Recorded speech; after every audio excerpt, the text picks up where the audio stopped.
Good evening, everyone. This is the regular public hearing of the Newark Central Planning Board. Welcome to a public hearing held today, September 8th, of the Newark Central Planning Board under the Open Public Hearing Act of 1973, also known as the Sunshine Law.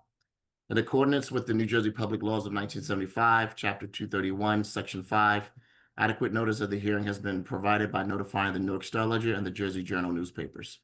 Also, the schedule of regular hearing and conferences of the Newark Central Planning Board has been posted on the designated bulletin board in the basement of City Hall and filed in the office of the city clerk during January 2021.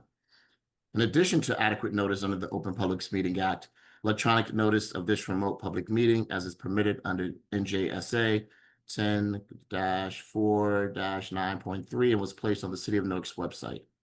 Members of the public can make public statements by audio or by audio and video as permitted by the Zoom electronic communication platform. Now, while in this Zoom meeting, press on raise hand on the bottom left corner of the computer screen or mobile device. Raise hand allows participants to notify the host that you would like to speak without interrupting them. If you are calling in, press *9 on your telephone to raise your hand.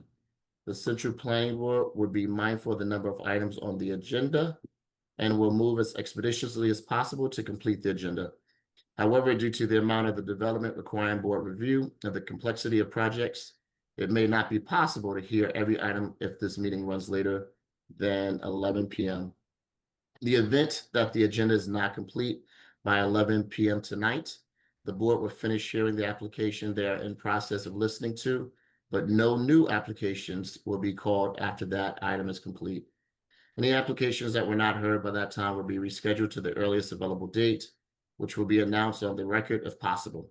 In addition to adequate notice under the Open Public Meetings Act, electronic notice of this remote public meeting as permitted under NJSA 10-4-9.3 was placed on the City of Newark's website. Members of the public may notify the host without interrupting that they would like to ask questions or make statements by using the raise hand feature at the bottom left-hand corner of the computer screen or mobile device.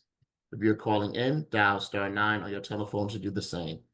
The meeting of the Central Planning Board will now come to order. Secretary, roll call, please. Commissioner Jordan, we have is absent. Commissioner Baez, Present. Commissioner Purdy, Present. Commissioner Timmons, Present. Commissioner Scott Roundtree,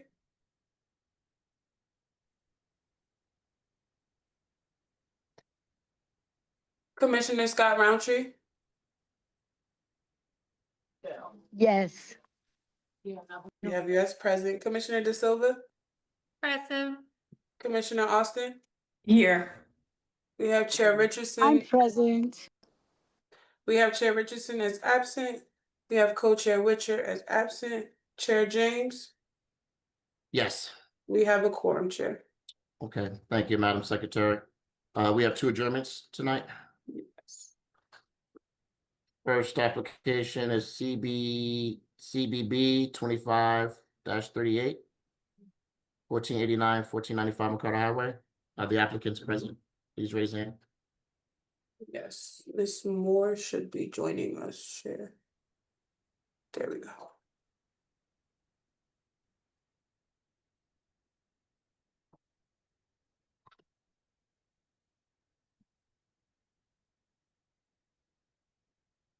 Applicants. There she is. Okay. And good evening, Chair. Marcia Moore from the law firm of Postball on behalf of the applicant. So this calendar is CPB 25-38. We were before this board on July 21st. A couple of the board members requested some documentation or comments from DOT regarding the access permit. We're still in the process of getting those approvals, so we're asking that the matter be preserved and carried to the next available date. Okay. Any questions from the board? Seeing none. Any questions from the public? No, Chair James, the next available date, I believe we had came to the agreement was October 20th, Ms. Moore? That is correct. And I would ask that notices be preserved. Yes.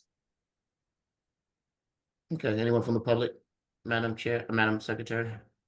No. Okay, no, no. roll call? So no roll call, we're just Roll call, adjourning. okay. So just to- adjourn, okay, your adjournment is granted, Yeah, thank you. council. Thank you. I also have the Or next you have matter. another so- application. That is correct. That is number 2 on the agenda, CPB 25-25, 983-989 South Orange Avenue. The applicant is 983 South Orange, TYH LLC. So I am asking for this matter to be adjourned to the next available meeting, which would be October 20th, 2025 rather. I'm also asking that my notices respect to the property owners in Newark be preserved. We do have to make some additional notices to another municipality, but we are asking for an adjournment. Okay. All right, any questions from the board? Any questions from the public? Not at this time, Chair. Okay, your request has been granted. Thank you. Okay, have a good evening. I'll see you later. I have another Oh, application. okay. Thank you. Okay. Yeah, we'll see you on the agenda. See you on the agenda. Thank you. Okay, third application is CBB 25-53, 359-365 Central Avenue. Is the applicant available? Please raise hand. Hold on, we skipped 2, Chair. So the next one will be CPB 24-60 to 228-230 Miller Street. That's the first new application. Oh, I see. Okay, gotcha. Okay, that's okay. My apologies. Problem. Okay, so the applicants here for 228-230 Miller Street, please raise hands. Bringing in the attorney now. And just going forward, so we have 4 applications. Yes. Correct. Okay, thank you. Hi, I'm the attorney for the application 228-230 Miller Street. This is Chelsea Martinez for 805 Lafayette Avenue LLC, White Lily LLC. Can you hear me? Is your team present? Is everyone in? I believe so. I don't see them on here, but I have a Jeff. I don't want to chop up his last name. Jeff is our engineer. Chelsea Martinez. Yes. Kevin Rose Roy here is here. Jeff is here. and Joel Perez. Okay. There's Chelsea. Okay. Thank you, Ms. Carissa. Joel Perez. No problem. Good evening. Are we ready? Yes, you can Okay. continue. Okay, thank you. Good evening. My name is Douglas Byrne and Associates in Englewood, representing the applicant here, Chelsea Martinez, who's the managing member of 805 Lafayette Avenue, the owner of the property, and White Lily LLC would be the cannabis business that the cultivation business that she would be opening at the site. So the board received our application. We are a Class 1 cannabis cultivation facility. This is a conditional use in a pre-existing, non-conforming warehouse building. Actually, the site is comprised of 2 warehouse buildings. We're in the I-1 industrial light zone.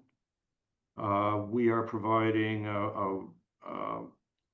renovation plans to join those 2 buildings together. We also have 4 parking spaces that we're going to be providing. I believe our application was deemed complete. We have a couple of revisions that were called out in the review letter we received last week, and we're going to be presenting them in the course of the testimony. There's a revised neighborhood compatibility plan. There's information as to the current status of Ms. Martinez's cannabis license. There's a revised waste management plan, and there's an updated lighting plan, which will now be conforming. That was called out in the comment letter. So I have 4 witnesses, and unless there's any questions with respect to my introduction, I'm ready to proceed with the witnesses. You can bring your first witness, counsel. I also want to suggest that perhaps you may want to swear in, besides Chelsea Martinez, who is the operator and applicant, we have a structural engineer, a regular engineer, our architect, and we have a cannabis consultant. So some of the questions may cross the boundaries, so you may want to swear them all in at once. Yeah, that's typically how we do it. So just introduce your first and we can essentially swear him in once his qualifications are approved. Okay, so first I want to present Chelsea Martinez. She's the applicant. She's a licensed cannabis professional. And Chelsea, raise your right hand and you'll be sworn in. Thank you, Ms. Martinez. Do you solemnly swear the testimony you're about to give this board shall be truthful? Yes, I do. Thank you. Please state your name and your affiliation to this application. Yes, my name is Chelsea Martinez, and I'm the owner and operator of White Lily LLC, Class 1 Cultivation License Awardee. Thank you, Counselor. Yeah, Chelsea, you're the managing member of White Lily, which would be the operator of the cannabis cultivation facility. Is that right? That's correct. And you hold a license for Class 1 cultivation? That's from the correct. CRC? And That's just provide the board with a little background, because there was a question as to whether the license was in an extension status or whatever. And I know you have correspondence from the CRC that should be placed on the record. Sure. On July 18th, we received a resolution from the CRC, which I'm happy to share here on the screen if Carissa would like me to. And we converted from conditional to annual on July 18th. So we did receive a resolution for that. I did reach out to the CRC directly just to ask if there was any discrepancy that I wasn't aware of. And no, the actual physical license that has been provided will be updated once they do their final walkthrough, is what they have confirmed to me. And that names you, and you qualified personally in terms of your own credentials for that license, correct? Yes. Okay. All right. Describe for the board, if that's okay, if I can present her as a factual witness. Yes, continue, please.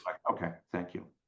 So describe for the board the site as you envision it being built out, the staffing, hours of operation generally, because we're going to get into it a little more with a little more specificity with some of our other witnesses. Sure. Describe the guys- neighborhood. I know you prepared the neighborhood compatibility chart. So I'll let you speak and address those overview type of issues. Sure. Do you guys want to see a visual? I have something here prepared for you. Whatever you feel comfortable with. Okay.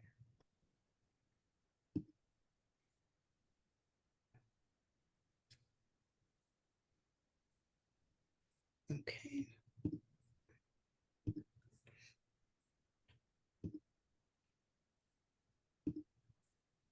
Got it? Do you guys see me yet? Okay, so the current state, this is how you acquired the property. Do you own the property now? Yes. Okay, so this is the state that it's in as you acquired it, correct? That's correct. And just tell the board which are the two warehouse properties that we're looking to Sure. improve. We are looking at the tan and green door 228 through 230, which is the gray building here. And just to be clear, that dumpster is not yours, right? This dumpster here is not mine. It's actually getting removed tomorrow. As a as we next door speak. neighbor. Okay, so what's the proposal for here in terms of just generally what you're prepared to do to improve the property? That's the rear facade, correct? Technically, this is the front. The rear is covered by another property that's gated. Okay, So we utilize this as the front access. I see.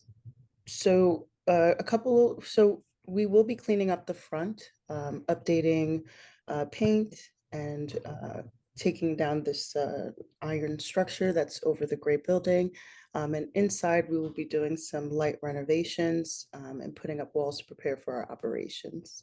As you guys can see where the vehicles are sitting currently, we will do some work here on the front so that we can assure parking is ready. And if I'm missing any details, I'd like to pass it to Joelle or Kevin, my architect. Okay, well, let's just Council, describe the neighborhood first and go through things a little bit, and then the board. Council, is this your exhibit 1 or is this? submitted, Yes, or- I would mark it. It's a colorized Photo. depiction of the facade of the building. I believe it might have been part of the application, but it wasn't colorized when it was submitted. So yes, let's call it A1 if we can. Thank you. Thank you. Okay. So Chelsea, your intention is to clean this up, to redo the surfaces, and to improve it and to secure it, most importantly, correct? That's correct. Okay. Security is definitely one of our highest priorities. And we have someone actually who's going to testify as to the details of that, right? That's correct. Okay. Anything about the neighborhood that you want to comment on? What's the rest of the street here? Well, the rest of the street is all industrial. I will say the neighborhood compatibility map that I provided, 1,000-foot Is radius. this the revised one? This is the revised one showing Okay, that. just tell the board, this is revised. It was Alright. at a 500-foot radius, I think, before. Now it's 1,000 feet, right? Yes, Okay. And everything is identified in there. yes. No schools, no parks, libraries, high schools, playgrounds, recreation, youth centers, recovery facilities, licensed sober living facilities as well. None of that within the 1,000-mile radius. Okay, can we call this A2? Yes. Okay. All right. What, do you want to describe the general neighborhood? Is it all industrial? When does it transition to other set of uses? How far away? As far as I know, this is. Schools and other facilities like that? As far Churches. as I know, this is light industrial, lots of trucks up and down Miller Street. Very busy Monday to Friday as far as trucking goes. But other than that, this is cultivation, so this is not a storefront, it's not a dispensary, so we will not have activity other than our weekly deliveries going out to dispensaries. Okay. And our Also- understanding is that the present zoning for this area permits as a conditional use cannabis cultivation, correct? Correct. Okay. The waste management plan, I know Yeah. you worked on that. There was a revision. Can you Yeah. just go through that? Sure. I updated Yeah, go ahead. I updated our waste management plan. It did have our previous plans at the bottom. I'm happy to send that to you, Carissa. Let's mark that A3, please. That's a revised waste management plan that was requested by the board staff. What you're seeing here on the right side of the screen would be our first floor, left side of the screen will be our second floor. And I did include areas here inside and outside for our waste management. Because this is a cannabis business, we will be properly disposing of our cannabis waste, and we'll have to secure it properly as well. So we'll have normal waste and cannabis waste. This, we should say, is A3. Okay. I So don't know that's right now. A3. All right, and Chelsea, you would be the operator of the facility. Talk for a moment about staff, the number of Sure. staff, Sure, hours of operation. sure. Our hours will be normal working hours, 9 to 5. And I will, How many days a week? it will be 6 days, Monday to Saturday. Okay. According to our CRC regulations, because I'm a micro business, we have a limit of 10 10 employees. 51% of those employees will be coming from Newark, and we'll also be working directly with the union to help with the other employees. Okay. I see a raised hand on my screen, so I'm not sure if I'm supposed Yeah, to. you can continue. Yeah, Okay. we ask questions once you complete your testimony. Thank Okay, you. thank you. So yes, 51% from Newark, and the other half, we're going to work with the union. So we do have a max of 10 employees. And you have a security plan that'll be testified to by Joel Perez, and fencing and so on will be addressed by the site engineer, correct? That is correct. Okay. Any other comments? We have sufficient power to do what you need to do, and you'll screen. You have odor mitigation equipment that's ready to go into the facility, correct? That's correct. Okay. I have nothing else. Chelsea's available for questions. Again, we have some other experts. We have architect, 2 engineers, and a consultant on cannabis who will testify about security. Thank you. Commissioner Timmons? Yes, Mr. Commissioner, I have 2 questions. Sure. Good. Can you please explain what is cannabis waste and what union supports cannabis workers? Sure. So as far as waste, so I can say that once the plant is fully grown, we will then have to cut down that plant all the way to its bare stems. And once we have those bare stems, we can't just throw it in the trash. We will have to create, right now, CRC is saying, a mixture of grinding down those stems with sawdust and being able to dispose of it properly with a specific waste company will be the process of being able to dispose cannabis waste. Did I answer that okay for you? Yes, and what is the union for weed Yes. workers? Yes, so I don't know what specific union, but have been having conversations that the unions are providing courses right now and training so that these workers can come and have an opportunity in the cannabis industry. So these are our next steps to have these deep dive conversations, is what we need to do as White Lily to make sure that we have a good relationship with the union. Okay, I don't want to belabor the point. No, I understand. But I it's appreciate it. interesting because people, the workers for people who sell weed, they usually call runners. I just wanted to know what union, how did they unionize that? Chelsea, could you just maybe describe the operation? You don't deal with retail customers, Okay, right? I think yes, so let's have an understanding of what the cultivation Sure. facility does. Sure. So my license will only allow me to grow cannabis. And because I'm a micro cannabis license holder, I can only grow in 2,500 square feet. With the 10 employees the CRC is allowing me to have, we will have 1 head grower who will manage our grows. We will have 2 growers probably under that head grower who will be managing the day-to-day. That day-to-day looks like checking on the plants, trimming anything, making sure our water, our nutrients are on point, making sure no lights are going down, etc. The other half of the job is when the plants are ready to go, we will be moving these plants into dry rooms, checking on them, moving them around, and then we will be trimming those plants. So we haven't we've had a conversation in regards to how we can work with the union, and they are offering, as far as we understand, they're offering courses to provide training.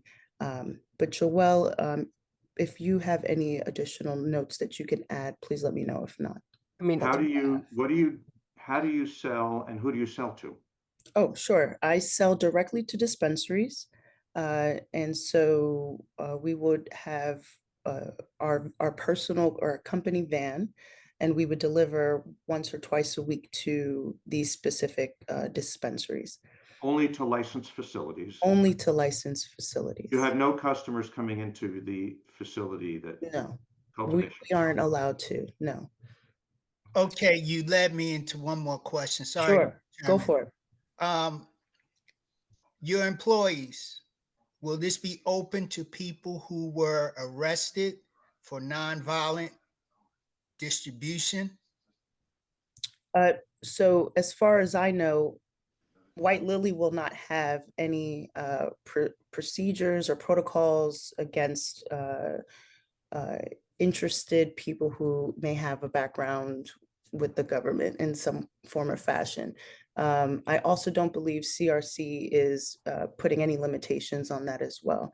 So we're open to a full interview open process, but the CRC does provide background checks. You will have to get thumbprinted. So ultimately it will be up to the CRC to make the final call. They do Okay. background checks on all cannabis-related employees, correct? Everyone has to get background State checked, an agency. ID, and thumbprinted And the state police do the investigation. I know that. as well. Yes, sir. Okay, thank you. Thank you. Member Timmons, that's all your questioning? Yes, sir. Okay. Any other commissioners have any questions for this witness?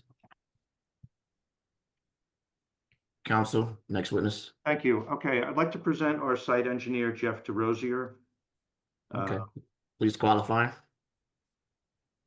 Jeff, let him be sworn in, I guess, first. Counsel Beck. I'm waiting for him to come on the screen. Gotcha. Thanks. Good evening. Do you solemnly swear the testimony you're about to give shall be truthful? Yes. Thank you. Please state your name and affiliation to this application.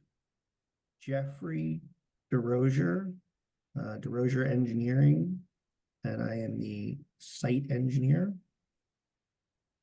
who prepared the site plan. Thank you. Counsel, please qualify your witness. Okay, Jeff, what you were retained to do what with respect to this project and this site? Just give the, I was retained to prepare a site plan. The building does occupy the majority of the site, but there's a area of the front yard that contains a raised platform with some parking at grade in front of it. can you give the board the benefit of your background as a engineer? Sure. Graduated from Stevens in 2001 with a Bachelor's of Engineering, 05 Master's of Engineering. I've been working as an engineer in New Jersey since 2001. I got my license in 2005, and I have testified before numerous boards throughout many counties and municipalities throughout northern New Jersey. I've had my own business since 2011. It's been about 14 years. Are your license still current here in New Jersey? Yes, it is. Okay, you're qualified. Thank you. Continue, counsel. Thanks. Jeff, go through the existing conditions at the site, any unusual features? Sure. If I could share my screen and give me control, that might be a little easier for me. And I know you have a revision to the lighting plan, correct? Yep. So we'll get into that. Okay, here we go. All right, so the first thing I'm going to pull up is the Google Maps. So our Okay, site. just let's identify this because I don't know if the board's seen this as part of our application. We have to mark it. I mean, this is Google Maps. It's not an actual Google exhibit. Map. What's the date? Should be today's date, 2025, according to the imagery on the bottom. Okay. All right, so Miller Street is. Council, do we call this A4? Do we mark the Google Map? Yes, Mr. Byrne. Okay. So Miller Street is running generally east-west in this view with the railroad and Route 21 off to the left. Avenues A, B, and C starting in the north-south direction as you go from west to east. The project is these two buildings, which is very close to Avenue B. We got one unit between us and Avenue B. So we're not a corner lot, we're an interior lot. There's a parking lot on the property behind us, and full lot line to lot line buildings left and right. Generally, the setback of the buildings is consistent with the setback that this building has, and you do see some structures on the buildings to the west, and you see a structure on the building to the east. And if we jump down to a street view, we can pan left or right. So this is the view that was presented earlier. These are our two buildings, with the one building to the right. This building has been built out, as you can see to here. And not ours. something to the west, they've built this building out. And then here you got some loading docks with some canopies and stuff. This site, one of them had a roof over it, which will be removed, but historically at some point there was a canopy here. You can see there was some lights that were underneath that canopy that came down. There's no existing lighting on 228. And immediately next door, you've got, a similar facade, and you do see two roll-up doors with two light fixtures mounted on those as well. And this looks newer. I think it was painted within the last few years. And these light fixtures used to be more of floodlights, and they've swapped them out for some LEDs. In terms of street and parking, there's really no curb line that's full and distinct as a traditional curb with like a raised 6-inch reveal, plus or minus. It's really a depressed curb where it exists, and it runs along the majority of the street on both sides, and on the other side of the street it's even kind of harder to see, but there's a lot of loading docks, and vehicles are actually projected out into the cartway, which is defined by the curb line or edge of pavement. There does appear to be a parking lane where people can park, where they don't have conflict with the people parking in the driveway. So you can see that on the left and right. And then you've got a travel lane going, both directions. So you see cars are going westward here, cars are going eastward here. Parking currently on this property and on the adjacent properties, both sides of the streets, is really occupying the front yard, as well as, into what might otherwise be a sidewalk area of the right of way. And you can just see that condition, throughout. We've got, after that zone, you've got an elevated platform. There is a stairway that does provide access up to the platform, and then you can get into either of those two buildings. So that's the existing conditions. You do see there was a bit of a grade difference here, where, this guy looks like it was built flat, and then they did an edge condition and just accommodated the existing grade here. There are utilities available in the street. You can see the overhead wires for electricity. You can see there's a valve here, so there's water. There's a sewer manhole. So there's really no lack of necessary utilities to support both the existing building and the future building. I'm going to jump over to the plan. We did submit a revision to the plans. So if you wanted to note this as an exhibit, this is now revised with today's date as per comments from the board professionals. The plan. What's the date of this, Jeff? Today's date, September 8th. Okay. Just gonna minimize this slightly so I can. And what are the revisions, and what does this show? So the revisions were twofold. Nothing on the first page, which was a summary of the existing conditions and exhibits of the tax map, plot, and zone map. On the second page, this view in the upper left, which is identified as the site layout plan, pretty much shows the existing conditions and shows a new fence line that is going on the platform. All right, so our fence is going to be mounted on top of the platform, not at the bottom of it. The platform itself is about 2.5 feet above existing grade, which, you know, does have a little bit of a slope to it. The curb line, which, you know, on the adjacent property, which is a little bit newer, does show the depressed curb line. It ends here. I have called out for that curb line to be extended with a depressed curb to effectively match the existing. That was a comment in the review letter. We had identified 4 parking stalls, but we had not delineated them. So in this plan, I've delineated the spacing of that. They are 9 by 18 parking stalls. So here's 9 foot, 9, 9, 9, and 9. You'll notice that there is 5 stalls identified. One of these I'm calling a dedicated loading space. Ms. Martinez had testified that they do have a van that would be running deliveries. So in addition to parking stalls, we have this one spot that's dedicated for loading. The balance of the frontage, this extra 4 feet, is just striped as an aisle so that if someone was walking here, they could get in and then get up to those stairways.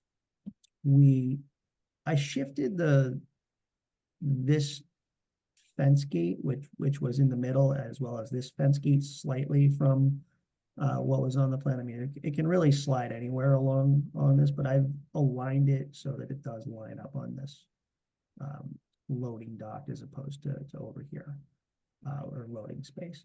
I've also kept the 18-foot front to back dimension, you know, aligned to the curb line, and that does give us a little bit of extra room between the edge of the platform, which according to the survey kind of angles a little bit and then jogs in and then comes back out. In this zone, you know, the intent here is that you're able to walk in, you can have some lateral maneuverability to get along the front of the platform. I've also cited a dumpster for general waste, which is different than the dumpster for cannabis waste. The cannabis waste would be up in the secure area. That's kept inside, Jeff? That is my understanding, yes, inside the building. And I'll let, I believe Joel will testify as to, you know, the magnitude of that waste. But this is just a small, you know, 2 cubic yard dumpster, probably similar in size to what was in the picture, which was a dumpster that was not owned by the current owner. It's actually part of the adjacent property. And then I slid this little gate, you know, kind of right over in front of it. So you could open up the gate and you could put stuff directly into the dumpster. So we've got a fence line that secures the top of the platform all the way around, comes up here. You've got stairs that come up with a landing, a gate to get in there, and then you've got, you know, your area on top, and as needed, you can open these 2 gates to utilize it. That's the site plan, you know, in a nutshell. In terms of lighting, the review noted that the lighting did not comply. I made a slight tweak to the actual light, switched it over to a wall-mounted fixture, which is a little bit different. And, you know, same basic light, it's just a slightly different one.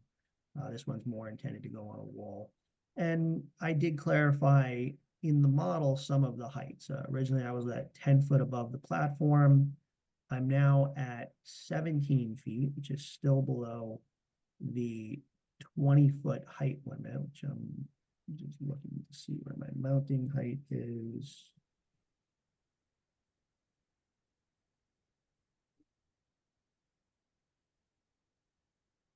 Are we limiting spillage onto adjacent property? We have, yeah. So here's the mounting height, 17 feet. And I'm clarifying that mounting height is actually above grade at the street line. So I haven't actually raised the light from 10 feet to 17 feet. What I've done is a combination of, I raised it up slightly, as well as I measured it from a different spot. Instead of measuring it from the platform, I measured it from here, and I modeled it slightly different. And you can see, and I've added, expanded the calc zone a little bit. So you can see that I'm now getting full compliance, along the property line, which was 1 foot candle. And you'll see these zones, we do have a fence line that does prevent some of the light from going through. So that is a contributing factor to minimizing that light spillage. And overall, the overall light levels have dropped as a result of the swap of the light fixture and raising the light itself. I'm just going to jump back over to this to give you a visual. These lights right here on the adjacent property are about the same height that we're going to set the lights on this building. So it will be fairly consistent in look and appearance. And what's the material of the fence? What's the, It's a chain link fence. what's the height?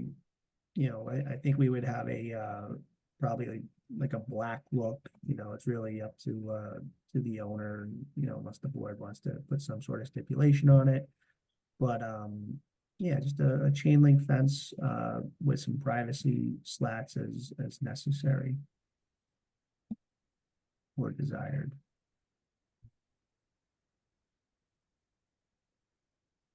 And that's it. Talk about some of the improvements. What is the appearance gonna look like? The actual building. Facade and talk about the loading dock. I would honestly defer to the architect. I believe all those improvements are best articulated by them. Utilities available at the site? They are, yes.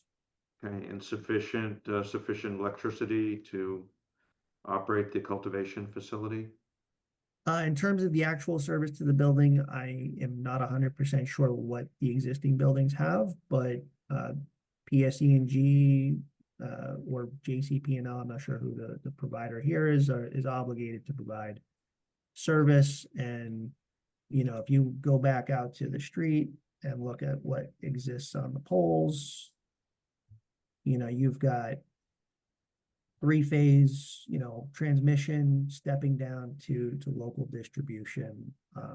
There's certainly enough infrastructure available to service this facility, but it's ultimately up to the actual utility company to figure out exactly what that service looks like. But there's no lack of, it's not like utility service does not exist here. This is an urban, improved industrial facility with many facilities, of significant, what appears to be significant size that could handle some power. So I don't see any issues. Have you reviewed the planning board staff's report from? I have, yes. 6th? And are you satisfied we comply with all of the items? I know you changed all the items within your scope as an engineer, I should say. Yep, You modified the lighting plan. You believe it complies now? I do, yes. Parking complies, etc. Any comment on the board called out, the staff called out certain pre-existing non-compliant bulk issues on the site. Is there anything we can do to correct that? Is there any property adjacent to us we could acquire in your judgment Well, to let's change go. the dimensions of our building, or are we just, we'll operate with the pre-existing conditions? I think we would operate with the pre-existing. If we go and take a look at those side yard setback, says 5-foot minimum, current condition 0 feet, existing non-conforming. meet We're not that? changing it. The entire block has 0 foot side yard setbacks. So short of of demolishing the building and building a new one, I don't think you would really be able to change that. Okay, so we're pre-existing, we can't acquire any adjacent property to I mean, this bring application it more into actually conformity. However, was an acquisition of an adjacent property to add to the previous application, so. Yeah, I don't believe there's anything that could be done to. but we do intend to modernize it and improve it aesthetically and improve the lighting, is that correct? As my understanding, I will let the architect give the details on that. Any Rear other yard comments on setback, this? I'm sorry. I'm sorry, I was gonna say rear yard setbacks is 20-foot minimum when abutting a non-residential district, which we are. We are less than 20 feet if we actually zoom in here. You are at about 2 feet, which is consistent with all the other. That's existing, right? That's existing, so.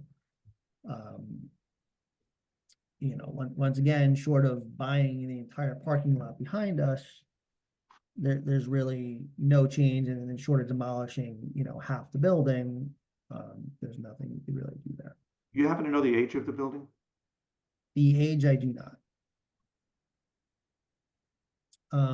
Maximum impervious lot coverage, 85%, we're at 100%.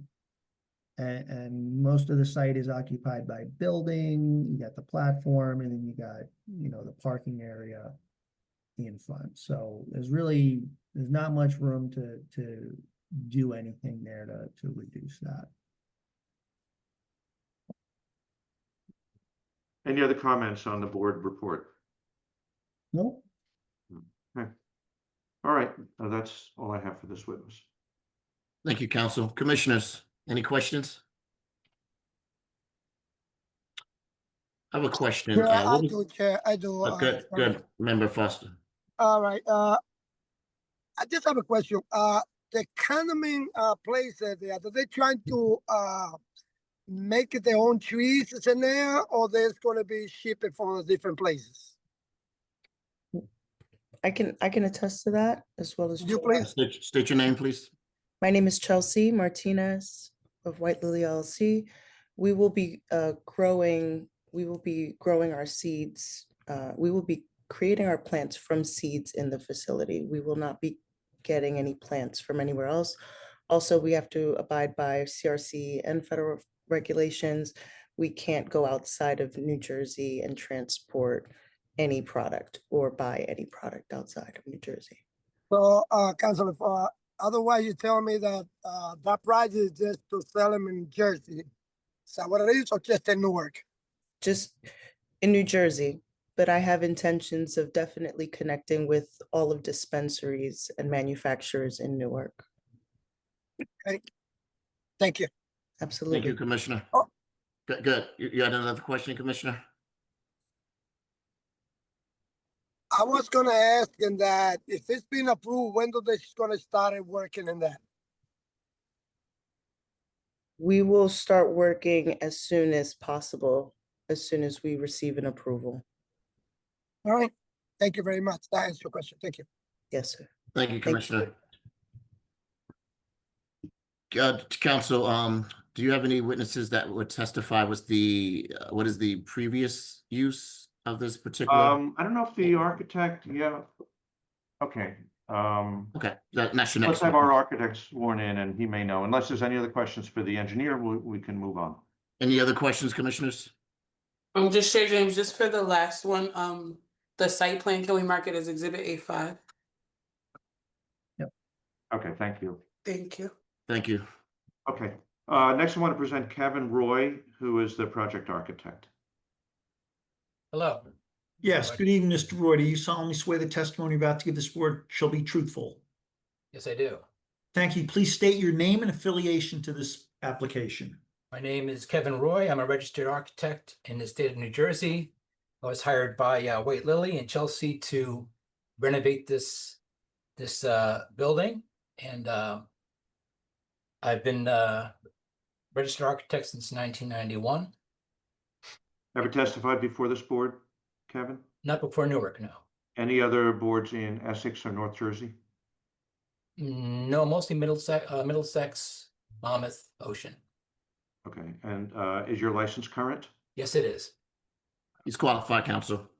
Thank you very much. Kevin, tell the board what your charge was with respect to this undertaking, and then we can talk about existing conditions and your proposed improvements. All right. Well, the idea being of these two buildings was to combine them so that they could be used by one operation. Fortunately, the buildings are in pretty good shape. There was a question before about the sides of the buildings and with respect to the lot line. That seems to be 12-inch masonry, solid masonry walls, which is a great fire rating. So from a building code standpoint, it's I think they're perfectly good to have zero lot line party walls with your adjacent tenants. Any idea the age of the building? Yeah, I think it's probably around 80 to 100 years old. Some of these substructure areas need to be repaired and replaced in the basement, but the upper floors seem to be pretty good.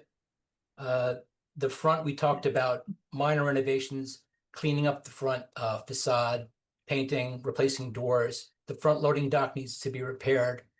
The front steps need to be replaced. We're going to do that with some proper current ADA type staircase. Can we go back to the floor plan? I think it's A3. Okay, so let's just wrap up on the excuse me, the exterior improvements, Yes, painting, concrete work, etc. just minor touch-ups and cleanups. We don't plan any additions to the front of the building, no building additions. Okay, and the fence is going up and security measures are being taken. That's Just right. Yeah, secure. that's required. So we need to put a security fence in the perimeter of the loading dock, which is about 30 inches off the grade level of the driveway area. So it's not a very large loading dock. And it's in, I'd say, moderate shape. Needs some repair along the perimeter edge. Definitely some cleanup. And the facades will be painted? Yeah, uniform color to be determined. It's up to Chelsea, but we have to have a nice uniform look. That helps protect the masonry as well. You asked about the use of the buildings. Originally, they were previously industrial uses. So these buildings were existing use group F, or light hazard factory industrial use. And we're not proposing any changes to that. We're going to have the same kind of use. Cultivation facilities, the same use. So there's no use group changes. So that's fortunate for us. So Yep. let's look at the plans for the interior renovations. You have 2 floors, and describe for the board how that's going to be configured and what it's going to look like. And Okay. how circulation is going to work if you... On the right, you'll see the first floor. At the very bottom, the loading dock areas. Inside the building, towards the front, we're going to have the receiving on the right and shipping on the left. So that's the interface with the exterior. Those are going to be security doors and monitored with cameras and alarm systems, etc. Towards the middle and the rear, we have employee areas, security. On the left, there's storage areas. Farther back, we're going to, we're going to have a staircase there, a new staircase that'll conform to current standards because the old ones are they're in bad shape. So we're going to have a nice new staircase. The toilet room is going to be completely redone to current standards of accessibility. Towards the rear, we have some material processing areas, grow areas, packing areas. Towards the back in the middle, you can see a shaft, which we're thinking of repurposing for a lift because it'd be pretty expedient to get the material up between the floors with a lift rather than having to use the stairs. That's an existing shaft? Yeah, it's all existing. So I think we can clean it up and reuse that.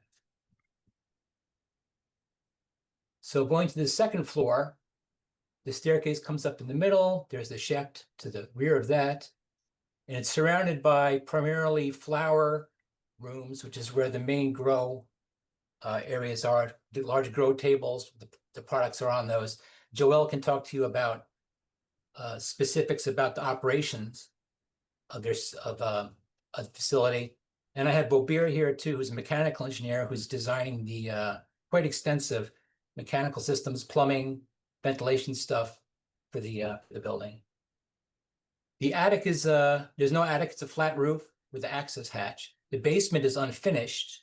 Right now, we're not going to use the basement for any cultivating uses. but we need to use it for our storage of our water tanks, mechanical systems, and plumbing, things like that. Are there windows or skylights anywhere? There's no skylights in the building. There's windows along the back that are in bad shape that we need to close off because they front a parking lot that's not our property. So for security. In the front, there's some windows and doors which you need to repair and replace. The basement has no access except for the interior staircase and a couple of small access hatches in the front on the loading dock, which I think we can reuse. We need to clean those up.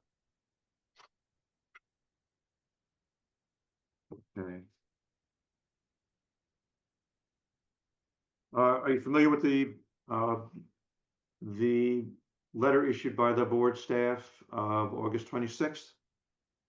Yeah, I looked it over, yes. Any comments on that? We No, I compliant? thought it was very comprehensive, and I think insofar as the board and the building department too, I think they've been very helpful with some of the questions we've had with them.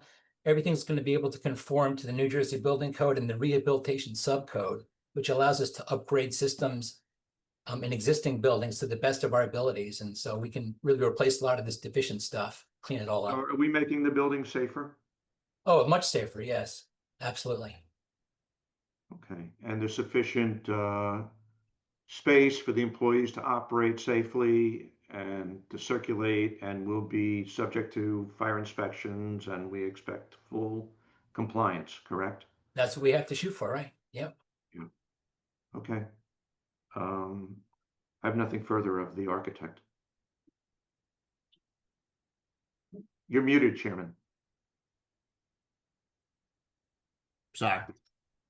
Any environmental issues, considering how old the building is, to your knowledge?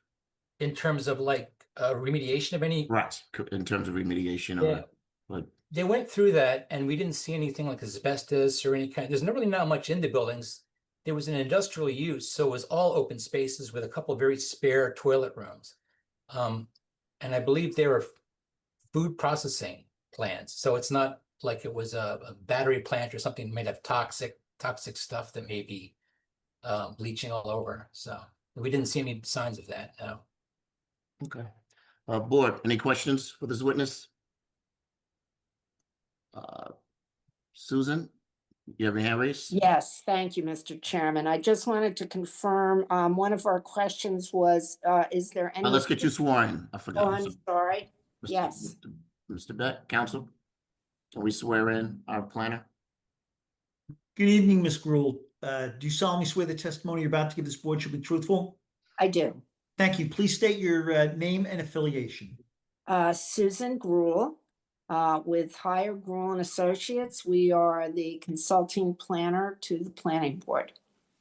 Thank you. Thanks. Just a quick question on the roof. Is there any rooftop mechanical equipment proposed? We're going to have some small air handler units. There's a parapet wall on the roofs that extends up 2 feet on one side and a little bit more on the right side.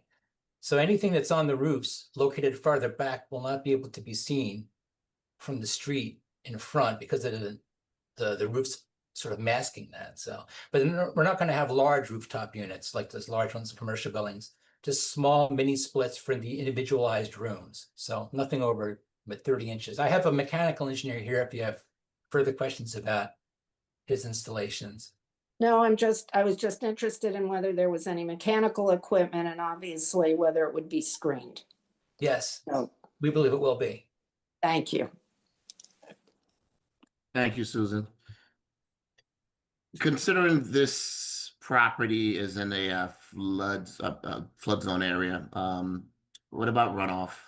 Anything to help prevent runoff? Which, Well, right now the roofs are drained to the rear of the property, where there's I think a 3-foot right of way that we do own. If you look at the right plan there, so the roofs have scuppers that drain down, which I think need to be repaired.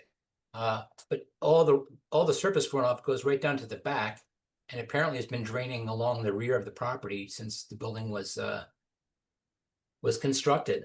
We're not really required to provide on-site retention at this point. We don't have a change of use or building additions or anything. So we have to kind of keep what's going there, but we need to clean up what's existing so it operates more efficiently. I do know that. Are the floors at grade in the rear as opposed to the front? No, the first floor is off the grade in the back by the same height, about 30 to 36 inches in the back. First floor's raised up. Okay.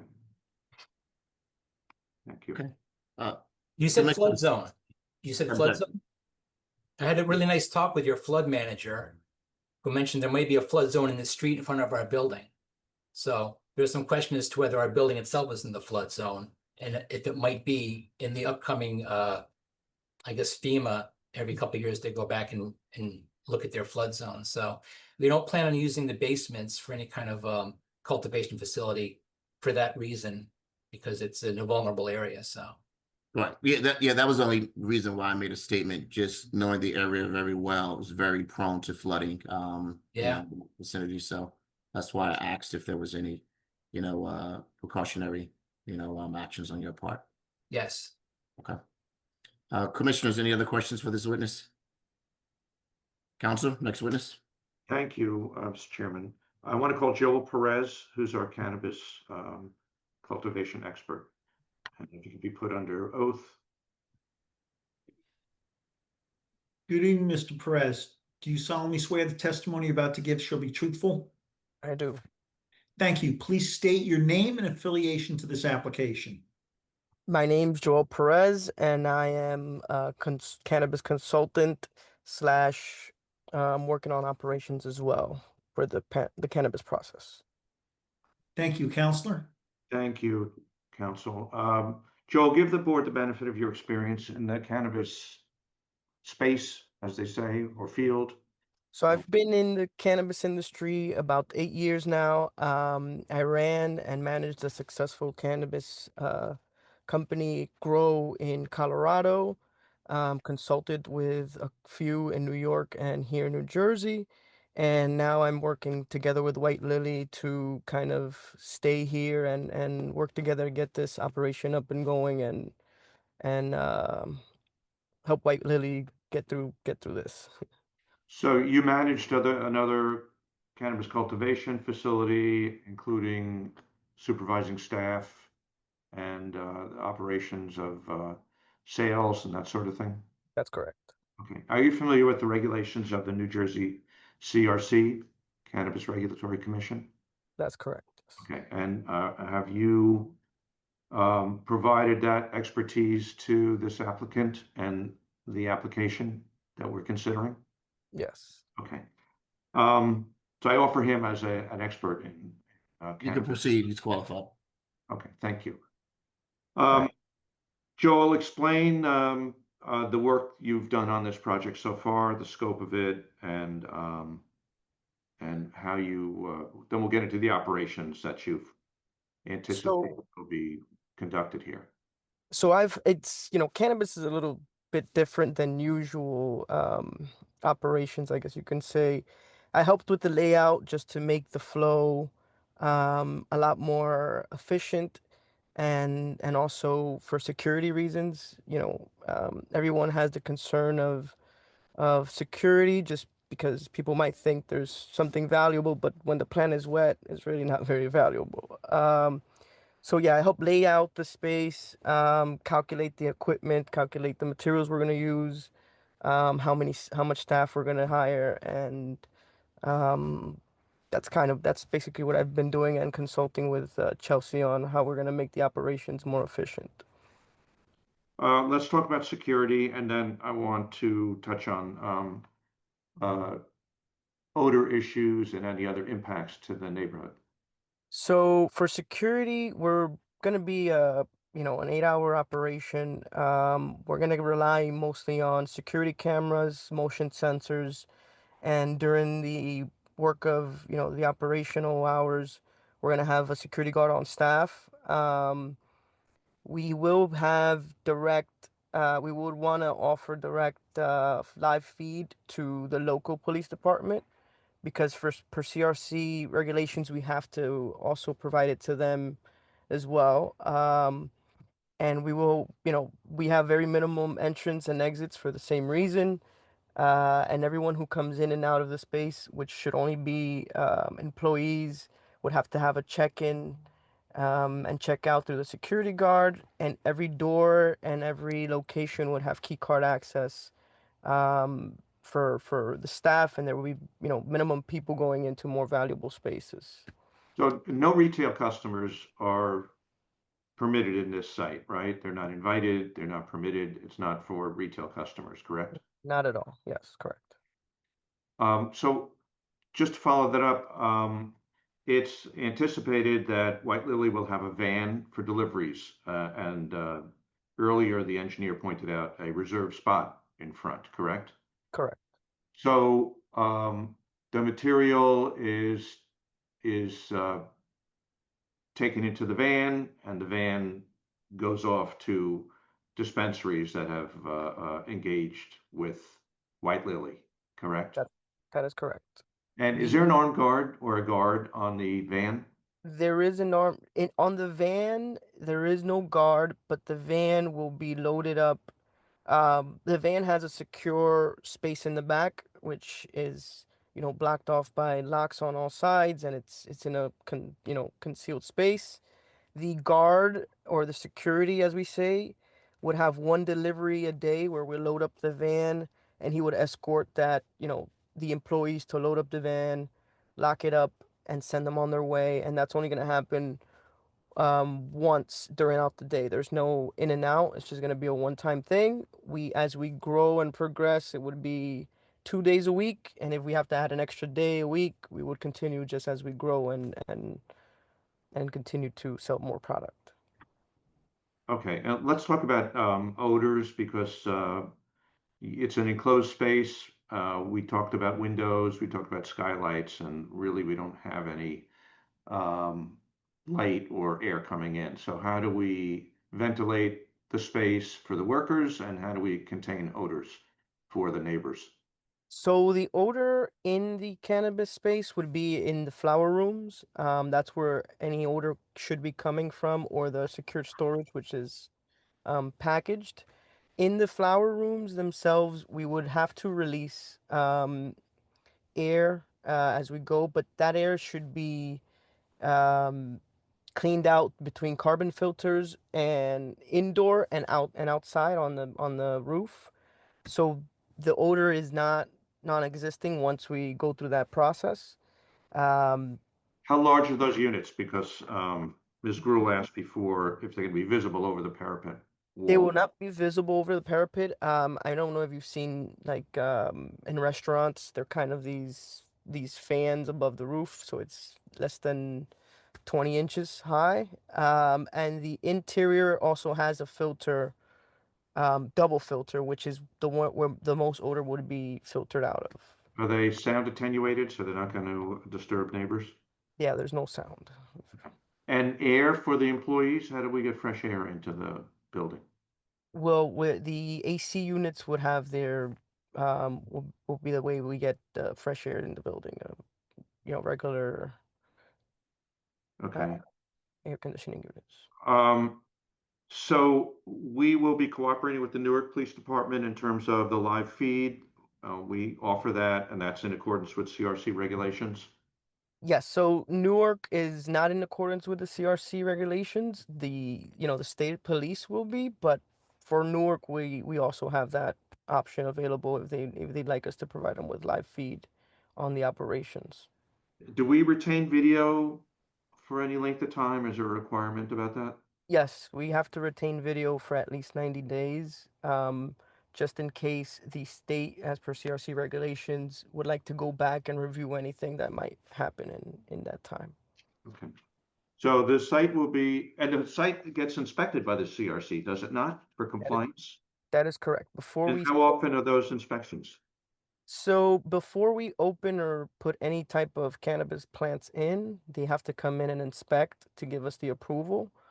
And the inspections could also be random, as if they feel like coming in and making sure we're up to code. Have they reviewed the site already for feasibility? I'm not sure we have yet. Chelsea might be able to answer that. I saw her shake her head no, so. No, this is Chelsea. They have not reviewed the site for feasibility. I don't really think that they want to make sure that we have security. They want to make sure that we have a secure storage, and the basic issues on that part. So for previous clients, what we've done is once, we're halfway through the project and the construction, we would reach out to our investigator so that she can give us the points on what she thinks we might have to change or anything before they come back for the final inspection. So that's So something they that review your security, they review fencing and the card entry, all those items. So that's on their punch list, more or less. that's correct. Okay. All right. And we will conform with CRC requirements, correct? That is correct. Okay. Now you're familiar with the staff report that was issued on August 26th or in advance of this hearing? And Yes. are you satisfied that anything there to be discussed? Are you satisfied we comply with the conditions outlined by or items outlined by the board staff? I'm satisfied with that. I have no Okay. comments. Let's see, we covered hours of operation, we covered odors and impacts in the neighborhood.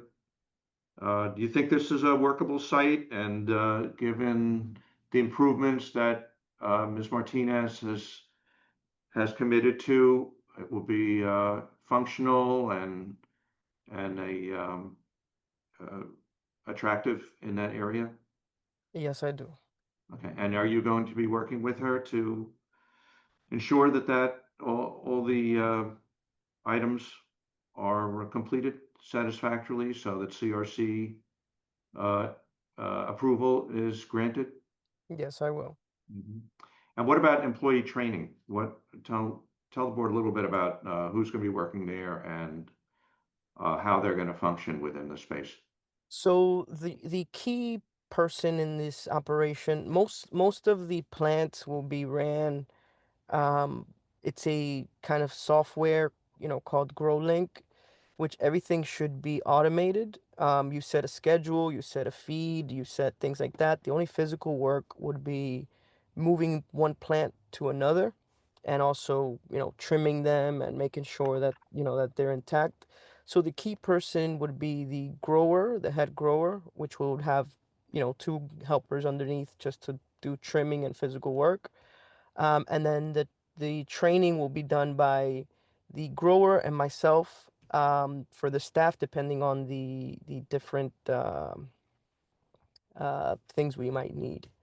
And so the training, and also everyone, as we said, I'm not sure what the local is for the union, but they also, as per CRC regulations, they've required us to use the union for different for our staff, which will be trained by them as well. Isn't that part of the application process to the CRC that there be an agreement with A union? That's correct. Okay, and so that was done and accepted by the CRC, I imagine, for the license. Is that correct? That is correct. Okay. All right. So are you satisfied as someone who's done this before that this facility will operate safely and in compliance with state law provided for cannabis cultivation facilities? More than satisfied, yes. Okay, thank you. That's all I have for Joel Perez. Thank you, Council. Quick question, Mr. Perez. In terms of final say in staffing, is that the CRC or who has the ultimate decision-making when it comes to retaining staff? So, Chelsea, as the owner, will hire the person. So final say will be done by the CRC as long as the staff has their background check and fingerprints approved. Got it. Thank you. Commissioner Austin?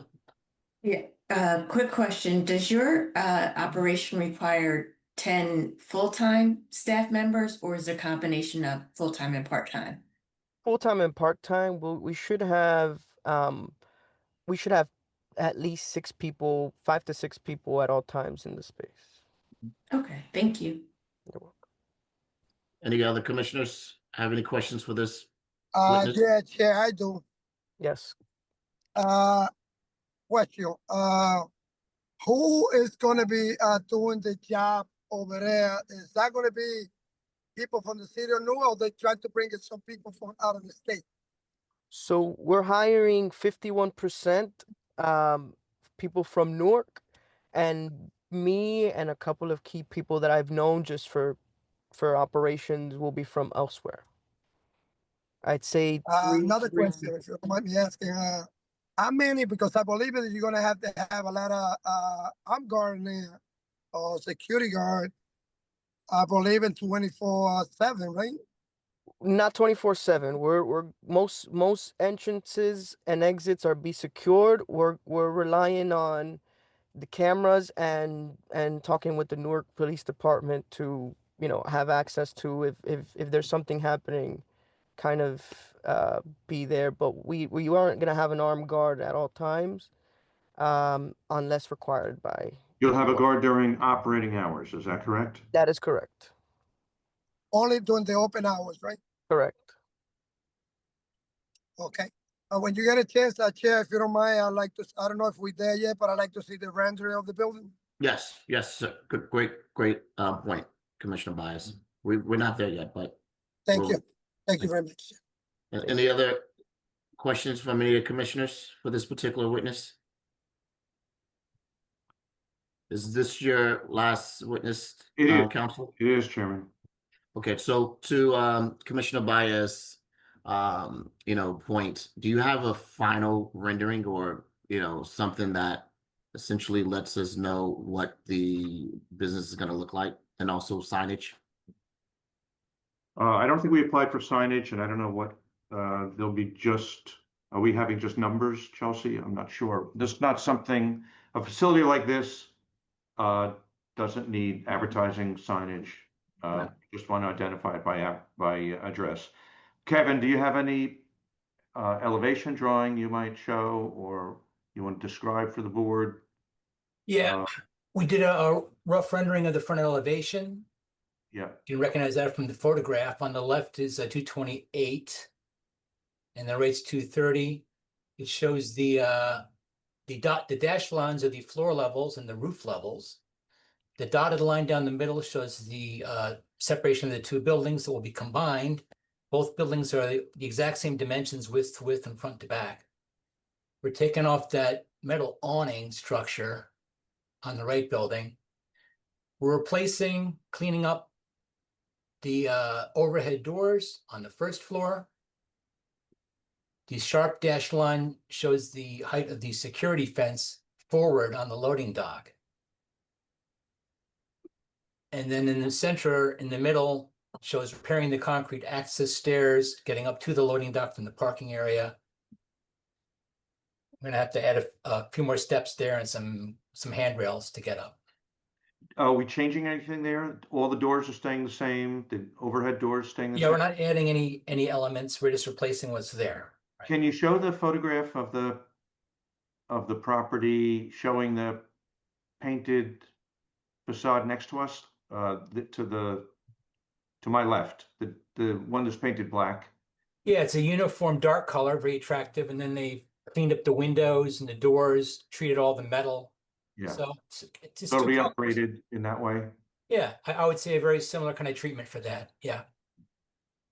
And we're going to point bricks and do concrete work and fix up the Exactly. Any masonry that needs to be repaired can be repaired.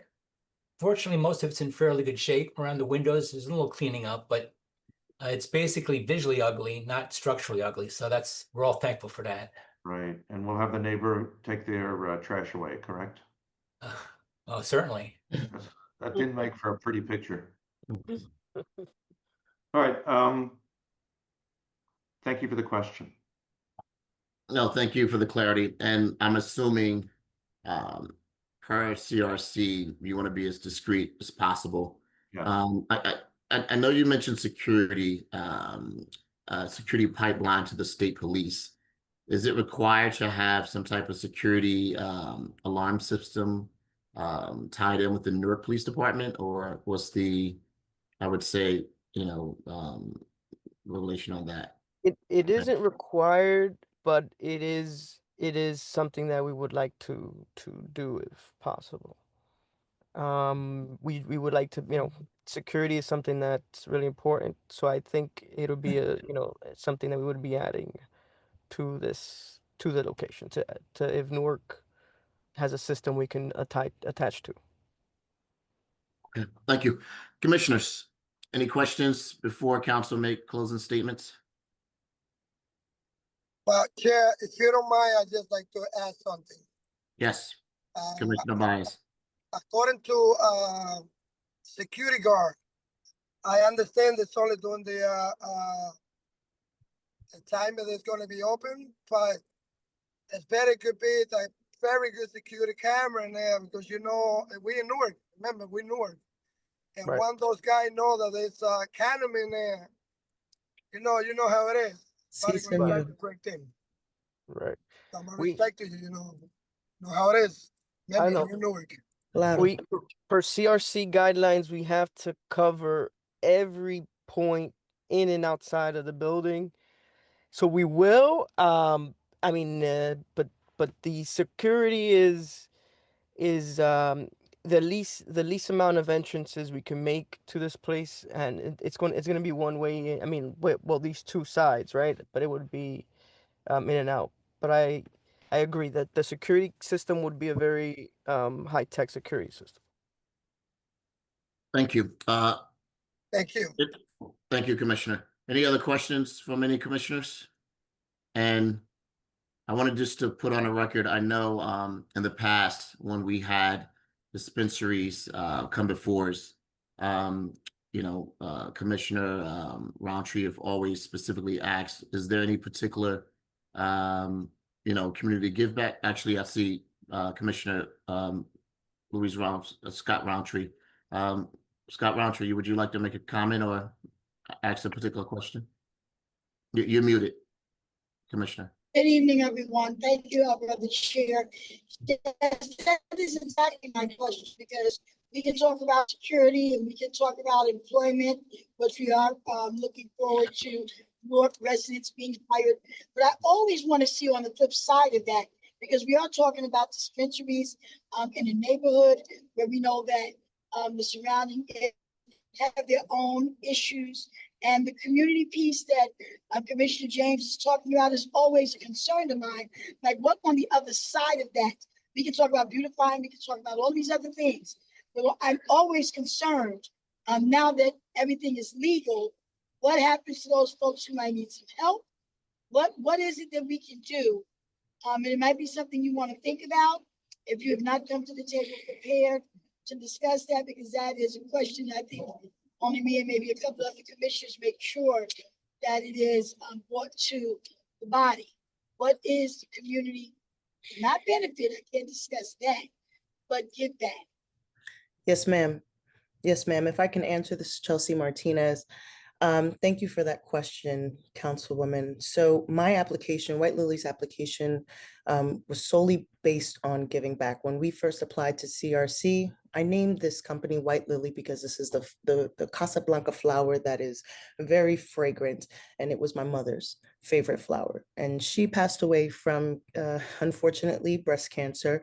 And she was huge on giving back. She taught my sister and I year after year the importance of giving back. We constantly were giving to those who needed. And the biggest piece my mom taught me was if you cannot see it, you cannot believe it. So one of the biggest reasons that I wanted to get into cannabis was to be able to show other people that look just like me, Black and brown Latinos, African Americans that look just like me, that there are other opportunities for us to win. And so my biggest push is, although that this is a 21 and over type of industry, I want to be able to do trainings. I want to be able to get in front of students to answer questions. I want to be able to talk to groups who need an opportunity. I know that I believe member Mr. Timmons asked about those who have been through the system. It is really important for us to show and share with others that there is more than just simple education, simple jobs. And if we don't provide the opportunity for our community, then they cannot see it, they cannot believe it, and they then cannot go and do it. So this is a huge opportunity for me. I am super grateful for the time that you all provided me, but that is my number one goal, to be able to, one, have a secure space, and two, give back to the community in every way possible. Okay, that's good. I'm asking for a more specific proposal, Okay. or explanation. If you're not prepared now, but these are things that should come to the planning board, because you're planning. And in your plan, my prayer is that as you're talking about giving back, what is it that you're giving back? I know you're saying training, well, the training's already in line. So once you get going, you already have an outline of training. If you did an expungement clinic, whatever it is, that's ma'am. going to help those people. Make sure that stuff is part of your plan Yes, before ma'am. you go to the planning board, because that is a big, big piece for me. Yes, A ma'am. very big piece. Listen, I think it's phenomenal that in your mother's memory that you're doing something beautiful, that you want to help young people do and see opportunities that are available to them. But there's some people that won't be part of that young person's population that might need some help on the other end. So we want to make sure that we're dealing with both. But thank you so much. Thank you, and I will absolutely keep that in mind. We definitely have come to we definitely applied with a very extensive plan, but Councilwoman, you make a very important point, and I would love to work together if we can, to attack some things that you may see necessary in Newark. So Council or Ms. Martinez, if board approval takes place tonight, what is the next steps in terms of this process? Like from a government standpoint, like, do you have to go back to the CRC, or do you have to go before? So my next steps are to submit permits to the building department and begin building. And hopefully within 2 months' time, we can tell the CRC we're ready for a walkthrough, and they can let us know anything that may or may not need to be changed. Communicate with them in regards to the security that we have planned to set up. As well as communicate with Newark's police department. Okay, so the CRC has final say, essentially. Like, this is conditional use, and they want to make sure that you have site approval, and then you go to the next step of a CRC coming in to inspect the site, and then what's the time frame on them determining if this application is approved or not? So, Well, so I could elaborate if you don't mind. State your name. Joel Perez. So the CRC already approved us to grow. I mean, not grow, already approved us in terms, as long as we get a CO from the town of Newark. Once we get a CO after finishing the build out, we'll call them in. They'll walk through the space, make sure we're compliant, and then they'll submit that documentation to the state, I guess the hires in the CRC, which would usually take about 30 days to be reviewed and final say to send our license in. I mean, write up our license and our paperwork to start the work. So that's how the process would go from now. They've said we're okay to build as long as we're compliant in our build and we get a CO from the town of Newark. Then they'll come in and walk the space and tell us we can go ahead and grow. So it's about a month after that walkthrough. Thank you. Commissioner Bias, you have a question? You're on mute, Commissioner. I have a question. I'm sorry? I'd like to say something, Chair. You with me? Yes, we can hear you. Yeah, not to pickpocket on Commissioner Roundtree, but I'm very, very agree with very great comment that she brought up there, because Chair, we're dealing with a lot of redevelopment. I would love to see a redevelopment coming to Newark and bringing some community engagement. I know there's some of them that bring something great for the community, but my question is, what did you bring into the community with this project right here, right now? So I would answer the first step is that 2% of our revenue annually will have to go to Newark in the state of New Jersey. Joelle, if you correct me if I'm wrong. So there will be money, financial assistance directly to Newark. That will be first step. And second step is we applied to CRC and the town of Newark with full plans to assist young students to teach, to assist employees so that they can have the opportunity to have jobs in cultivation, but also in dispensaries, manufacturing. And we also, in our application, set up, I believe it's quarterly convention style events that will allow adults to come, learn about opportunities. We bring dispensaries, we bring manufacturers, people could apply. That is those first few levels of our plan. And you're employing 51% Newark residents. That's right? correct. That's required. That's required. And you received a resolution of support from the Newark Council? I did. Okay, so you qualified under their guidelines for I did. community assistance, correct? Yes, sir. Okay, council, so you have met with the local council and the city council? Oh, that preceded this application, I believe. Okay, Yeah. so she Yeah, came just a before the while city ago. council. Chelsea, when was that? I would have to look back at the exact date. But White Lily but- did receive a resolution of support from the city council I that can share that. preceded an application to the CRC. CRC requires that at the local level first. You don't go anywhere at the state unless you have that. Gotcha. Okay. Okay, so that's a good step. Okay. Commissioners, any other questions? Council, the floor is yours. Just briefly, thank you very much for listening and for the very good questioning. I can't beat that last colloquy with the councilwoman and Chelsea. That's not something I learned in law school, but it's a compliant project with the ordinance. It's a conditional use. I believe we meet the conditions. In terms of the variances that were pointed out in the staff letter, there are pre-existing issues in terms of the bulk compliance. Testimony showed that we really can't acquire any additional neighboring property. It's more or less a hardship. So we're stuck with the property we have.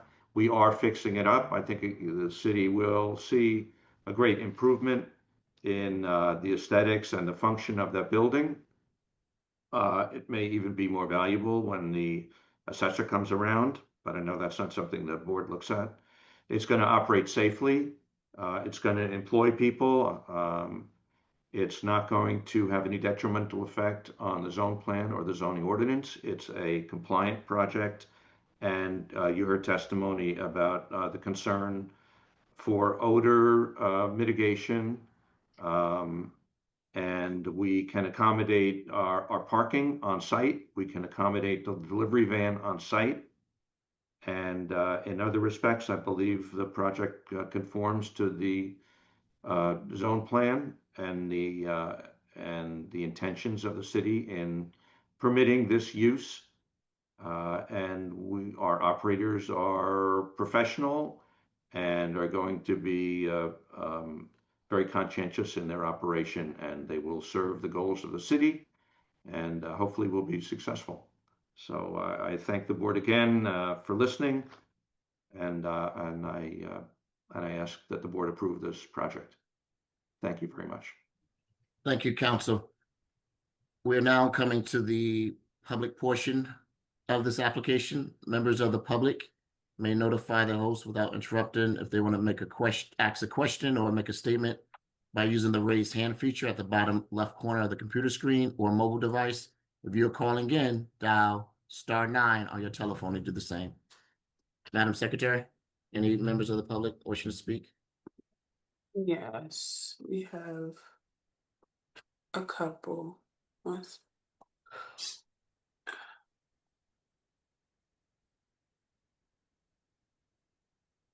And just for clarity purposes, it's still 3 minutes, correct? Yes. Okay.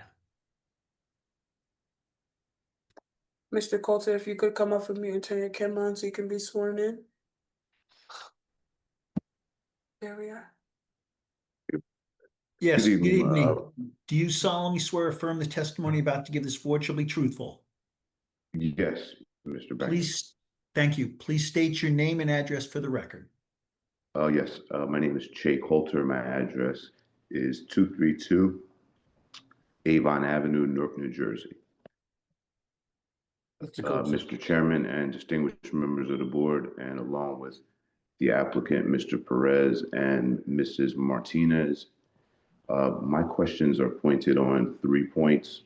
One being, are you open to the idea of fully complying with the fire code of Newark, New Jersey for safety for your own operation? Number 2, are you open to contributing to the Newark Green Team, which encourages a cannabis business ecosystem in Newark? It is a green sustainable committee which operates in the Newark Department of Economic Housing Department.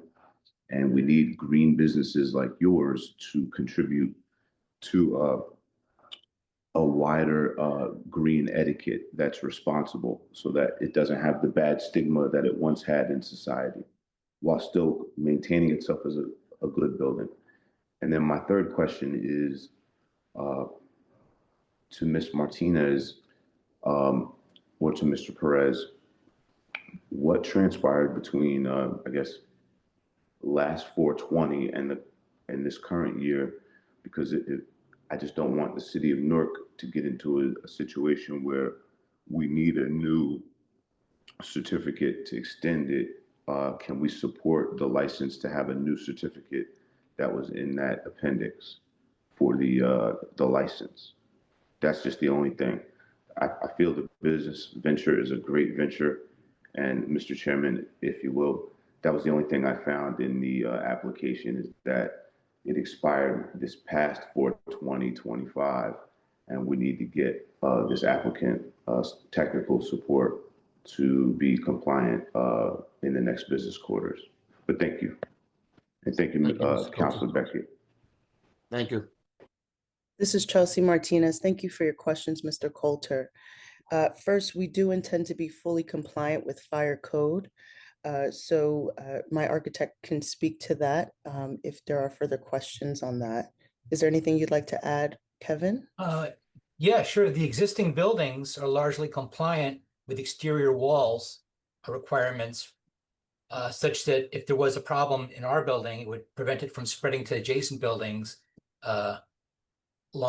short enough so that the fire department can come and deal with it. We're keeping the windows on the second floor in the event that there's a problem. Firefighters can access the second floor from the front windows. We're going to replace the stairwells, make them more accessible. There's going to be lighting throughout the whole building, emergency lighting. So if there is a problem, everything will be, people can egress the building in safety. So yeah, we're taking all the steps the building code requires for fire code upgrades. Thanks. Good question. Thank you, Kevin. To answer your second question, Mr. Coulter, Newark Green Team, that sounds like a wonderful opportunity. I would definitely like to discuss that further and understand how you guys work to get that going. To be quite honest, I was not aware of that, nor informed of that, but I love the sound of that, and I think that's something that we can work on. And then to address your last question, thank you for your concern in regards to our license. But on July 18th in 2024, we did clarify that we received a conversion. We were able to convert from conditional to annual Class 1 cannabis. So our cannabis cultivators. So our next step will be, our final step hopefully will be a walkthrough from the CRC team, regulatory team, confirming that we are ready to start growing. Thank you for your questions, Mr. Coulter. Thank you. No further questions, Mr. Chairman, and thank you for your service to Newark. And thank you, and good luck to the applicants. Thank you. Next witness, next speaker, I'm sorry. Seeing no other questions, Chair. Okay. Board, may I have a motion? Move it. Second, Second, roll call? Commissioner Baez,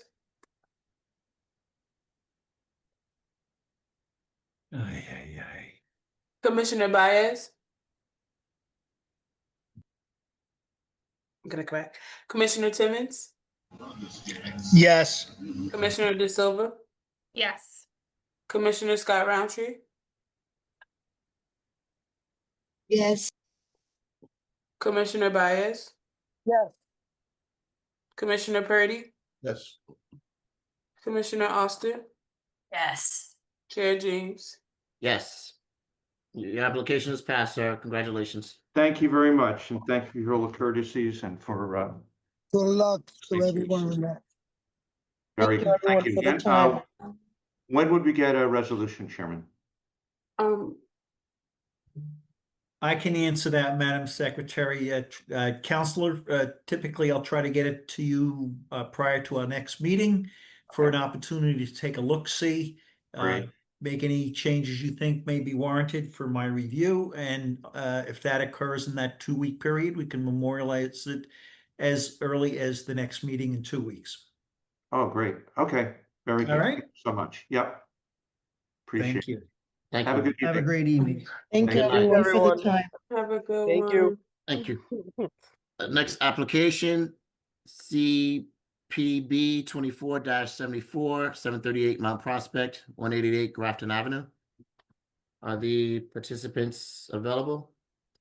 Mr. Agret should be joining us now. I'm not sure where he is, but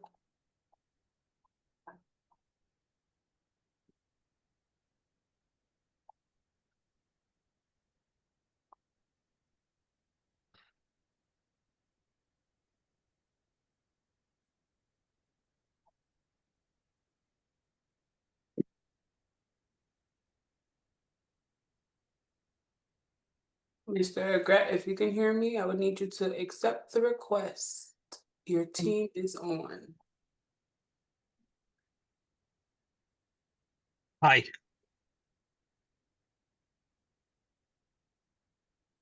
Good evening.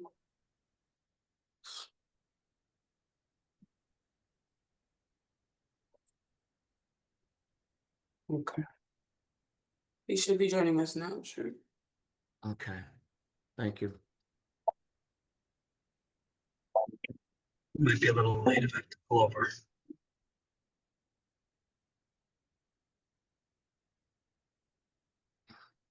Good evening. Good evening, Council. Is your team here? You guys need more time or? No, we're fine. Okay. I just had a little, I was looking at that. I would understand what that little square was. I haven't been here a while. Understandable, sir. Okay. It's a pleasure to be here. Let me know when you're ready. I am ready. Okay. If I could do my intro. My name is William Enrique Agrais. I'm a local neighborhood attorney located at 275 Clifton Avenue, Newark, New Jersey. I represent Mount Prospect 6 LLC. This is a bulk application for the legalization of 2 vacant units in the basement of an existing 8-family structure in a permissible R5 use group located at 738 Mount Prospect Avenue, also known as 188 Grafton Avenue. It's a corner property. And we're seeking 7 C variances, and one of those is the confirmation as to removal of a chain link fence. I have my architect available. If you have any questions as to my introduction, I'll be more than happy to respond. Thank you, Council. You can proceed with your first witness and let's get him qualified. Is George Fernandez available? Can we get him on the? He's there, Counselor. All right, thank you very much. Good evening, Mr. Fernandez. Do you solemnly swear the testimony you're about to give this board shall be truthful? I do. Thank you. Please state your name and affiliation to this application. Jorge Fernandez, FBR NANDES, registered architect, business address 75 Parkhurst Street, Newark, New Jersey. Thank you. Counsel? You've appeared before this board in the past, isn't that correct? Yes, that is correct. And your license is current, isn't it? Yes. Counsel, is he accepted as an Yeah, expert? Mr. Fernandez is qualified. He's here more than we are. So. All right, I just want to make sure. You are the architect that developed the plans to legalize these 2 units in the basement of 738 Mount Prospect Avenue. Is that correct, sir? Yes. Okay, and the variances that we are seeking are 8, specifically insufficient lot width, insufficient front yard setback, insufficient side yard setback, excessive impervious lot coverage, insufficient parking, excessive driveway width, insufficient shade trees, and a prohibited fence material. Is that correct? That is correct. Okay. Is a property zoned in R4, which would permit 8 units at the property? Yes. Okay. In this application, is intended to make the structure an 8-unit structure where 6 units currently exist. Isn't that correct? That is correct. Okay. As to insufficient lot width, a minimum lot width with 50 feet is required, but a width of 39.71 exists. That's a difference of 10.29 feet, correct? Correct. As to the front yard variance, 6 feet is prevailing and required, but 5 feet and 7 inches exists, a difference of 5 inches. Isn't that correct? That is correct. Okay. As to the side yard variance, 5 feet is prevailing and required, and only 2 feet 11 inches are existing, a difference of 2 feet and 1 inch. Isn't that correct? That's correct. As to the maximum impervious area, 75% is permitted and 86% exists. And this is a pre-existing condition. Isn't that correct? That is correct, yes. As to the parking variance, 4 parking spaces are required and 2 units are being provided as part of the plans. Isn't that correct? That is correct. Okay. As to the excessive driveway width, a maximum width for a one-way driveway of 5 feet is permitted, but the driveway width is 20 feet 9 inches, an overage of 10 feet 9 inches, correct?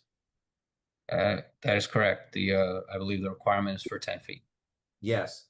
As to insufficient shade trees, a minimum of 3 shade trees are required along Grafton Avenue and none exist. Has the applicant agreed to revise the plan to include 3 shade trees along the Grafton Avenue frontage? What I'll say to that is that we should consult with the city arborist, as there are very low power lines on that side of Grafton, as to what kind of tree can be planted there. There is space, obviously, on the sidewalk. There's a planter that we could plant the trees, but I would defer to the arborist as to what species of trees due to the fact of the low power lines. Okay. As to the prohibited fence material, has the applicant agreed to revise the plans to replace the fence with a decorative wrought iron tubular fence no more than 4 feet high? Yes, that is correct. And the applicant also agrees to bring the fence into the property, as opposed to, I believe now it's encroaching on the right of way. Given the fact that the area is designated as an R4, would the approval you recommend to this board to approve these variants change the character of the neighborhood or be detrimental to the zoning ordinance? No. Could you describe the proposed units as to egress, ingress, the height of the ceiling, and the windows? Certainly. I'm going to share my plans for that. So on the submitted plans that were revised on the last revision, March 11th, 2025, that were submitted to the board. We have here an existing building, 3-story frame, and it's currently situated on the site and with the entrance on Grafton Avenue.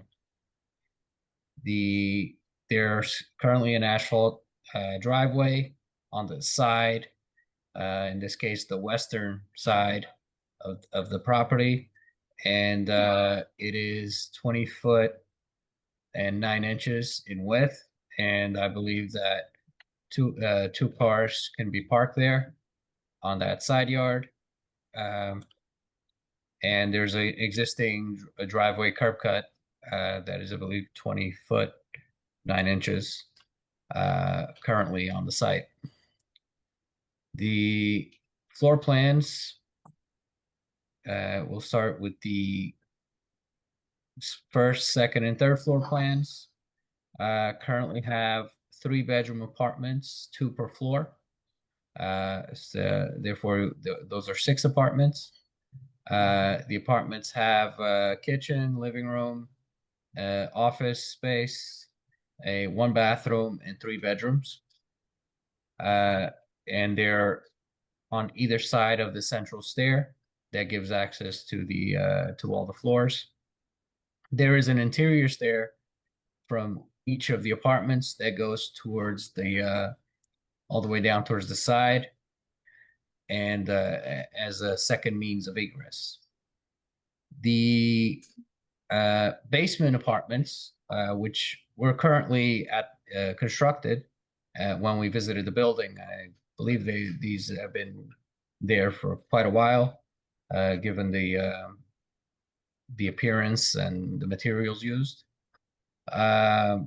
They were designed as 2-bedroom apartments with an office and living room and 1 bathroom. And they're also on either side. There's a central corridor that connects the 2 stairs, and also 2 exits into the side yard of the property. So every apartment has access to 2 separate exits. There are also a mechanical area and a storage area in the middle, underneath the stairs of the going into the upper floors. And what we are proposing to do is to legalize these 2 basement apartments. They're each 2-bedroom, and they have windows facing the front and sides, and I believe they do provide ample light and air into each of these units, as the windows are operable. And we will be able to install window wells at the bedrooms on the corners here of the building, to allow for egress windows to be installed at each of the bedrooms. The facade is existing. I believe the glazing is roughly around 20-25% of the elevations. I can confirm that as a request to the planner, but again, we're not proposing a change to the elevation, as the building is existing. I do have a photo of the building. This is a photo that I believe was submitted to the board. We have, again, the existing building, 3 stories, and then the basement where we have windows here on this lower portion that is a masonry construction. And there is, of course, the chain link fence that will be removed and replaced with the wrought iron fence. And as you can see from the photos, we have very low power lines and telephone data lines.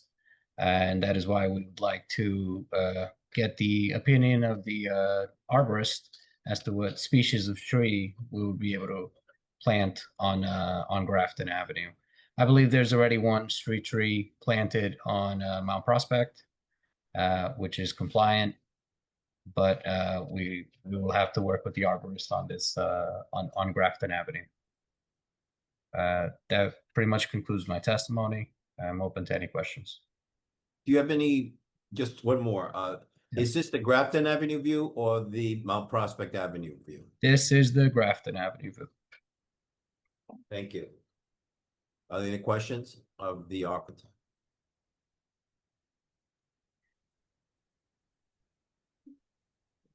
Mr. Chair, I see Mr. Traficante's hand raised. I believe you're muted, Mr. Chair.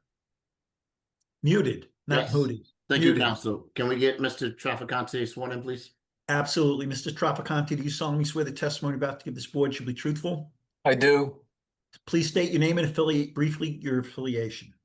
Name is Charles Traficante. I'm a principal engineer and a professional engineer. I work for the City of Newark, Department of Engineering. My license is active and in good standing with the state board. You may continue.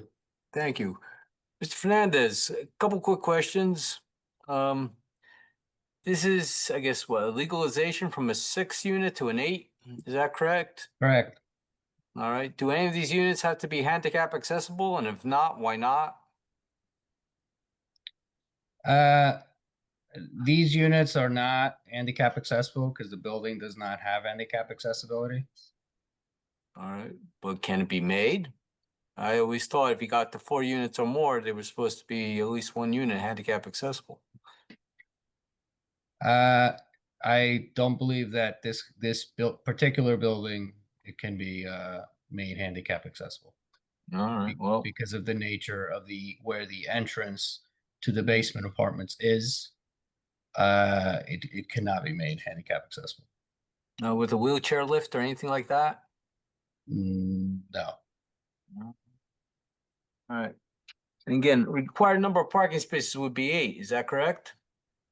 1 per unit? I'll defer to the planner on that. All right. Well, we'll get to that in a second. And you said there were 2 spaces on the side. Are those side by side or tandem? Side by side. All right. All right. So you're light by at least, by my estimate, 6. You need 8. You got 2. All right. Assuming none of those have to be handicap accessible, since no unit is handicap accessible. Correct. 3 comments in the engineer's report to the planning board dated March 31st of this year. On page 3, item 3, survey. Roman numeral 14, applicant shall provide testimony to the board as to who owns the existing chain link fence that runs along the common property line to the south with adjoining lot 60. Applicant owner of block 761, lot 62 shall also provide additional testimony to the board as to the height of this existing chain link fence and its future disposition. Can you answer that, Mr. Fernandez? Yes. That fence is within our property, and it can be removed and replaced with a privacy fence. So it's to be removed? Yes. All right, and that doesn't encroach onto the adjoining property? I believe it encroaches once you get towards the southwestern corner of the property. But in any event, we will work with the neighbor to be able to replace that fence. All right, but for now, fence is to be removed and replaced with a wrought iron fence. It's your client's fence, fair to say? Correct. Second question. All right. Item 3, page 3 of the report. Item 3 is survey, Roman numeral 15. Survey indicates an existing retaining wall and fence that extend to the public right-of-way from Mount Prospect Avenue. Applicant property owner shall provide testimony to the board as to what approvals from the city of Newark has the current property owner secured in order to allow this existing retaining wall and fence to encroach into public right-of-way from Mount Prospect Avenue. Should no approvals exist, applicant property owner shall provide additional testimony to the board as to the future disposition of this existing retaining wall and fence should the board approve this application, especially in regard to how the applicant property owner shall indemnify the city of Newark from any current or future litigation resulting from anyone falling off the 5-foot-high retaining wall in the front yard. Can you address that, Mr. Fernandez? Yes, I believe that the retaining wall is within our property. Oh, The fence is encroaching on the right of way, and that will be brought back into our property. well, I think that your survey shows both the wall and fence encroaching. So unless you know something your survey doesn't, enlighten us.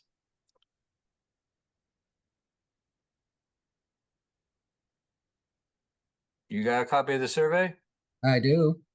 All right, well, can we bring it up and take a look, Yeah. please?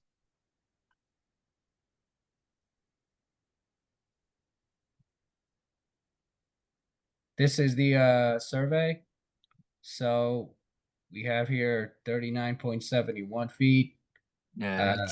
Looks like the wall is here. Right, this is right Yeah. where the line is, where my cursor is. No, I think it's at the other end.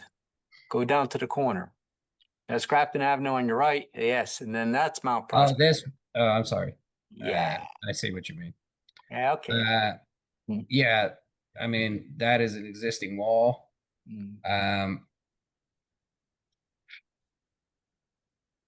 That would be up to the. I would have to speak to my client to see what he would be willing to do there. And what could be, and if it was to remain, what approvals you would have to secure and what measures you would have to take to indemnify the city from litigation. I believe a hold harmless letter. Yeah, well, we've been over hold harmless. They don't run with the property. As soon as you sell the property, they're not worth the paper they're written on. I've been told that by the legal department. So you would have to speak to them, but what other measures can be provided that they would agree to? That We would could, I'm sorry, William McGrath. We can agree that any hold harmless agreement would run with the deed. With the deed? Yes. All right, well, Yes, it would be it would be considered a restriction. All right. Unless it's removed. All right, and that would be subject to the review and approval of the city legal department. That's And I fine. guess the board attorney for that matter. But all Yes, right. yes, we have done that previously. Council for previous applicants said that that it would run with the deed, and that's been acceptable in the past. All right, all right, all right. And last question, again. Item 3, survey, page 3, Roman numeral 16. Survey indicates an existing chain link fence that extends to the public right of way for Grafton Avenue. Applicant property owner shall provide testimony to the board as to what approvals from the city of Newark has the current property owner secured in order to allow this existing chain link fence to encroach into the public right of way for Grafton Avenue. Should no approvals exist, applicant property owner shall provide additional testimony to the board as to the future disposition of this existing chain link fence should the board approve this application. Is this the same fence you're offering to remove and relocate and replace, Mr. Fernandez? That is correct, yes. Okay. All right. Otherwise, is there anything you take exception to in the Department of Engineers report to the Central Planning Board dated March 31st, 2025? No, I do not. All right. No further questions. Thank you. Thank you. Thank you, Mr. Trafficante. Susan Gruhl? Yes. Good You were evening, sworn Ms. in already. Gruhl. Ms. Gruhl, you're under oath already. Okay, good. That's good. Okay, in terms of parking, the standard, just to pick up on that, the standard is half of a space per dwelling, so they require 4 spaces. They're providing 2, even though their chart doesn't show that, but their site plan shows 2. So they need a variance for 4 is required, 2 is provided, so they need a variance. Okay, that's just to clarify that. The other is what are you going to, our memo asks for the plans to provide details for the garbage and recycling enclosures and to locate them so they do not block building windows or interfere with the parking area. Mr. Fernandez, could you address that, please? Certainly. So what we intend to do is, since we do have 39 feet of driveway, we can push the cars about 10 feet forward and be able to house the garbage and recycling enclosures behind the parking spaces with a vinyl enclosure, so that it will be screened from view, both on from the property and on Grafton Avenue. So just to follow up to confirm, you will revise the plans to show that? Yes. Okay. And you'll also revise your plans to show the chart that says 4 and 2 parking spaces. Rather, I think you say 0 at some point. So if you would take care of that. And also you are going to confirm the glazing Yes. calculation, so we know that there's no variance necessary for that. Thank you. Correct. Thank you. Thank you, Ms. Grew. Counsel, does that complete your testimony? I just Mr. have Witness? 2 more questions to ask the architect. I'm Sure. sorry. Have you had an opportunity to review the memorandum given to the board dated September 2nd, 2025? Mr. Fernandez? Is that from the water department? No, that is from the engineering. It's Yes. the legal. It's the application that was the application that was given. It's a memo, and it's dated September 2nd, 2025. Yeah, that memo, is that the memo from Mr. Tropicante? I am not sure. Hold on. It's not, there's no name on this. There's no name on this at all. So I just want to make sure, although Mr. Tropicante went over these points there, I just wanted to make sure that we were clear on that. Yes, we can comply with the requirements of the engineering department and the water and sewer department as well. Okay. No further questions. I'm ready for summation. Thank you. Mr. Beck, you was on mute. You had something you wanted to say? No, I was just going to clarify that Mr. Fernandez had agreed and we walked through that memo. Oh, okay. I'm Thank sorry. you. I just didn't see Mr. Tropicante's name on there. No problem. Okay, any other witnesses? None. Okay. Board, any questions? Is there a summation possibility, or do I? Yes. Do I do it now? Yes, you can do it now. Since all the right. board has no other questions for you. Okay. As indicated by the testimony, said current application to legalize these existing 2 units are consistent with the master plan. Said application also addresses the need for additional housing in Newark. The applicant has carried the burden of proof to establish that the positive criteria exceeds any negative criteria, and that the benefits of the deviation substantially outweigh any detriment, granting the variance, and that the proposed use is an inherently beneficial use in providing urgently needed additional housing for the residents of Newark. Thank you. Thank you. Board, any other questions? Okay, I need a motion. Moving it. We didn't open the floor to the public, Chair. Oh, Oh, you're right. I'm sorry. Anyone from the public would like to speak? Please press *9 or raise your hand on the bottom right. We have 1, Chair. You gotta tell me to slow down.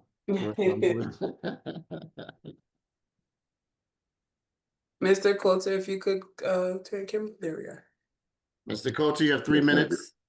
Oh, no, very briefly, just a question. 1 second, Yeah, Mr. Coulter, you have to be sworn in. Swear in in once just- again. Oh, okay. All right. Once again, Mr. Cole, do you solemnly swear or affirm the testimony you're about to give shall be truthful? Yes, Counselor. Thank you. Please state All your right. name and address. Che Coulter, Avon Avenue. Mr. Chairman, my questions to the witnesses this evening is to the counselor and to Mr. Fernandez. What will the fire suppression systems change at all in the plan? Very briefly, if you could just respond to that. I know that there hasn't been a bad fire history there, but with the new residential properties going to the R5, the risk is there, and we just want you to be able to have that for the board in case they need it. That was it. Other than that, I think it's a good project because we need housing. Thank you, Mr. Chairman and colleagues. Thank you. Council, you want to address? I'm not exactly clear on what the question was. Essentially, he was asking about the fire suppression system in terms of the additional 2 units being added. So was there any changes to? Obviously, we're going to have to comply with the fire code. We're going to get inspected by the fire code. We're going to comply. And of course, DCA will come every 5 years and make sure we continue to comply. Gotcha. Thank you. Any other members want to speak on this particular application? Seeing none at this time, Chair. Thank you, Board Secretary. Board, do I have a motion?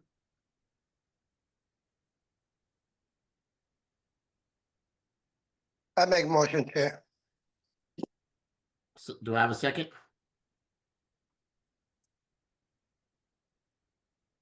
Motion by member Baez. Do I have a second?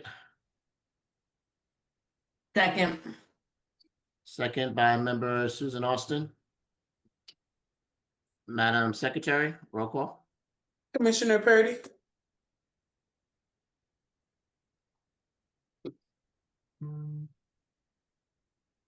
Commissioner Purdy. We'll come back. Okay. Commissioner Baez. Yes. Commissioner Timmons. Yes. Commissioner De Silva. Yes. Commissioner Scott Roundtree.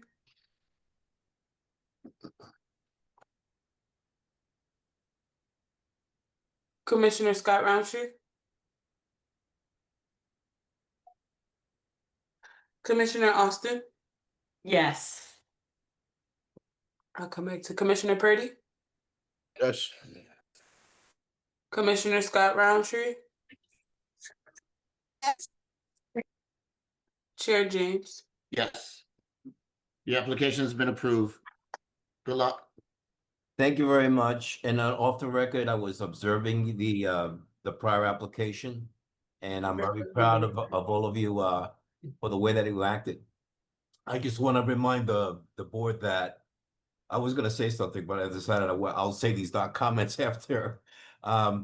This act that legalized marijuana specifically wanted 15% of the women and 50% of minorities to apply, because we had suffered such discrimination in the uneven application of the marijuana laws.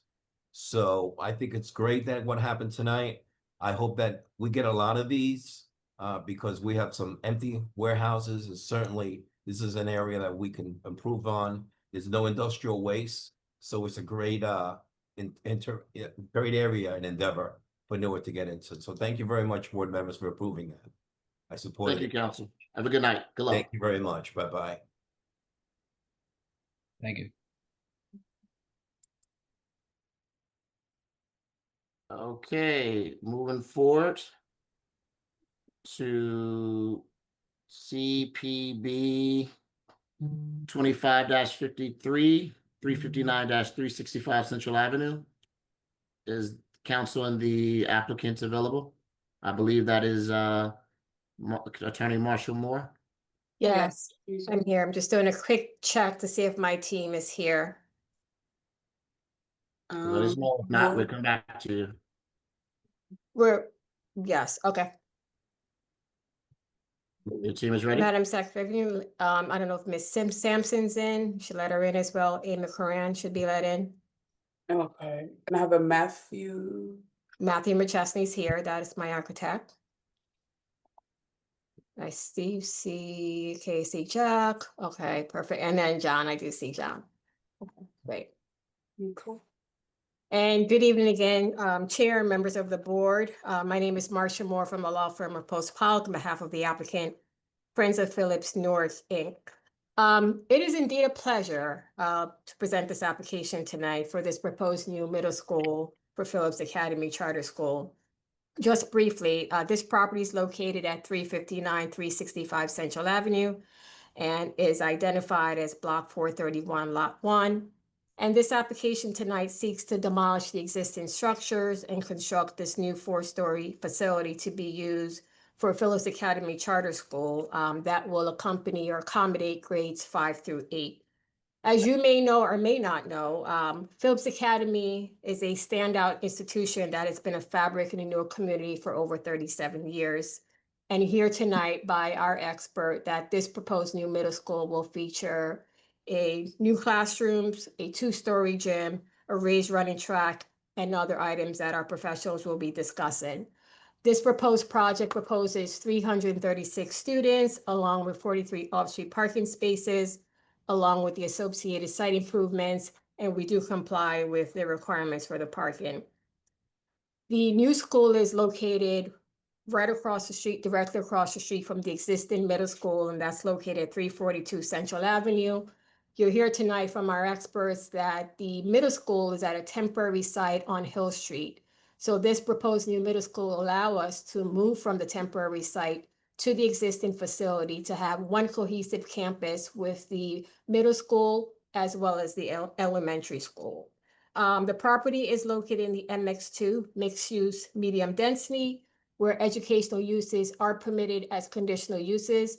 We will be discussing the conditional use standards through our testimony tonight, as well as the variances that we're seeking in certain waivers.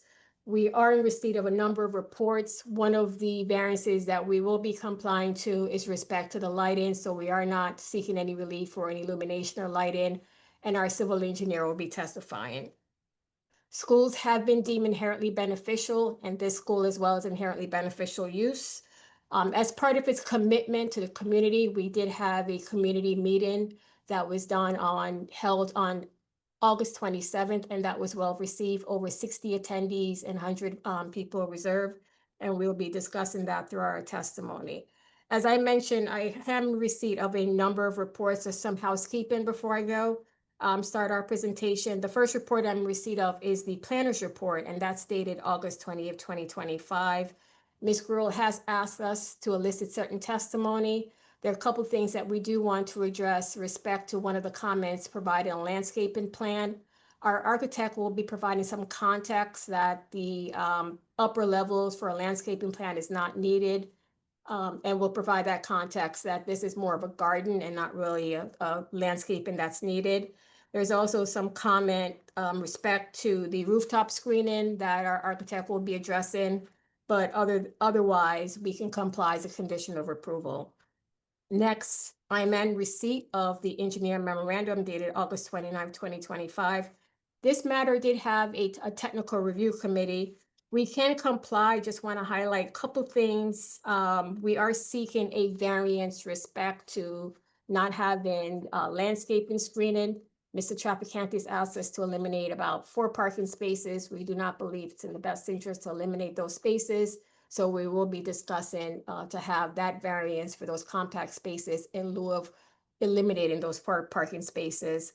And in addition to that, there were some comments provided, truck circulation, bike storage, which is not part of our application. You'll hear tonight that we do not propose any buses or any tractor trailers, so we don't believe there is any need to have a truck circulation plan or circulation plan for buses. Again, we'll discuss that in our testimony. We are also in receipt of the comments from Water and Sewer. We have no objections to those comments, and we'll agree to comply with conditions of approval. So at this time, I do have a number of witnesses. My first witness will be Yasmin Sampson, who's the head of school. We'll be discussing as a factual witness the operations, followed by my civil engineer. We'll give you an overview of the site.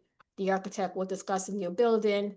I do have a traffic engineer, And last but not least, well known to this board is John McDonough, will be discussing the inherently beneficial uses and the variances that we're seeking tonight.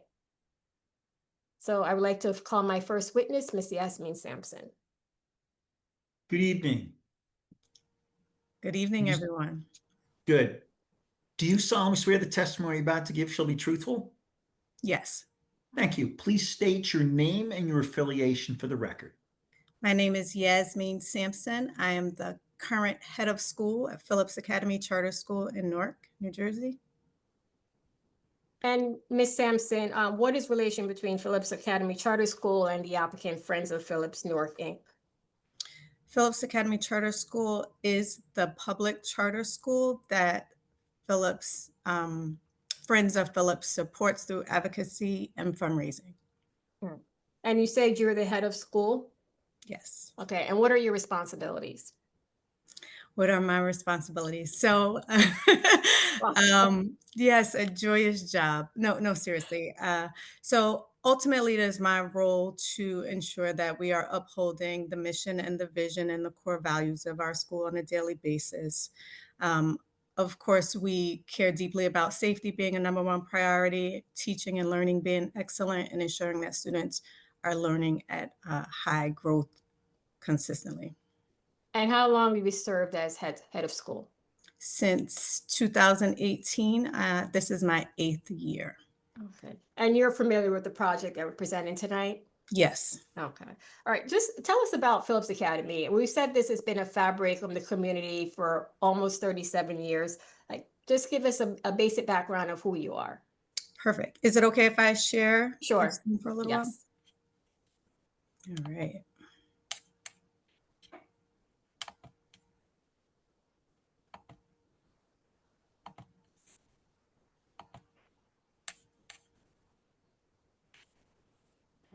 Can everyone see? Yes. And Madam Secretary, we just have this marked as A1.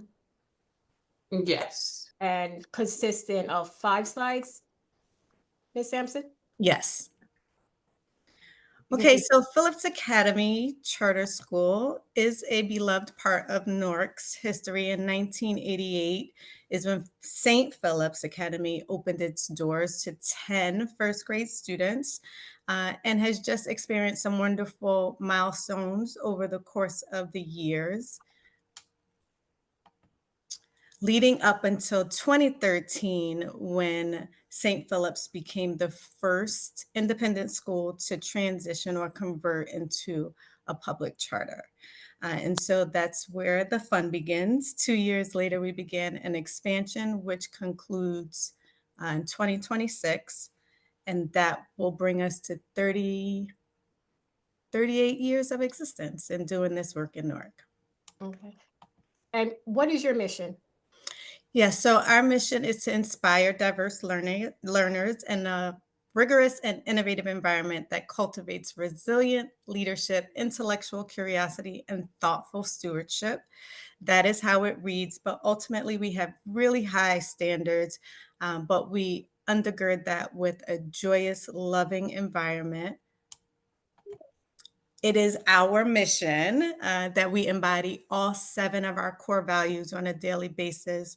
But the one that we really just think guides us is radical love. And that's the idea that school can have high expectations and really push students, but understand that it can be a very fun and happy place to walk into every day. And if you can just tell us, describe your performance, like what type of performance that you're proud of for Phillips?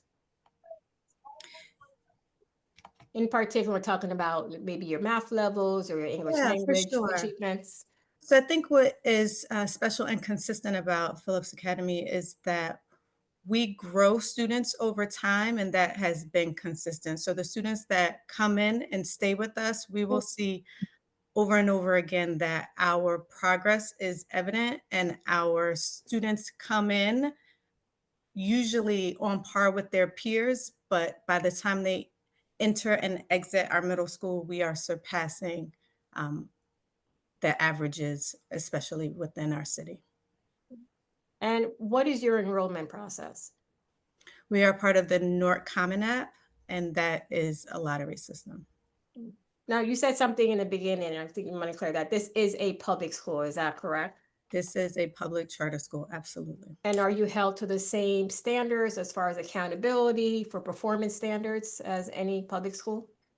Yes, we are. And as a charter, we are rigorously evaluated. Every 5 years, we go through a renewal process, and Phillips has consistently been granted renewal at Tier 1 status. There are 3 tiers. Tier 1 is the highest.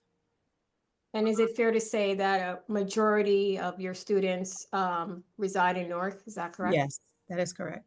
Okay. In my introduction, I mentioned that this proposed new school will be located directly across from your existing middle school. And where Yes. is that located?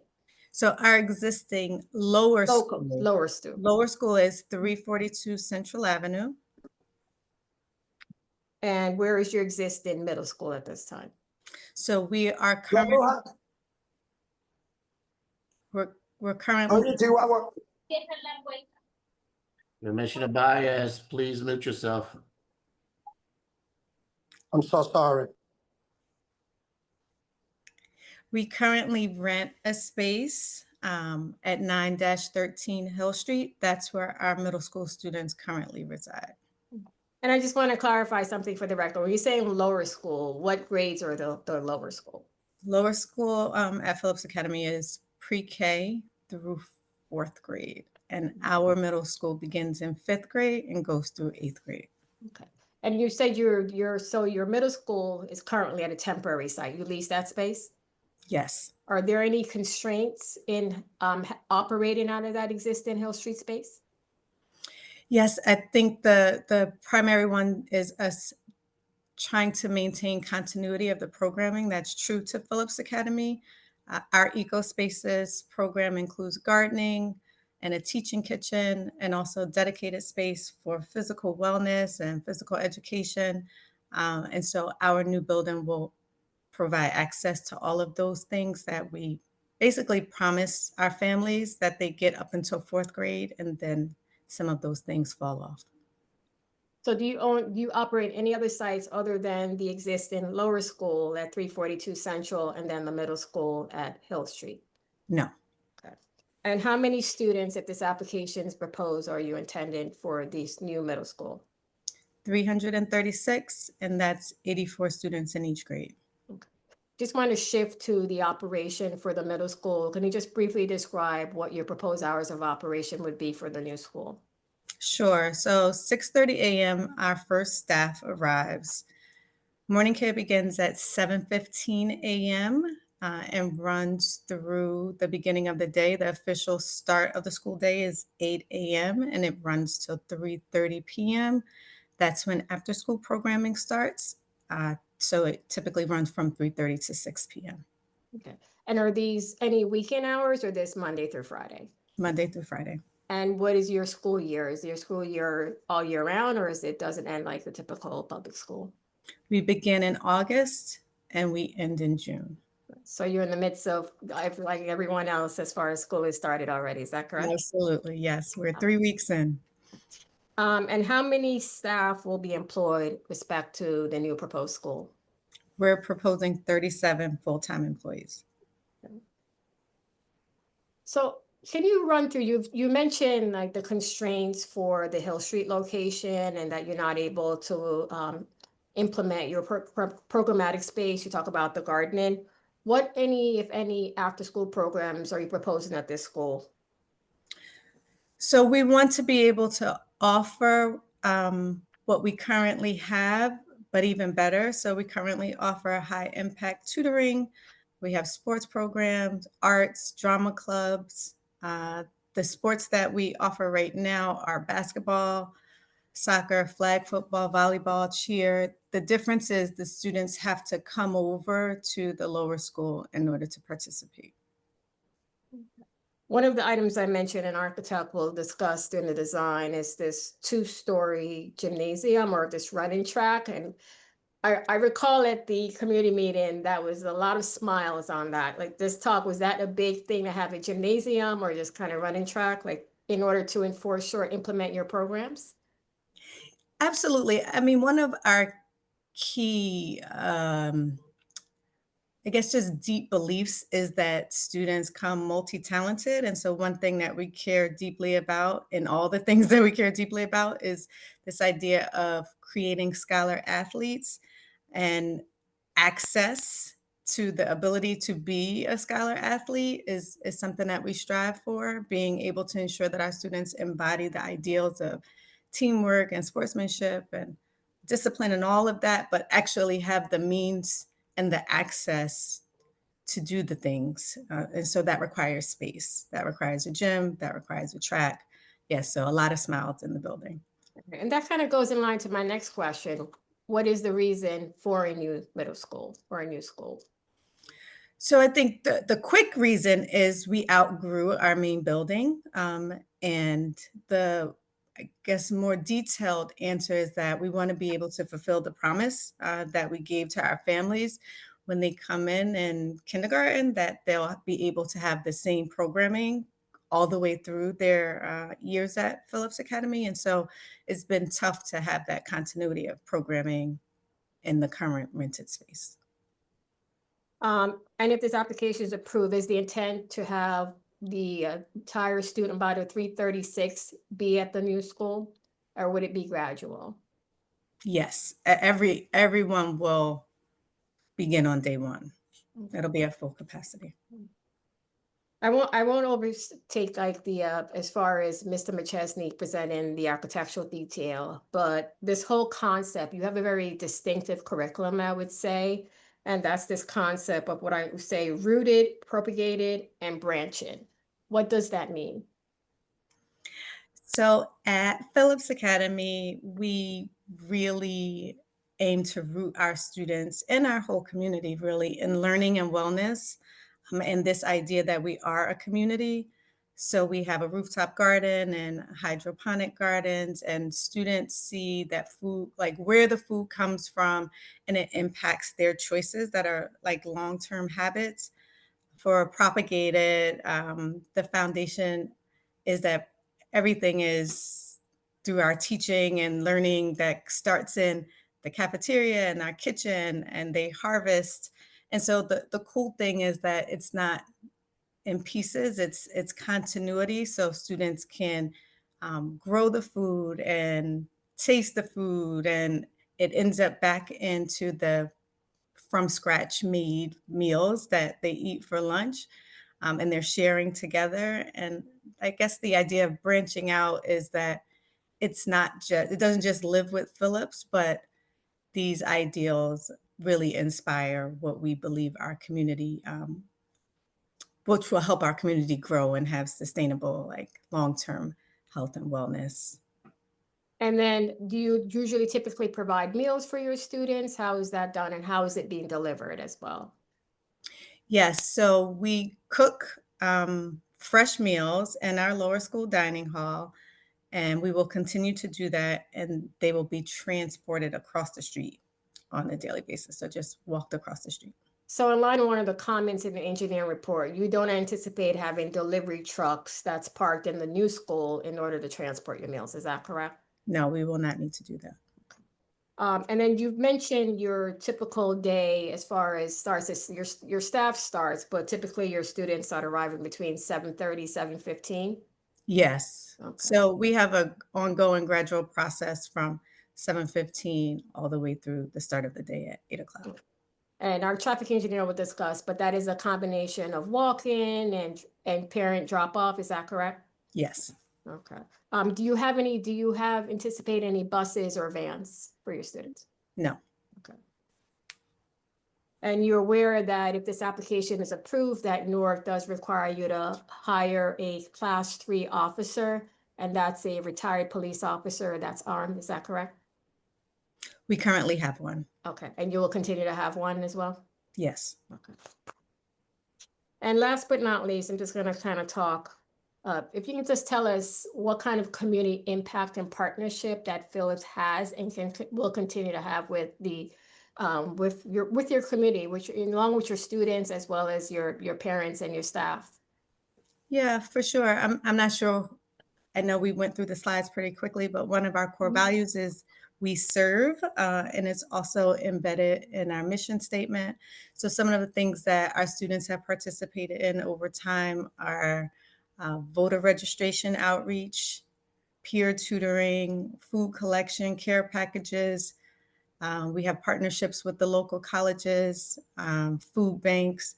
So we do a lot. One of the things that was true to Phillips when I first joined this family was a program called Stewardship, where the middle school students were able to support pre-K and kindergarten classrooms, read to them, help them during lunchtime. And when we got separated, those type of programmings just weren't possible. So there's a lot that we're doing that we can continue to do, and also will provide an opportunity to do things even better once we're back together again. Thank you, Ms. Sampson. I Thank have you. no further questions. No the questions by the board. Board, any questions for this witness?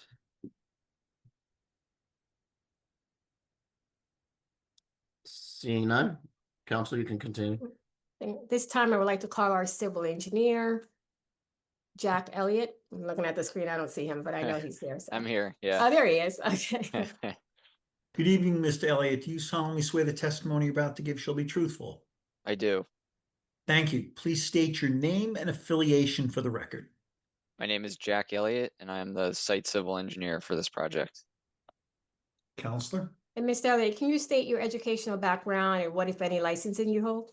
Sure. I have a bachelor's degree in civil engineering from Rowan University, and I'm currently a project engineer at Langen Engineering, where I've been working for 7 years, and I am currently licensed in the state of New Jersey, and my license is in good standing. And have you testified before this board or a similar board in capacity of a licensed civil engineer? I have not testified in front of this board, but I have testified in front of other boards. Are your license still current? It is, yes. Chair, I would ask that you accept him Please as a accept civil it, engineer. counsel. Right. So Mr. Elliott, you're familiar with the project, correct? I am, yes. I was the lead design engineer for this. We've mentioned a number of reports. If you could share your screen and kind of give us an overview of the existing site. Ms. Sampson kind of gave us an overview of what's existing at the 342 from an operational standpoint, but if you can just walk us through the civil component of this application. Sure, thank you. So the plan that's being presented, this is the boundary and topographic survey that was prepared by Pronesti Surveying and was included with our submitted drawing set. The subject parcel, which is highlighted in red, is identified as block 431, lot 1 on the tax maps and is 0.91 acres. The site is currently occupied by a former building slab, which is functioning as a concrete parking lot with a small portion of asphalt and some overgrown weeds along Morris Avenue. The existing elevations generally range from elevation 121 around the boundary of the site down to around elevation 118 within the center of the site in that small asphalt area. A small portion of stormwater ponds within the center of the site, but the majority of stormwater sheet flows off the site and is collected in the existing sewer system via roadway inlets in Morris and Central Avenue. To look at the proposed site improvements, this is drawing CS 101 site plan, which was included in our submitted drawing set. There are revision clouds on this drawing. We did submit revised plans after we held our technical review committee meeting with the city on July 9th, and those revisions are reflected on this plan. The proposed redevelopment includes a new 4-story middle school with approximately 16,000 square foot ground floor footprint. The development also includes a new at-grade asphalt parking lot with 43 parking stalls, and all parking spaces that are required to have wheel stops will be provided in accordance with the comment letter we received from the city. To provide a little cleaner image, this is just the site plan zoomed in with some of the text and dimensions turned off. So some of the additional improvements include new driveway aprons for parking lot access on Morris Avenue and Duryea Street, new concrete sidewalk and curbs along the building and around all the site frontages, and new curb ramps at intersection crossings. A new 6-foot-high black ornamental steel picket fence is proposed around the entire parking lot with a sliding gate at each entry and exit point of the parking lot for vehicle access. New stop signs and associated stop striping are provided throughout the parking lot and at vehicle exit points from the site along Morris and Duryea. New traffic calming measures consisting of rumble strips are proposed in Morris Avenue, Duryea, and Dickerson Street, as requested by the city in our technical review committee meeting. Two-way vehicular access to the parking lot is provided via the new driveway aprons on both Morris and Duryea. Note that the entrance on Morris is intended to only be used for emergency vehicles, and the primary entry and exit for the site will be off Duryea Street. To briefly overview pickup and drop-off operations, they are intended to occur within the proposed parking lot. The general operation will consist of cars entering the site through Duryea, turning right into the parking lot, looping around the parking lot counterclockwise, and then pulling up alongside the sidewalk adjacent to the building. Cars will then exit the site back onto Duryea Street, and as previously mentioned, there are no new buses for the school. So I just want to stop there Sure. because again, this is a conditional use standard with respect to the school. So we want to make sure that there are separate parking spaces and a drop-off area for the parents. Is that right? And students, is that correct? That is correct, yes. Go ahead. Thank you. Trash and recycling access is provided via the new driveway apron that's on Duryea Street, and dumpsters are proposed in the northeastern corner of the site, shown here. And they're surrounded by a 6-foot high masonry wall enclosure, and both trash and recycling will be located in this area. We will be providing bike racks on the site, but the final location is still being determined at this time. The landscape and lighting is shown. This is drawing LL101 site lighting plan, which was also included in our submission set. There's a total of 17 new shade trees proposed and 8 new ornamental trees throughout the site and along the street frontages. These are highlighted in green on the screen. And there are 9 trees proposed within the new parking lot, which is compliant with the ordinance. There are deficient street trees provided along both Duryea and Morris Ave. Duryea is deficient by 3 trees and Morris Ave is deficient by 2 trees. This is a result of a few different factors from the site. The first being we do need to provide sufficient space for the driveway aprons to access the parking lot. We also were asked to provide clear sight lines for the exit points of these driveway aprons from the parking lot. And there are a number of existing conditions that constrain the number of street trees that we can propose. That includes utility poles with overhead wires, and there are ADA curb ramps that we are intending to maintain and replace as part of the project. We are seeking relief with respect to the shade trees. That's one of the variances that we're seeking. That's correct, yes. We are also proposing light poles, illuminated bollards, and canopy lighting throughout the site to safely and effectively illuminate the site while reducing light bleed onto adjacent properties. There was a comment about the canopy lighting not being consistent with the architectural plans, and the plan on screen has been revised to be consistent between the two. There was also a comment about the proposed lighting design not meeting the minimum foot candles required by the ordinance. The minimum required is at least 0.5, which was noted in the planning report. We will be revising the lighting plan to remove those variances, and we will be adjusting and adding fixtures as needed to provide the minimum 0.5 foot candles everywhere noted in the planning report. There is also one single light pole where the spacing is within the minimum allowable spacing. This was intentionally done to better distribute light throughout the parking lot. However, we will update the plan so that the spacing is compliant for all light poles on site. To briefly touch on the grading and drainage, this is the drainage plan CG 102 submitted with our drawing set. The building will have a finished floor elevation of elevation 119.5 with some doors at a higher elevation of 120.5 along the parking lot side of the building. The elevations within the proposed parking lot will vary from elevation 121 in the northeast corner down to about elevation 117 in the northwest corner. The site is designed in compliance with the ADA accessibility standards, and all required ADA accessible routes to the building have been designed per the ADA requirements. A stormwater management and conveyance system is proposed for the site, which was designed in accordance with the NJDEP stormwater rules and the City of Newark stormwater regulations. Both of these sets of rules require that we address stormwater quantity, stormwater quality, and groundwater recharge. Stormwater runoff is intended to be collected on site via new inlets and storm sewer pipes, which will convey runoff to a new subsurface detention basin consisting of solid HDPE pipe. That's the black rectangle shown on the plan on screen. So to address stormwater quantity, the new subsurface detention basin will reduce existing runoff flows for the 2, 10, and 100-year storm events by 50%, 25%, and 20%, respectively, for both the current and future rainfall values established by NJDEP. Stormwater quality measures are not required for the site, as the proposed improvements will decrease the overall regulated motor vehicle surface, and groundwater recharge measures are also not required, since the site is located in a state planning area 1 zone, which does not require groundwater recharge measures. All proposed utilities for the site, which include sanitary sewer, water, gas, telecom, and electric, will service the building from existing services surrounding the site and will be coordinated with the respective utility providers. I would like to note a new transformer is proposed at the eastern corner of the site to support the new school.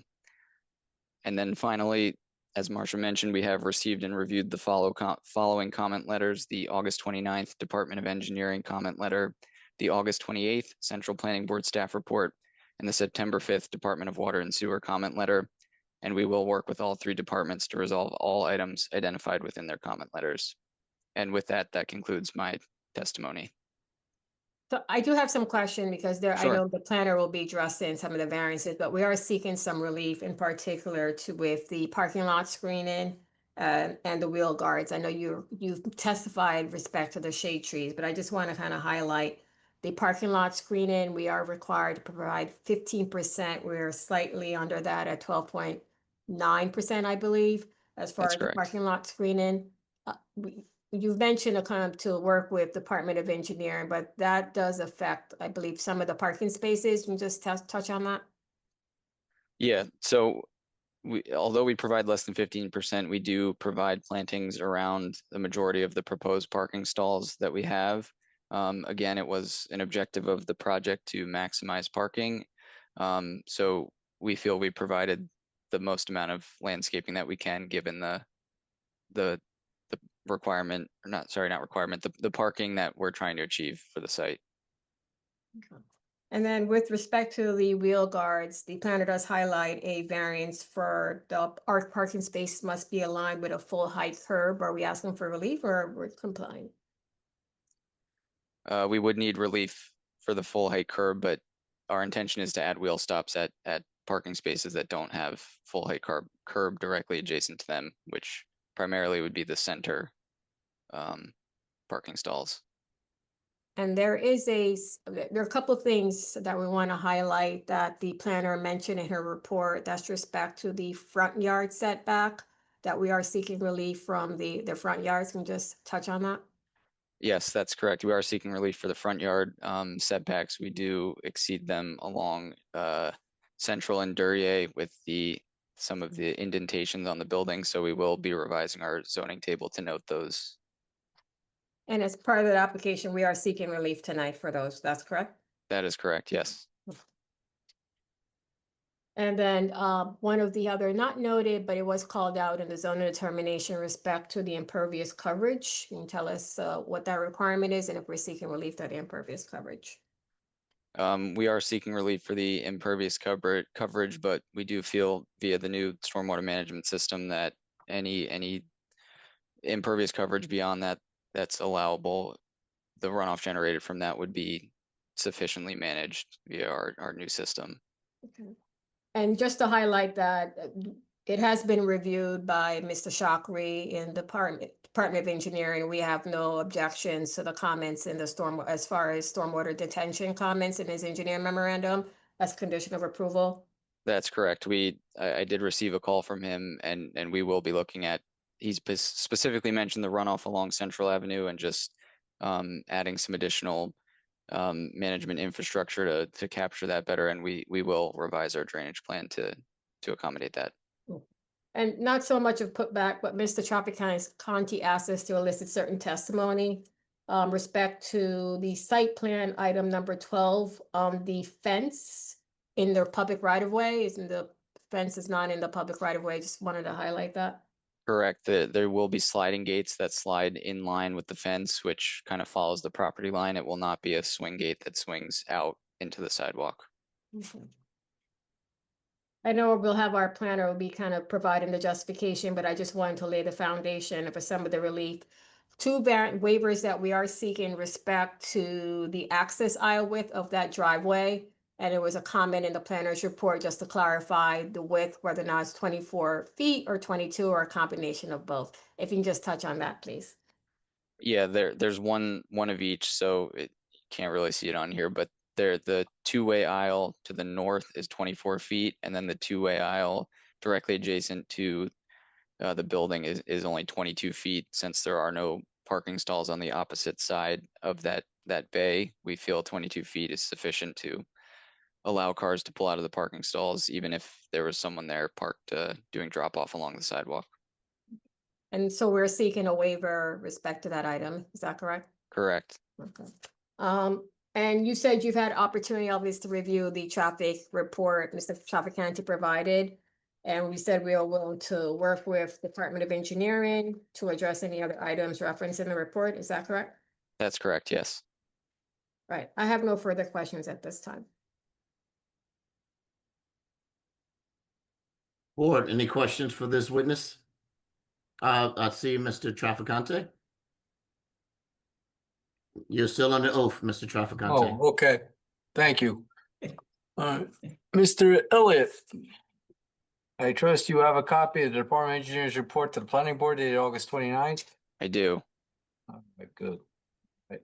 So to sum up, first and utmost, for the record, you're looking for relief from the following items. Item number 4, Roman numeral 2, item number 4, Roman numeral 18, and item number 4, Roman numeral 20.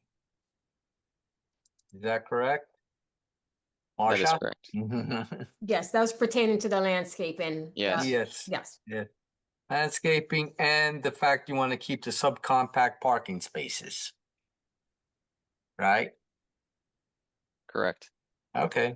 Okay. What about item number 4, Roman numeral? Let's see. 21. According to section 41:8 of B of the city code, 1/10 of the parking areas, 1/10 of the total of such area, or 1,000 square feet within each 10,000 square feet of paved area. In your case, be 1,637.2 square feet shall be landscape or planting material reasonably distributed in the area. The applicant does not propose any landscape barriers or reasonably distributed within the parking lot, but predominantly along the perimeter. Is that something you're still looking for relief for, or is there any way you could provide, I guess, curved landscaped islands in the parking lot without losing a parking space? We do have one planted island next to the ADA stalls. I think if we were to add another one, it would reduce the overall parking count. So we would request the waiver. All right. So it would be items number 4, Roman numeral 2, item 4, Roman numeral 18, item 4, Roman numeral 20, and item 4, Roman numeral 21. Is that correct? Yes. Okay. All right. Otherwise, and all your fences, either if they're at the entrance, there'll be a sliding gate. You do show fence gates in the fence, I guess, for the sidewalk at the northwest corner of the school. They're all going to open into the property, none of which will open out into the public right of way. And that corner or any other, is that fair to say? Correct. The only swing gate will be for the trash enclosure. The gates for the parking lot will be sliding and will not open into the public right of way.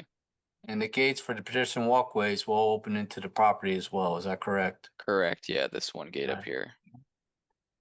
Otherwise, can you comply with all the other comments in the Department of Engineers report to the Planning Board dated August 29th, 2025?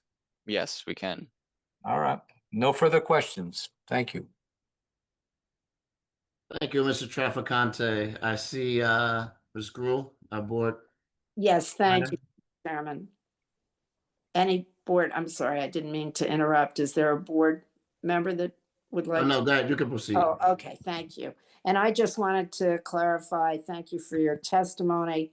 My understanding is that you will comply with what's in our memorandum. You will be eliminating any parking variance. However, you will require a variance for impervious coverage.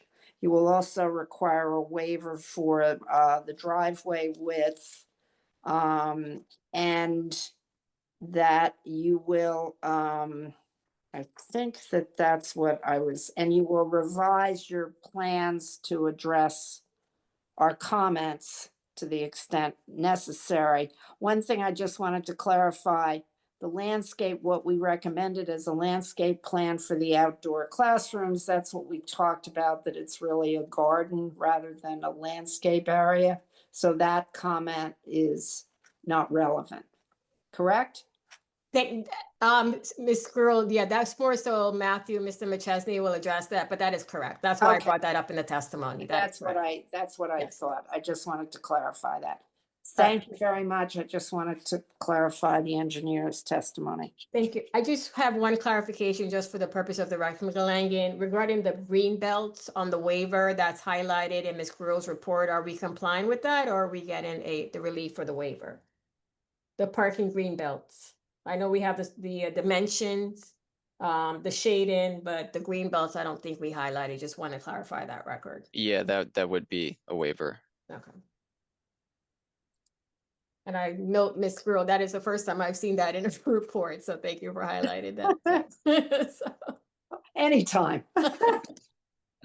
Thank you thank you. very much. Board, any other questions for Mr. Elliott? Council, next witness. So this time I'd like to bring our architect, Matthew McChesney.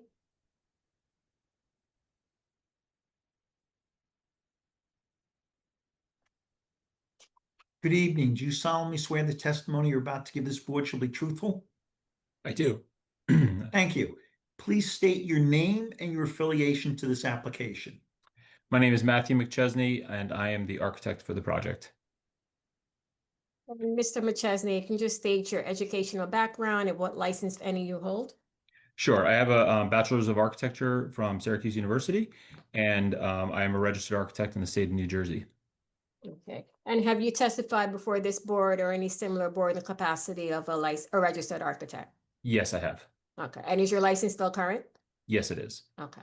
All right. So if you can, we've discussed the operations, we've discussed the site. If you can just walk through the architectural component of this application. Sure. Let me just, I'm going to share my screen quickly.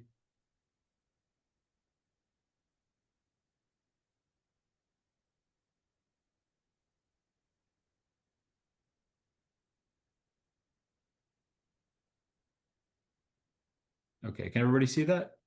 Oh, no, not yet. Not yet. Okay, can you see that now? Yes. Okay. Is it large enough? I can see it. I don't know if the board has any comments. Looks large enough for me. Board, everyone's okay with this rendering? Okay. Let's All right, go, Chair. Okay, so I'll run through the architectural drawings quickly. The first drawing that we had submitted was G002, which included some existing site photos. And just for those that are not familiar with the site, it is essentially there's an old concrete foundation, as Mr. Elliott was just discussing. This is the view from Central Avenue in the center. There is a ramp up to that concrete pad. Looking at it from Dickerson, this is kind of looking back. You can see the existing Phillips Academy School here, and this you can kind of make out past all the weeds and things, that concrete surface. Looking at it from Doria, again you see that concrete surface somewhat elevated from the sidewalk with the fence in front, and then lastly, looking at it from Morris Avenue. Again, somewhat overgrown with weeds, but also that concrete pad. So really, there's not much on the site right now other than this concrete paved area. And then moving to the proposed floor plans. This is the first floor. The first floor has about 16,000 square feet and is primarily made up of the public spaces of the building. So the large space here is the gym, which you can see here by the basketball striping. The gym also has a small stage area off of it for performances. And then the other large space on the first floor is a cafeteria space. And within this cafeteria space includes the teaching kitchen area that Ms. Sampson was speaking about earlier. The building is entered through a lobby space that is over here on the right-hand side. The vestibule that goes out the bottom of the drawing, this goes out towards Central Avenue, and this is going to be the main entrance during the day. There is a security office right here to control entrance there. And then there's another vestibule on the back here that's a little bit higher that comes from the parking lot. This is where the students, that are dropped off by car will be dropped off along the sidewalk back here and enter the building this way. These two doors are going to be the primary entrances to the building. There aren't any other doors on the building that will be used for entrances. All the other doors are purely for egress doors. So there's some egress back here. We need to provide a lot of egress from the gym because it has a large seating capacity, and the stairs over here. And there's also some doors, to access the kitchen space, and another exit door from the gym located here, and then a few doors on the back to access mechanical spaces, a water room, and those sorts of things. Moving to the second floor. The second floor again is more kind of the kind of community spaces of the school. So as was mentioned earlier, we have a running track that runs around the top of the gymnasium. And then there's also a media commons space. So this is really kind of like the modern version of a library. This is gonna be a gathering space for the students with some tables and chairs and space for them to study, also with some bookshelves and some soft seating areas for reading. There's a media lab, which will be kind of a computer room where students can work on computer associated with that media commons. And then lastly, there's a large music room here in the back, acoustically separated, that will provide the music program for the school. And then we also have a few other offices and toilet rooms here. Moving to the third floor. The third floor is primarily the 5th and 6th grade classrooms. We also have a fifth through 7th grade science classrooms. Science is very important to the school, so each grade level has 4 dedicated classrooms, 3 general classrooms, and 1 science classroom. So you'll see that there are 3, we have some more on the other floor, but there's 3 of these grade 5 through 7 science classrooms, and then 1 dedicated science lab for the 8th graders. The other space that is on this floor is the art classroom here at the end of the hallway. The other classrooms are distributed through. And then we have some office space and staff space located here. And we also have a Spanish classroom on this floor, a dedicated classroom for that. And then moving to the 4th floor, the top floor in the building, here we have most of the 7th and 8th grade classrooms. Here's that science lab that I spoke about earlier, some additional science classrooms, small group room, some additional office space, so provide support. The building also incorporates some nice out kind of interior gathering spaces, some breakout spaces for the students to kind of gather and in between classes, that sort of thing. And the one, actually, let me just go back down to the second floor, because the most important thing that I forgot to mention is these outdoor classroom spaces. So there's 2 kind of large terrace spaces that are really, outdoor gathering space for the students. They could use it for, some kind of recreation classes, but also really kind of at the forefront is their gardening program. So along the perimeter, you see these kind of ovals. Those represent portable planters that the students are going to use to grow their vegetables and things that they do. And this is a big part of the school's program. On their elementary school, this is on the roof of the gym, but you can't actually see it from the street. And what I think is really nice on this site is that you'll have access to that. You'll be able to see it from Central Avenue, and it's kind of an important feature of the school. And then we also have one of those on the 3rd floor, so there's access out this hallway to another outdoor teaching classroom. So one last thing, I'm going to take a quick look at the roof plan, because this is where there's quite a bit of mechanical equipment located up here. This is all set back. There's a dashed line here that indicates a 10-foot setback. All of this equipment is set back even more than 10 feet, and it's all set back at least as many feet as it is tall, so meeting that requirement. And then looking to the exterior elevations. Now, these are a little bit different than what was submitted with the planning application. We've added some color because that was one of the comments that was made. So I'll touch on that quickly. So, Matt, before you continue, Yep. just for record keeping purposes, if we just mark that as A2, since these are just colored version of the elevations that were part of our package. Okay, so we have two sheets of those. So if you want to do them as A2 and A3. So I'll just run through these elevations quickly. So the first elevation that I want to point out, this is the elevation from Doria Street, where you'll see the main sign, and this is one of the comments was about we'll add the length of this sign. It is 45 feet long, 2 feet tall, but we'll add that to the drawings for update. And the primary materials on this facade, all of these, there's two tones of green, which is a fiber cement panel, which is kind of like a smooth board panel that's made out of a cement material, very durable. And those kind of represent these green colors, which are reflective of the earth and kind of the organic components of the school. And then what you see in these brown horizontals are some wood-like material that creates the guardrail to these two outdoor classroom spaces and picking up on those kind of natural materials. The rest of this facade, what you see is kind of looks gray, but this is actually a white brick material. And then the windows are all seen here as kind of a light blue color. And one of the things I want to touch on was there was a question about the glazing, and the glazing is it's not a reflective material or smoked. It is a clear, translucent glazing material, so you can you have really good visibility out from the building. And then the other so let me take a look at the other elevation on this page.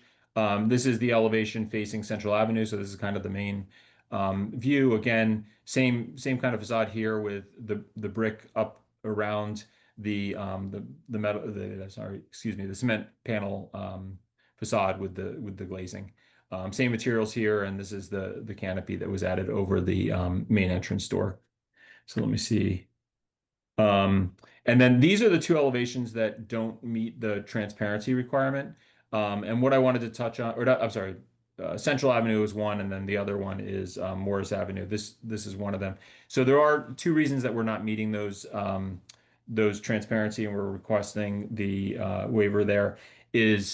One is this is a very this building is designed to LEED standards, so we've done a lot of analysis on daylight into the building and really tried to balance the amount of glazing to provide a lot of natural light into the building, but also provide some limits so that we don't overtax the system that heats and cools the building. So it's really kind of a planned balance there.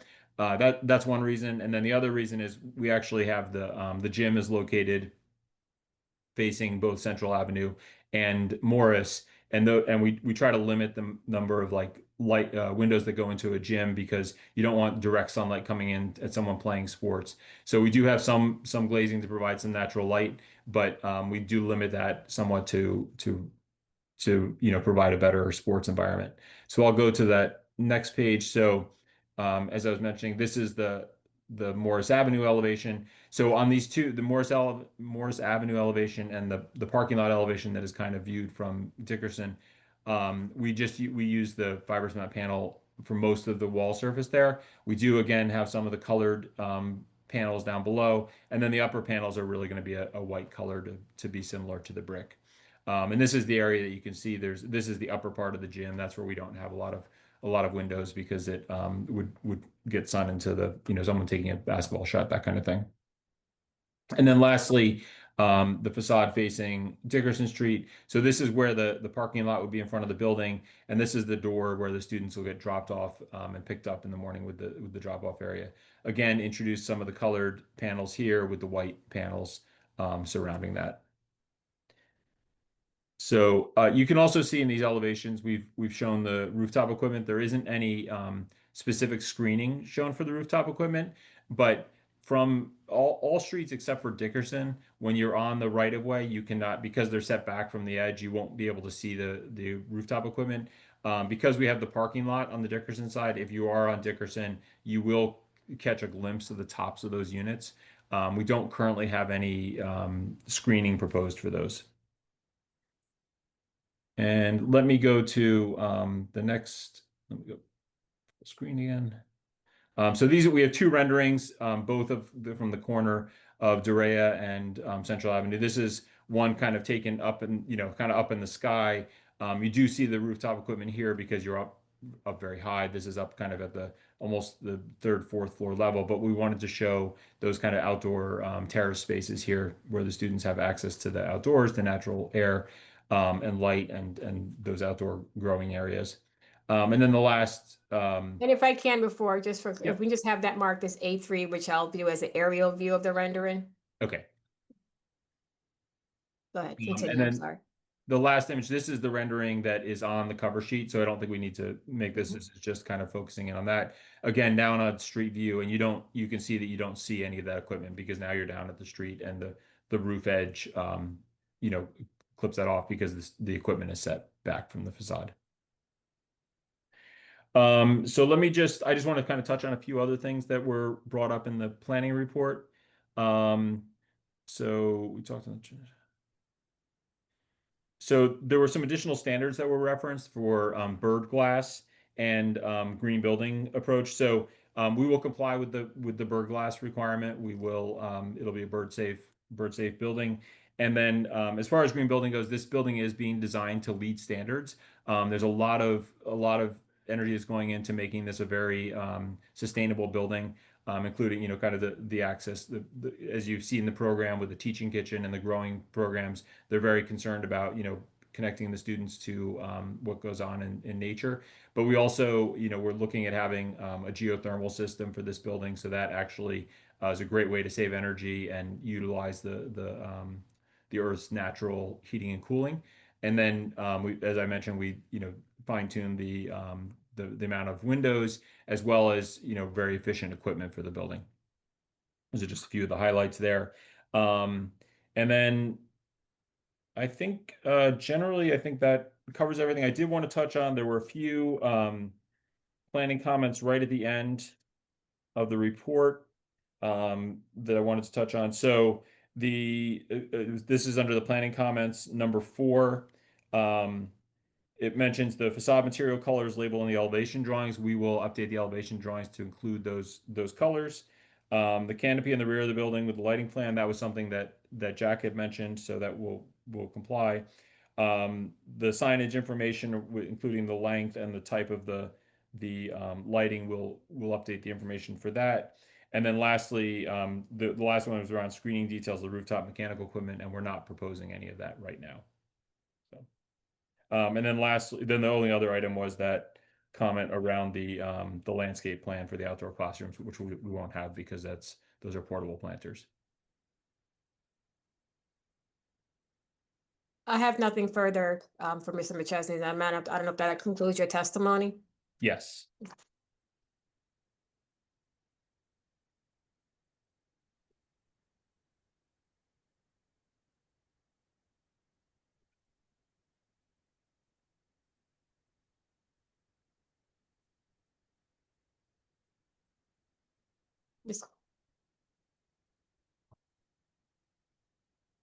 Okay, so I think Chair James fell off. I guess, Ms. Gruhl, you have a comment?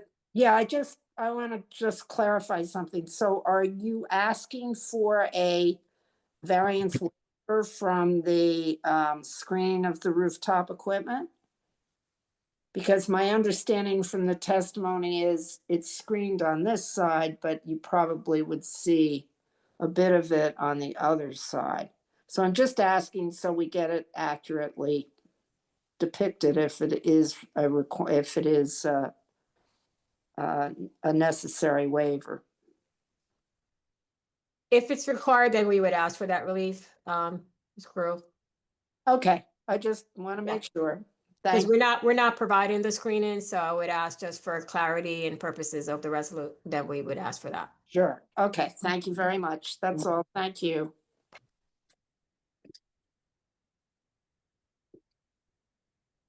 The chair, Ms. Moore has concluded with her witness. Okay, thank you. Sorry, I lost connection. Board, any questions for this witness?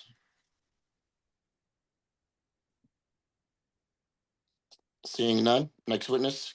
So my next witness will be our traffic engineer, Connor Hughes, with Dynamic. Yep, right here. Good evening, Mr. Hughes. Do you solemnly swear the testimony you're about to give this board shall be truthful? Yes, I do. Thank you. Please state your name and affiliation to this application. Certainly. My name is Connor Hughes, Hughes, and I am the traffic engineer for the project. And Mr. Hughes, just state your background of what license and any you hold. Certainly. I'm a project manager at Dynamic Traffic out of Chester, New Jersey. I have a professional engineering license in the state of New Jersey. It's in current and good standing. And I have testified in front of this board as well as the Newark Board of Adjustment and a number of other boards throughout northern New Jersey. And your license current? Yes, it is. Okay. So Accepted. Continue. thank you. So your firm was retained to prepare a traffic impact study in connection with this application. Is that correct? Correct. Just identify the date of your report. Yep, it's April 1st, 2025. Okay. And then just briefly, again, just kind of explain your methodology for that traffic impact study. Certainly. So we did prepare a comprehensive study, looked at a number of different aspects, one being the operations of the driveways and the adjacent intersections, the other being the parking lot layout, as well as the drop off and pickup operations. So the first aspect was analyzing the operating conditions of the driveways and those adjacent intersections. So to establish the baseline traffic volumes, we went out and did traffic counts during the weekday morning and afternoon peak hours, from 7 to 9 in the morning and then 2 to 6 in the afternoon, starting at 2 o'clock to be able to capture that the school dismissal period. So we actually looked at 3 different time periods: the morning peak hour, what we'll call the midday peak hour, which is really the dismissal period during the early or mid-afternoon, and then the regular PM peak hour during commuter rush hours. So we did these counts at the 4 corners of the site, essentially Central Ave and Morris Ave, Central Ave and Duryea Street, Dickerson Street and Morris Ave, and then Dickerson Street and Duryea Street. And then once we have those existing conditions, we use that to grow to the future conditions and then add our site traffic on top of that. So our future baseline was established by growing those existing volumes 2 years based on a background growth rate established by DOT, based on the roadway classification, the county, the type of roadway. So we grew those existing volumes, and then we add our site traffic on top of that to establish our build conditions. And to calculate that trip generation, in this case, we utilized the ITE trip generation manual for middle school, and the projections based on the ITE data for the morning peak hour is 123 entering trips and 105 out for a total of 227. During the dismissal time period, it's 65 in, 77 out for a total of 142. And then during the weekday PM or commuter rush hour, 24 in, 27 out for a total of 51. Now, it's important to note that these numbers are really based on a more suburban type area. They don't take into account, public transportation, walking, like we heard earlier. There is going to be a number of students that are walked and take that public transit. Approximately 15% is what we understand as far as the percentage of students that'll take public transit. So that does help to reduce that vehicular trip generation, parking demands, and things like that. There's also the Norfolk train station, the light rail, about 1,000 feet southeast of the site, just less than a 10-minute walk. So a lot of convenient transit. There's bus stops right at the corner of Central and Morris. So a lot of easy and convenient transit for the students as well as the staff that'll help reduce those vehicular demands.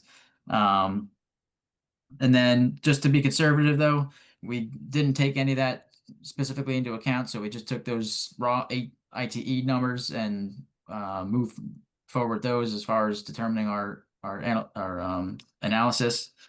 And what that establishes that with or without the site traffic, the intersections and the driveways operate essentially at the same levels of service as they would without the site traffic.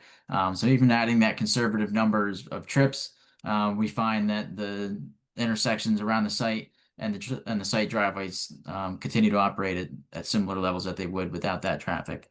And then getting into the site itself, again, we looked at the parking layout. as well as the pickup and drop off. As discussed earlier, we do meet the parking requirements. There's 21 required per 21 classrooms. We're providing 43. So we have an excess of 22 spaces compared to what's required. And that would accommodate the 37 staff that are projected. And then as far as the drop off and pickup, was touched on earlier, but essentially the format is going to be everybody, all the parents come in off of 38th Street, circulate around the parking lot in a counterclockwise fashion. There's space along the frontage of the north side of the building, along the curb, that parents can stage to pick up and drop off their children.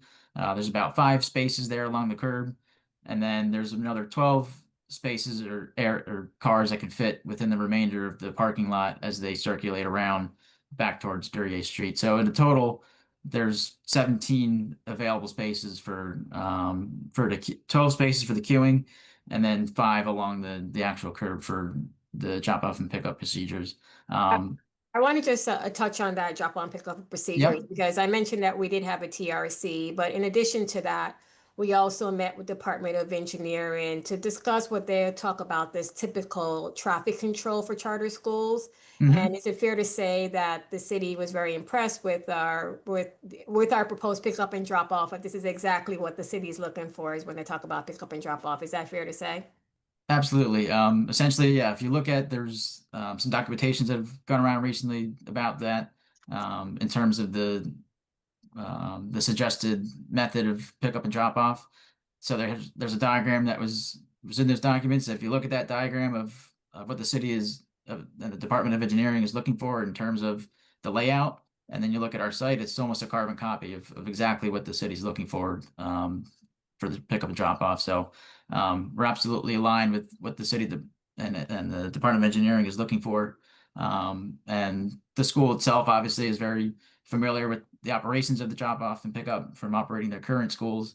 So, they know how to make it run efficiently. There's going to be staff on site to help facilitate those operations as well. So, everything points towards this being more than sufficient to accommodate the demands of the school.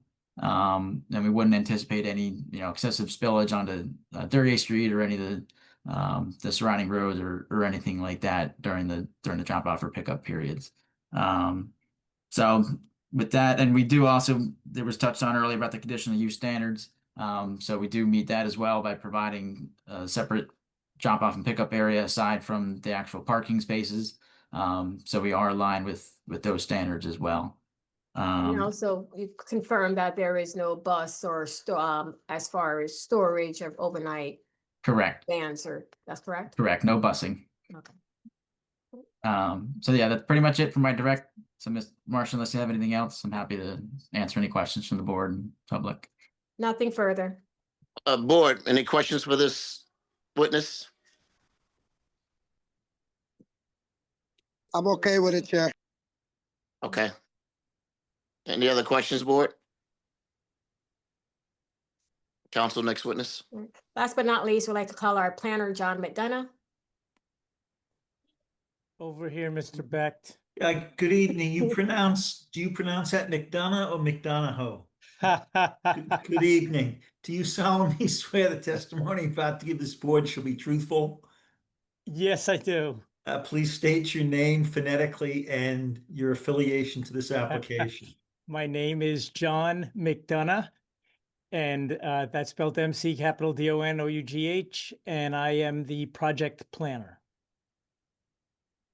So, Chair, I would qualify Mr. McDonough, but I believe he's probably here more than I am. But if just state your license still current, Mr. McDonough? My license is current, in good standing, both on the state level and national AICP. He's accepted, Council. Make it short, Mr. McDonough. We got another application. Understood. So, Mr. McDonough, I ran through foundation-wise of this is inherently beneficial use a conditional use that we meet the standards. Can you just run through the planning testimony, both from the positive and negative criteria for the application tonight? Sure thing. You have a good chunk of information here. I'm just going to boil it down and really use Ms. Gruhl's list. She always does a really good job of boiling it down to really a single page. And I think it was sheet 12 of the report goes through the variance list here. It's relatively minor what the applicant is asking the board to move on. As council said, we've got a really good land use here. It's an inherently beneficial use.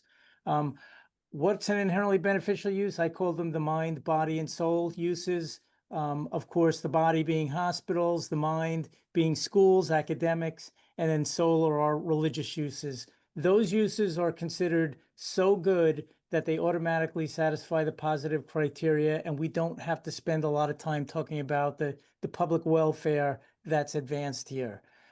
That said, certainly this is going to improve the aesthetic of the neighborhood and of course promote the general welfare with positive academic learning as well. In terms of the negative criteria, we always look at the impact on the neighborhood. I think it's been well vetted here under the balancing that the site will flow, will function, will operate safely and efficiently to fulfill its academic mission without causing any substantially adverse impacts to the public. In terms of the impact on the zone plan here, the degree of departure is not substantial. We're in the MX2 zone. We fully conform with all the conditional use criteria, particularly the storing of the buses off-site and the pickup and drop off that you just heard through Connor's testimony. All of the heavier bulk controls are met here.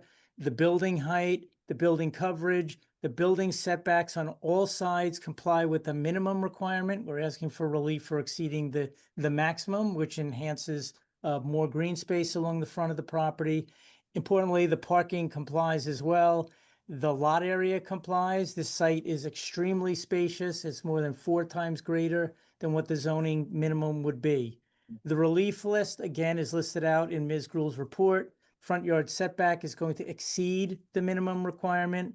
We've got transparency, which was just addressed through Matthew's testimony.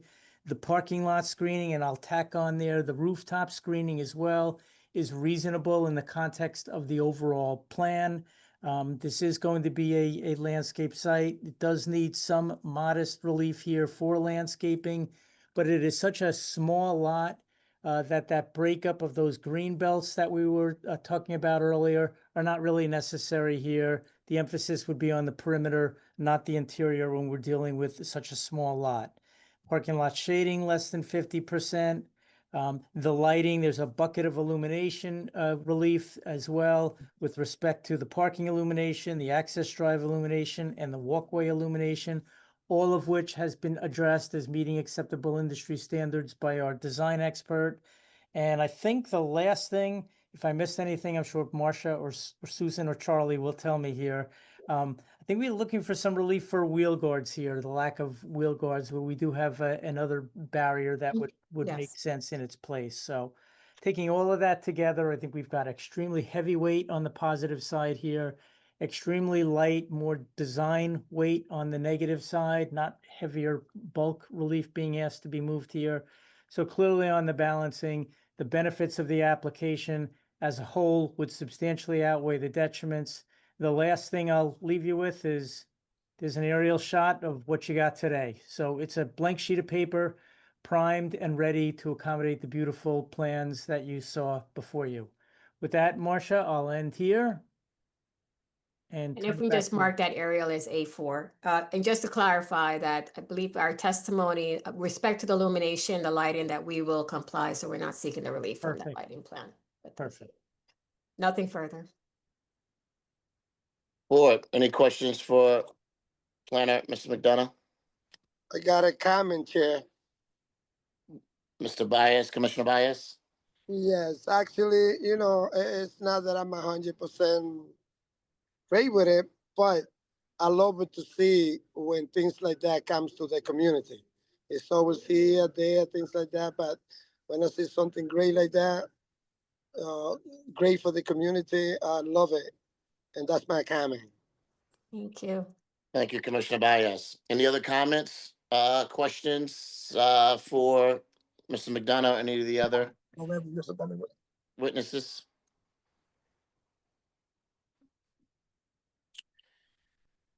Any members of the public would like to speak? If Yes. so, please raise your hand and *9. Madam Secretary. Yes, we have a couple members of the public wanting to speak. Okay. Please, let's get them in. Just remind them that they have 3 minutes to speak. Mr. Beck, Mr. Niablade is on. Good evening. Do you solemnly swear the testimony you're about to give shall be truthful?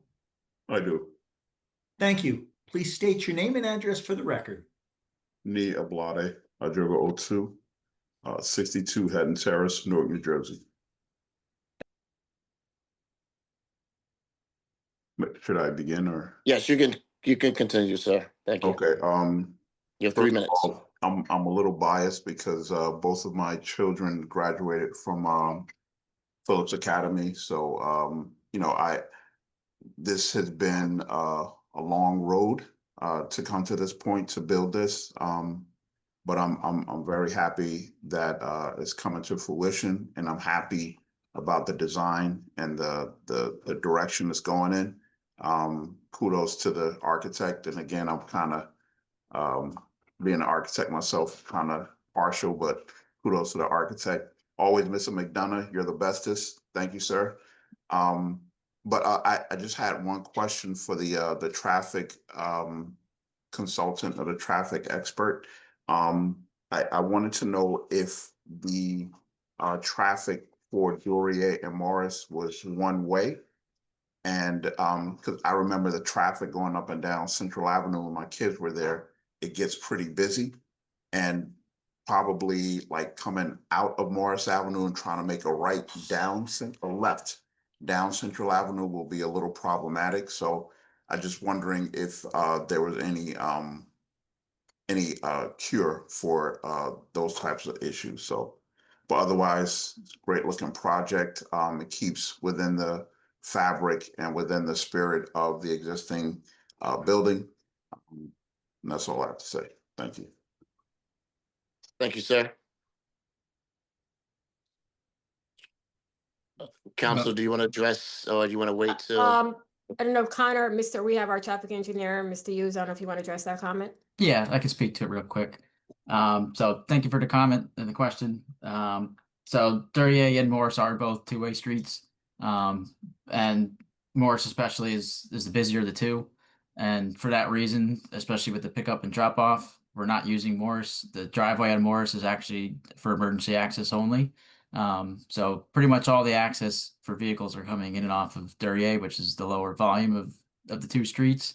As far as the left turns onto Central, the only people that we've been making that turn maybe is staff, but again, that Morris Avenue driveway is going to really only be for emergency access. So as far as our site traffic is concerned, we're not going to really have any direct impact to those intersections. And as far as the analysis goes, we found that even with the additional traffic for the school, it's going to operate essentially as it would today. So there's obviously going to be some congestion during those peak times as there is today. It'll remain as it is.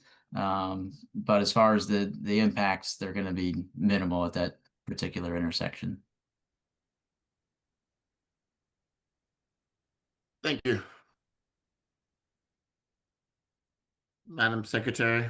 Yes, next we have a few more. Thank you. Miss Beckles, if you could come off of mute and turn your camera on to be sworn in. Evening, Mr. Beck, she's on. There we go. Thank you. Good evening. Do you solemnly swear the testimony you're about to give this board shall be truthful? I do. Thank you. Please state your name and address for the record. Palessa Beckles, 81 Melrose Avenue, Irvington, New Jersey.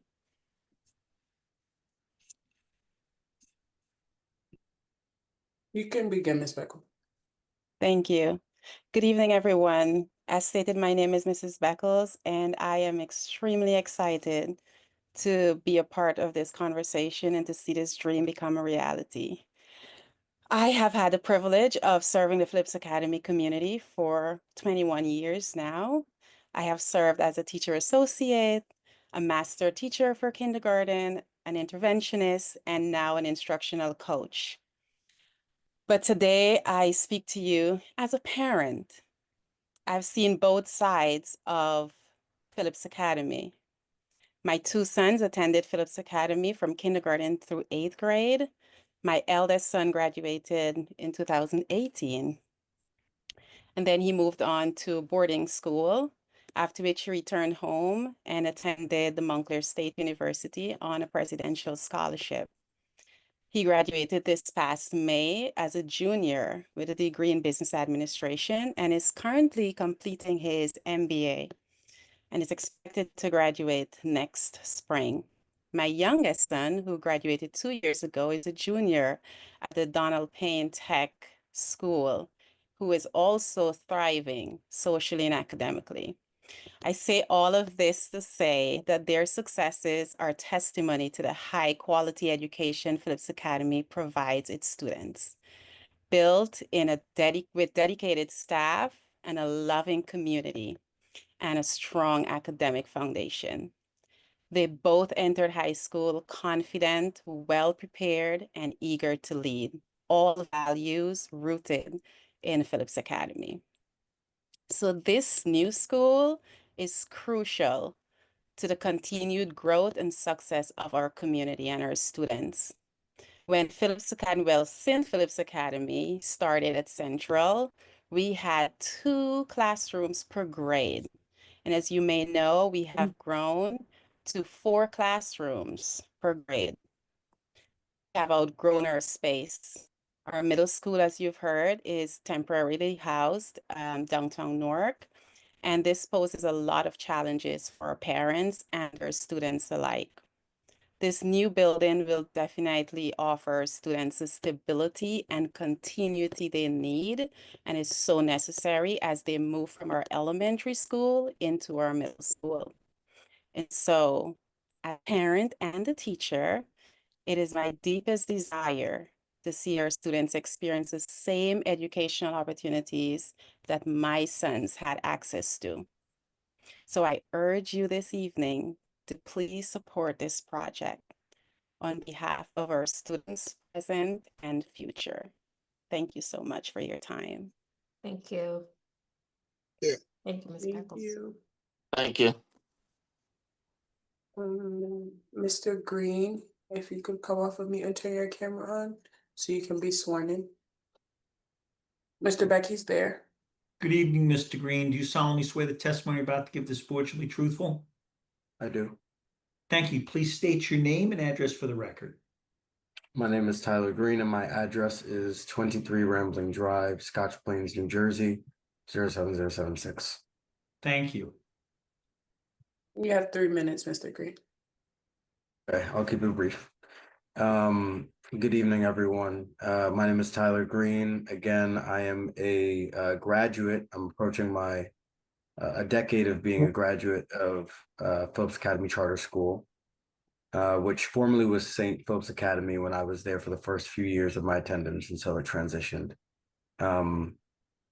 I am currently the co-founder of a sustainable materials technology company and a program manager of some national programs to expand green energy and other related infrastructure across the U.S.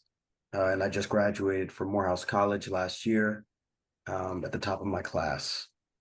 I attest a lot of my achievements to my early days at Phillips Academy. Specifically because I can't find this teacher. I tried looking on LinkedIn and all the familiar places, but his name was Mr. Jeter. And in my 6th grade class, in the science room, which was connected to the kitchen within the school, he told me that nothing is impossible if you have the right tools. And I believe that Phillips Academy Charter School has all of the right tools and the community to continue inspiring children to become young adults and change makers throughout the world, with its fundamental values of building character and integrity and helping us to steward what has been given to us. When I was first there, our motto was Serviam Excelsior, which is Latin for to serve excellently. And that is something that I've carried with me, and something that I'm grateful for having the opportunity to be a part of. I think that the community at this school is different in that despite all the years that I've been away from the school, there are familiar faces every time I pop my head back in. And I think that that's a testament to the value that the faculty and staff can see in the students, and how that's realized over their matriculation. And I think that simply put, this value is best realized through edifices that can sustain all of the ambitions of Phillips Academy. We have a rooftop garden, and in my first days, I was able to be a vendor of some of the products that we grew. We had an AeroFarms plant way back in 2014, 2015, that I think is still operational. And several of the teachers are still existing faculty from when I've been there. And so I think that this new building that was a speculation when I was a student, its materialization would just serve as a conduit for continued success, not just for the Phillips Academy Charter School, but for the community. I didn't grow up in Scotch Plains. I grew up in East Orange and Newark. And being in that Green, environment. I'm so sorry to interrupt, but that's your time. Okay. Well, Thank you for your testimony, Mr. Green. Good luck. And last but not least, we have Mr. White. If you could come off of mute and turn your camera on so you can be sworn in. Good evening, Mr. White. Do you solemnly swear the testimony you're about to give should be truthful? Yes, I do. Thank you. Please state your name and address for the record. My name is Liam White, and I live at 230 Richard Terrace, Newark, New Jersey. You have 3 minutes, Mr. White. Huh? You have 3 minutes. Okay. Good evening, everyone. My name is Liam White, and I am an 8th grade student at PAX, or Phillips Academy Charter School. Firstly, I would like to thank you all for allowing me to tell you guys my wonderful experience at PAX and how very grateful I am to be able to share with you my school experiences with such amazing people. But first, allow me to introduce myself. As stated, I am in the 8th grade at Phillips Academy Charter School. I have attended PAX since kindergarten. And I have involved into the student before you. Student before you. And I am hardworking, dedicated, and a student athlete. I would not be this student if it wasn't for the dedicated teachers and staff who work tirelessly to help me.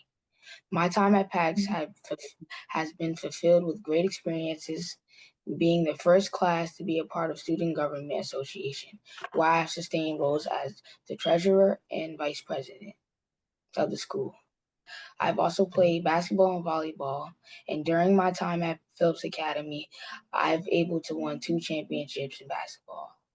I also partaken within our annual pie competition day, where I was placed 5th with being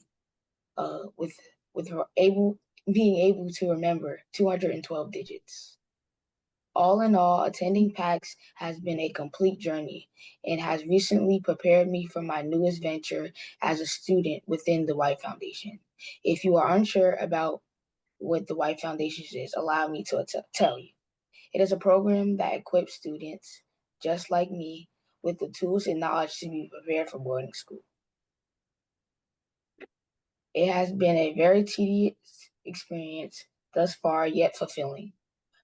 None of this would be possible without the teachers and staff bringing their best each and every day to help support me at PAX. Thank you again for allowing me this opportunity. And although I will not be at the new building, I'm in full ride with it. Thank you.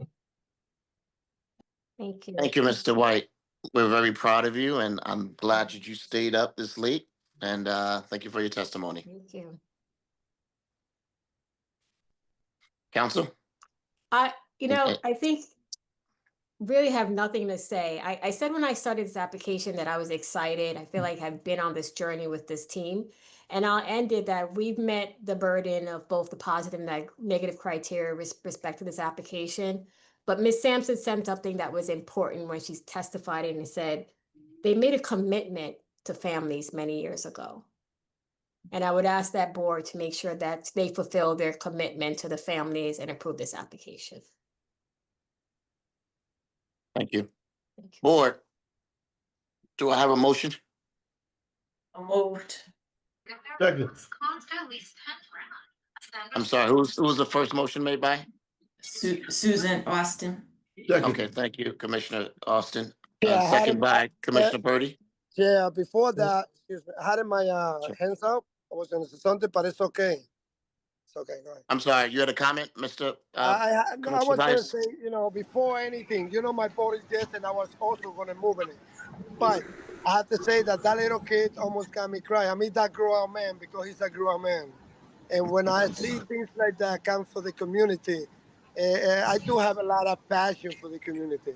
And by bringing this project, how many maybe a teacher that's ready to work, they've been graduated, and maybe can have a space in there to be there, job for our community, and my vote is yes. Thank you. Well said, Commissioner Bias. Secretary, Mr. Chairman, Secretary, I believe there's a motion on the floor.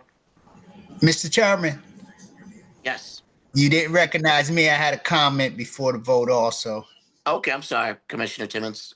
Yes, as a former Newark public school teacher, I can say, kudos to the wonderful things about the school, but please let's not overlook the wonderful students, teachers, and staff that come out of public school also. Exactly.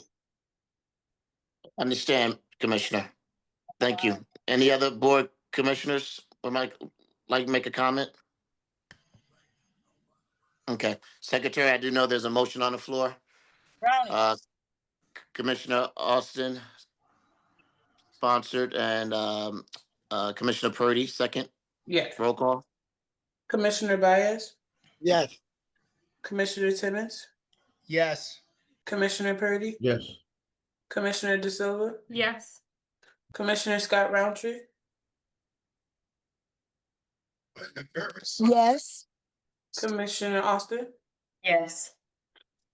Chair James. Yes, the application has been approved. Good luck. Congratulations. Thank you so much. Thank you for your time, everyone. Thank you. Have a good Ms. evening. Morris, I'm sorry, Ms. Morris, when you're ready to do that groundbreak, I would love to be there. Okay, we'll have your Please name. do. Thank you. Please Thank do. you, Commissioner Come on Baez. board. I appreciate Thank the you. comments. Thank you so Yeah, much. Thank you so much. Thank you. Thank Thank you. you. Thank you. I don't have access to my agenda, unfortunately. What's the next application, the last application, Secretary? CPB 2567, 14-16 Jefferson Street, and 25-31 Madison Street. Mr. Murphy is the attorney. Thank you. Great, thanks, Chris. Board Secretary? Mr. Okay. Murphy, is your team ready? It looks like we are. We have our Kieran, our architect. I'm looking for Ed Wilkes as our engineer. Okay. And Peter Steck is our planner. While we're getting them on, a quick story. My son and his cousins did a little video this weekend, and my son was last. He went last. He went third on the video, and he cried. He said, "I can't. I was last. I was last. Why would I be last?" I gave him this whole speech about how when you headline, you're the man, you're the best. And tonight I feel like a liar because we're last, and I wish I was first. So with that, I think we have our whole team here. We're just waiting for Mr. Wilkes. Yeah, waiting on Mr. Wilkes to come in, but we can get started. So good evening, Chair, members of the board. For the record, my name is Chris Murphy with the law firm of Murphy, Schiller, and Wilkes, here on behalf of the applicant, Madison Jefferson Associates, LLC. We're here tonight seeking preliminary and final site plan approval together with C variance and waiver relief in connection with the redevelopment of the property located at 14-16 Jefferson Street and 25-31 Madison Street, lots 19, 21, 23, 41, 42, and 43 in block 173, located in Newark's Ironbound neighborhood. The property is located in the mixed-use 1 sub-district of the Riverfront redevelopment area, approximately 4 blocks west of Riverbank Park, and well within the city's 1,500-foot transit-oriented development radius of Newark Penn Station. Currently, the property is occupied by a fenced surface parking lot used for truck storage. The applicant is proposing to transform this asphalt lot into a 6-story mid-rise residential building containing 75 thoughtfully designed dwelling units served by 32 on-site parking spaces and 19 micro mobility spaces. Although the parking is not required under the redevelopment plan, the applicant elected to include structured parking to provide flexibility for future residents and to minimize any perceived burden related to street parking in the area. The first floor will contain 2 finished lobby areas, internal loading and trash rooms, secure package facilities and screened utilities. The roof will feature a shared outdoor deck and discreetly located mechanical systems. The project incorporates 4 EV-ready stalls, state-of-the-art stormwater detention beneath the slab, high-efficiency HVAC systems, and bicycle infrastructure, all in furtherance of Newark sustainability, resilience, and Vision Zero goals. We are in receipt of 3 board memorandums, including the Planning Board Staff Memorandum dated August 19th, 2025, the Department of Engineering report dated August 29th, 2025, and the Department of Water and Sewer report dated September 5th, 2025. Generally, the applicant is willing to agree to the recommendations in these letters as conditions of approval. However, there are a few items we'd like to clarify this evening. These items will be addressed during testimony. With that, we have multiple professionals here to testify. If I may, Chair, I would like to call our first witness, Kieran Kelly, to provide architectural plans and testimony related to design of the proposed building. Kieran is right there. Okay, please proceed. Good evening, Mr. Kelly. Do you solemnly swear the testimony you're about to give this board shall be truthful? I do. Thank you. Please state your name and affiliation to this application. Kieran Kelly, I'm the project architect. Thank you, Counselor. Okay. Mr. Kelly, for the benefit of the board to get you qualified as an architect, can you please provide information on your educational and professional background? Sure. I have a confirm that you are Bachelor of licensed Architecture from Trinity College Dublin in Ireland. I've worked in the US in New Jersey since the year 2000, licensed since 2012, and principal at the firm of MBMK since 2014. I have appeared in front of this board previously, as well as boards up and down the state. And your license is current? It is. Great. Mr. Chair, I submit the profession. Yes, you can proceed. He's qualified. Great. Thank you very much. Mr. Kelly, you prepared the plans and were part of reviewing the plans that are being shared with the board tonight? I did. Great. Can you walk through your testimony? Absolutely. So for the benefit of the presentation, I have prepared a presentation deck, which I will try to get through relatively quickly because I know that time is running late tonight. Mr. Kelly, before you start, we're going to mark this as Exhibit A1, if that's okay, Counselor. Great. Yeah. Can everybody see my screen? Yeah. Okay, great. So just for the board's benefit and to give you an idea of the context, the property is an irregular shaped parcel, roughly centered in block 173. So the parcel is outlined in red, the block outlined in yellow. The block is bordered to the north by Jefferson Street, to the south by Madison Street, Downing Street to the west, and Market Street to the east. So as was described, it's currently a surface parking lot. It's unstriped for delivery vehicles. It's 100% impervious coverage, and it's currently bounded by a chain link fence. Directly to the east of the property on Jefferson Street is a surface parking lot for the 1-story farmers market on the corner of Jefferson and Market. And the remainder of the buildings in that portion of the property, being the kind of to the southeast of the property, are 2- and 3-story brick and masonry buildings, primarily residential over commercial. And then to the south of our property on the block, we have 2- and 3-story residential. And then all the way to the south of the block at the very end is the one property which has already been redeveloped, and that is the 5- and 6-story Iron Point property. It's 80 residential units and 17 parking spaces, I believe. So just a quick view. This is the current property viewed from the Jefferson Street side. You see the chain link fence with the delivery vehicles behind and the market on the left-hand side. And then this is a view of the property seen from the Madison Street side.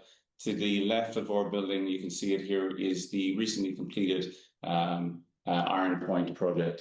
So the application that's before you, as described, is a multifamily project of 6 floors with 75 residential units and 32 off-street parking spaces. So we want to transform the currently underutilized lot into this modern multifamily project.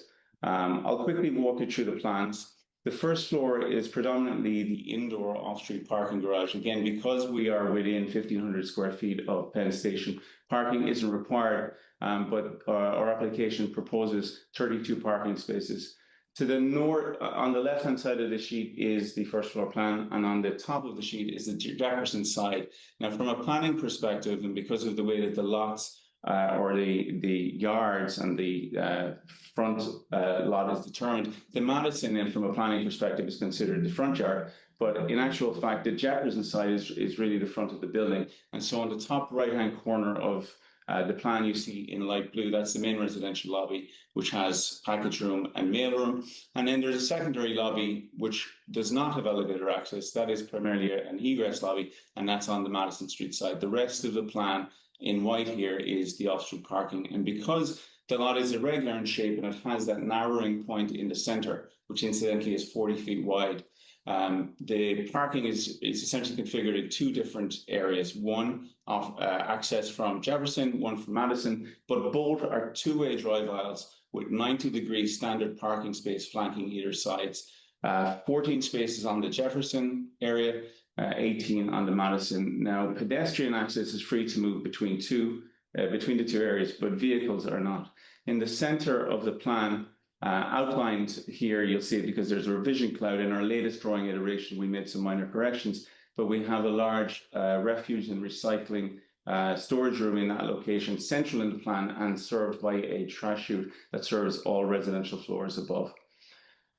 I'll move quickly to the second floor. The second floor of the building is the first of the residential floors. And here we reduce the footprint of the building by pulling in the back walls. And when I say the back walls, those are the walls which in this case are face onto lot 36. And in this case, this area here facing onto lot 17, we're pulling in those walls to 20 feet off the property line and 15 feet respectively, so as to create rear yards. And in those areas, we're creating landscape private terraces. The area in blue in the center of the second floor plan is the indoor common amenity lounge. That's 715 square feet, sorry, 1,715 square feet. And then also in this area in blue is an indoor laundry room. Now, when I describe the unit breakdown, just make note that the studio units do not have washer dryers in the units, so we're providing common laundry facilities within the building. The ones and twos all have laundry facilities within the building. On this second floor, we have 11 units. And then on this sheet, on the left-hand side, we have the typical upper residential floors, so floors 3 through 6. On each of these floors, we have 16 units per floors. And what I've done is I've just added to this sheet in red here a breakdown of the units to describe it to you and put it on the record. We have 75 units in total, of which 23 are studios at 460 square feet on average. That's 31% of the total. We have 31 bedroom, 1 bath units at 673 square feet on average. That's 40% of the total. We have 4 one-bed and den units at 825 square feet, 5% of the total amount. And then we have 18 two-bedroom, 2 baths at 1,027 square feet on average. All floors are accessed by an elevator, so the full building is ADA compliant. All floors are served by the trash chute as described. In terms of sustainability, the redevelopment plan doesn't require us to be LEED certified, but just to note, we are proposing many sustainable features, which in my experience on any building of this type, we typically can easily attain a LEED silver level of certification. So those features here, just to list them out, would be high efficiency glazing, Energy Star rating appliances, low flow plumbing fixtures. Stormwater detention is proposed, and the civil engineer will talk you through that. We have a white EDP roofing at the rooftop with planters and planting areas throughout all the roof sections, so that reduces heat island effect and also helps absorb runoff. We have bike parking proposed. I'm sorry, I should have mentioned in the parking garage, we have 19 bike spaces meeting or micro mobility requirement. We also have 5 EV charging spaces proposed. Obviously, we're proximate to public transport, and because we are brownfield redevelopment, that also plays into the sustainability aspect. The plan on the right is the rooftop. We are not proposing an additional rooftop amenity lounge or an additional floor. We have an outdoor roof deck though for common access amenity on the roof, and that's shown colorized here. So then to talk to you for a moment about the aesthetics of the building, you know, when we were asked to design this building and the conversation turned to aesthetics, our client showed us a number of examples of buildings that he liked, and we immediately saw a common thread. And it was funny that a lot of the buildings that he liked, in his mind, these kind of new, modern, sophisticated residential buildings, many of them were in fact actually loft conversions of older buildings. And so we kind of took that as our inspiration. We wanted to create this modern building, but to give it a sense that is somewhat reminiscent of a more historical type structure. So we took cues from many of the buildings in downtown Newark, and also, of course, in the Ironbound, and many buildings that we see in New York City. And we wanted to create that kind of classic, timeless feel. So this is the result. I hope very much that you like it. The materials proposed are an off-white brick for the main building material, and then that's accented with cast stone at the base and also at the top of the brick areas. We have soldier course brick arches and some nice detailing on the brick, again to create that feeling of a more historical, elegant facade. And then the brick is contrasted with the accent material, which is this dark bronze anodized metal panels, and those panels you see here within the 3 bays on the lower floors, and then they of course come up above the brick on the top floor to create a nice cap for the building. And by using corbelling and a projecting cornice and also a projecting canopy at the second floor level, we help to create depth for the building and give it a more kind of a heavy feel.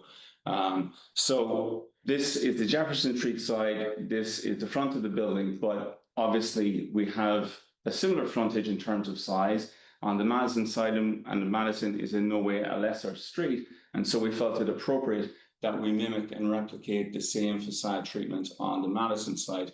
The only difference being that on the canopy on both streets we have signage, and so that signage is yet to be determined. The building will have the Jefferson Street address, but I can confirm that the signage will all meet the signage requirement. That is one building identification sign per facade, less than 20 square feet.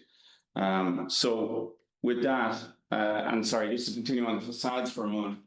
So those are the materials as described on the street facades, but we have a number of interior lot line conditions, the back and courtyard sides of the building. And so we propose the transition from the brick and the metal cladding to a fiber cement board composition, but in the same color palette. And so you'll see that the banding and the brick kind of composition, at least in terms of the color context, is wrapped around the building for consistency. And at some point, I would assume that some of the other properties, if not the majority of the block, will be redeveloped over time. And so you won't perhaps see this from the street, but currently this would be the view looking south along Jefferson. I just wanted to touch on a number of points that came up in both the planning and engineering reports, and to show that maybe there was questions as to whether we needed deviations or not. Let me just quickly run through them. One is that we're required where we align with a commercial or a non-residential use to provide a buffer, and we're providing the required 3-foot setback at those locations, not really enough to provide buffered planting. And so the suggestion was made that we provide decorative fencing. And so we're happy to do that. We do that here along the shared property line with the parking lot for the farmers market. Also, a question came up about the building transparency because I had neglected to show it on my plans. I apologize for that, but I can confirm that we've done the calculations and that all facades meet the requirements for the building transparency. And of course, we can add that to any resolution said, should you be good enough to grant us an approval. I did want to make one point, which I think is very important. It was mentioned variance was needed, it said, because the plan says that aluminum siding is not permitted. Now, I want to make a very clear distinction. The metal panels, which we show on our facade, are aluminum. They're ACM, composite aluminum cladding. It's a very, very different material from aluminum siding, which if you see on the left here is this kind of very thin, lightweight, corrugated aluminum siding that we see everywhere. Because it kind of replicates the look of wood. It doesn't hold up well, it's not very strong, it's dense, and it kind of discolors over time. The material we're proposing, ACM, composite aluminum, is a very, very high quality product. It's very durable, and it has been approved by this board on many buildings throughout the city, some of them being mine. But I just want to make that distinction. I don't believe that saying that we need a variance for aluminum siding is necessarily correct, but I'm happy to discuss it more. And then finally, just to confirm again that the signage will meet the requirements of the plan. With that, I'm conscious of your time. I'm happy to take any questions, or if Chris, you feel I've missed anything, please let me know. Thank you, Mr. Kelly. I thought that was a very succinct and thoughtful presentation. Mr. Chair, I have no further questions on direct. Thank you, counsel. Board, do you have any questions for this particular witness? And before we move forward, counsel,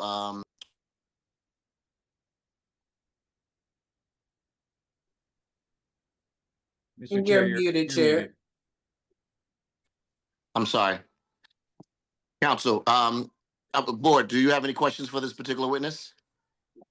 Ms. Gruhl has her hand raised. Okay, Ms. Gruhl, can you address the comments regarding the siding Yes. as well? Thank you. Yes. Thank you, Mr. Chair. I'll try to be very quick. Take your time. I understand the distinction. I do hear what the applicant and the architect is saying about the materials, but the way that I would suggest that it still needs a waiver, even though there may be, certainly the board can determine that there is a basis for the waiver because of the composite. But it does not, the ordinance does not make a distinction of composite aluminum versus aluminum material. So that's up to the board. Mr. Chair, and Mr. Chairman, I am okay with that, and we'll be fine to seek that waiver. Okay. And Okay. then, and if I may, Mr. Chairman, is anyone going to testify as to lighting? Because Yes. there's quite a bit of, the engineer is going to? Yes, that's correct. Oh, okay, that's very good. And also the inclusionary zoning ordinance, is that? Yes, we'll comply with the IZO. You will, okay. I think that is, and you will revise the plans based upon what your architect has spoken about, has testified to, and what we recommend. Absolutely. As part of resolution compliance, should we be lucky enough to get this through tonight, we would certainly revise those plans to address it. Thank you, Mr. Chairman. Thank you. Thank you, Ms. Gruhl. Counsel, next witness. Yes, sir. Mr. Wilkes. Here. Good evening, Ms. Wilkes. Do you solemnly swear the testimony you're about to give shall be truthful? I do. Thank you. Please state your name and affiliation for the record. Edward F. Wilkes. It's a Wilkes. I am the engineer of record, a civil engineer. Great. Mr. Wilkes, for the benefit of the board, would you please provide us some background on your educational experience, your professional experience, so we can get you qualified as a site civil engineer? Sure. Graduated from the College of New Jersey with my Bachelor of Science in Civil Engineering. Been practicing civil engineering for 20 years. I'm the regional director of Ware Malcolm. It's an international design firm. My license is current in New Jersey as well as several other states, and I've appeared before the Newark Planning Board, I think within the last year. Thank you. Is accepted. Great. Thank you, Mr. Chair. Mr. Wilkes, you've obviously reviewed the plans that have been submitted to the board. Can you give us testimony related to the site civil elements of the project? If you could just spend a little bit of time talking about the lighting. I know Ms. Gruhl wanted to hear about that, and the board certainly does. So you can walk us through the presentation. Sure. I'm going to share my screen here.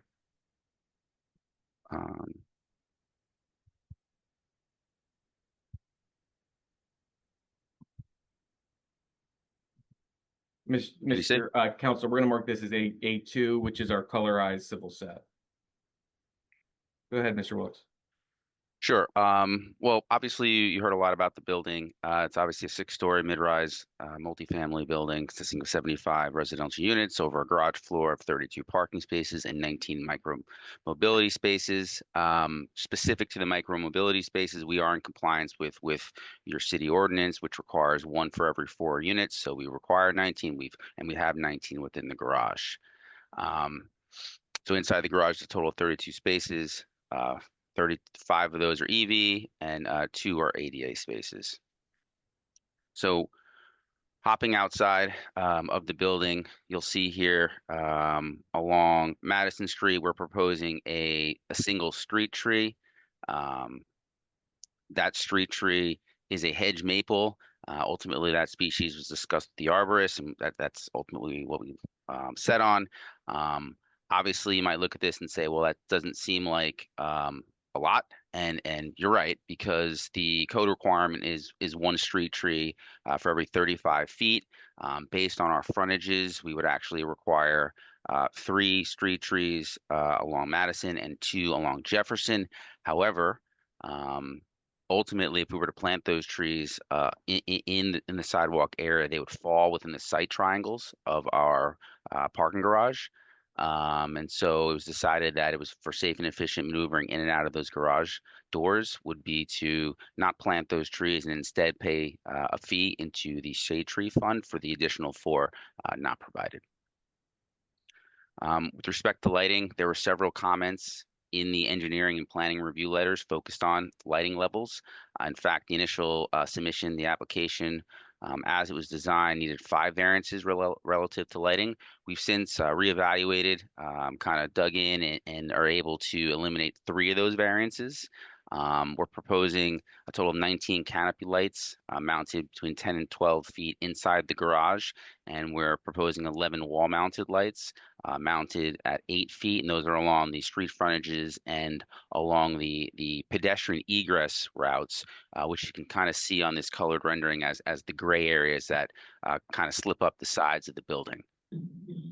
Mr. Welch, just to be clear, which ones are we eliminating? We have 5. Which ones, so we can mark them? And a Ms. Gruhl probably wondering the same. Sure, I was going to list the 2 that we need and then perfect. 3 that we don't. Is that, even better. That works? Okay. Yeah. So both lighting variances that we need are based upon one location. So if you're northeast here on the plan, you can kind of see my cursor here adjacent to lot 44, which is the parking lot for the Garden Farm Market. There's a 3-foot wide area for pedestrians to leave. Obviously, per the zoning code, we have to provide lighting there. We are providing a light there. That lighting foot candle ends up creating a 3.8 luminant level, which exceeds the 1.0 that's allowed at the property line for a commercial property. So we're asking for the exceedance of the first variance we're asking for is for spillage onto the adjacent property. Again, it's a parking lot, so we think it actually isn't as big of an impact. And also, this is an area that's a pedestrian kind of walkway, and with the fence that's going up, you're kind of creating a 3-foot wide area for that's kind of closed off. So in this fact, we think that it's actually better to have more light than less light. And the same exact fixtures creating an exceedance on the pedestrian way itself. We are allowed up to 2.5 foot candles. Again, we're proposing 3.8, just based on a fixture that's like I said, mounted 8 feet high. So, we think that those variances are justified based on providing egress up the side of the building in this 3-foot wide area, and ask that the board, consider that. So, Mr. Welch, just to be clear, excessive illumination on pedestrian walkway, we need that, right? Yep. Okay, and then is the next one excessive illumination on property line, one of those? Yes. Okay. Yes. Got it. And the other 3, we do not need. We've been able to design around those, and we've eliminated 3 variances. Yes, they were related to the interior of the garage. Okay. And they were related to the driveway access into the garage. Got it. Okay. Thank you, sir. Yes. The other item I wanted to touch on was just to, obviously, we have to abide by the city's stormwater management requirements. We're doing so by providing underground vaults that are going to store, attenuate, and then ultimately discharge stormwater from the roof areas out to the adjacent streets. The requirement for this size property is to make sure that post-construction peak flows are less than or equal to pre-construction peak flows, and obviously we're doing that. And then there's one item that I think came up. There was some testimony required or requested by the engineer. I'm going to flip over to a different plan here so you can see that. This is actually the demolition plan that was submitted as part of the application, so I don't think we have to mark this. Yep, that's correct. The testimony that was requested was just on the existing encumbrances on the property. So right now, make sure I don't flip back. On lot 17 here, which is just north of, I'm sorry, east of lot 19, there's an existing structure and an existing fence that's right on the property line.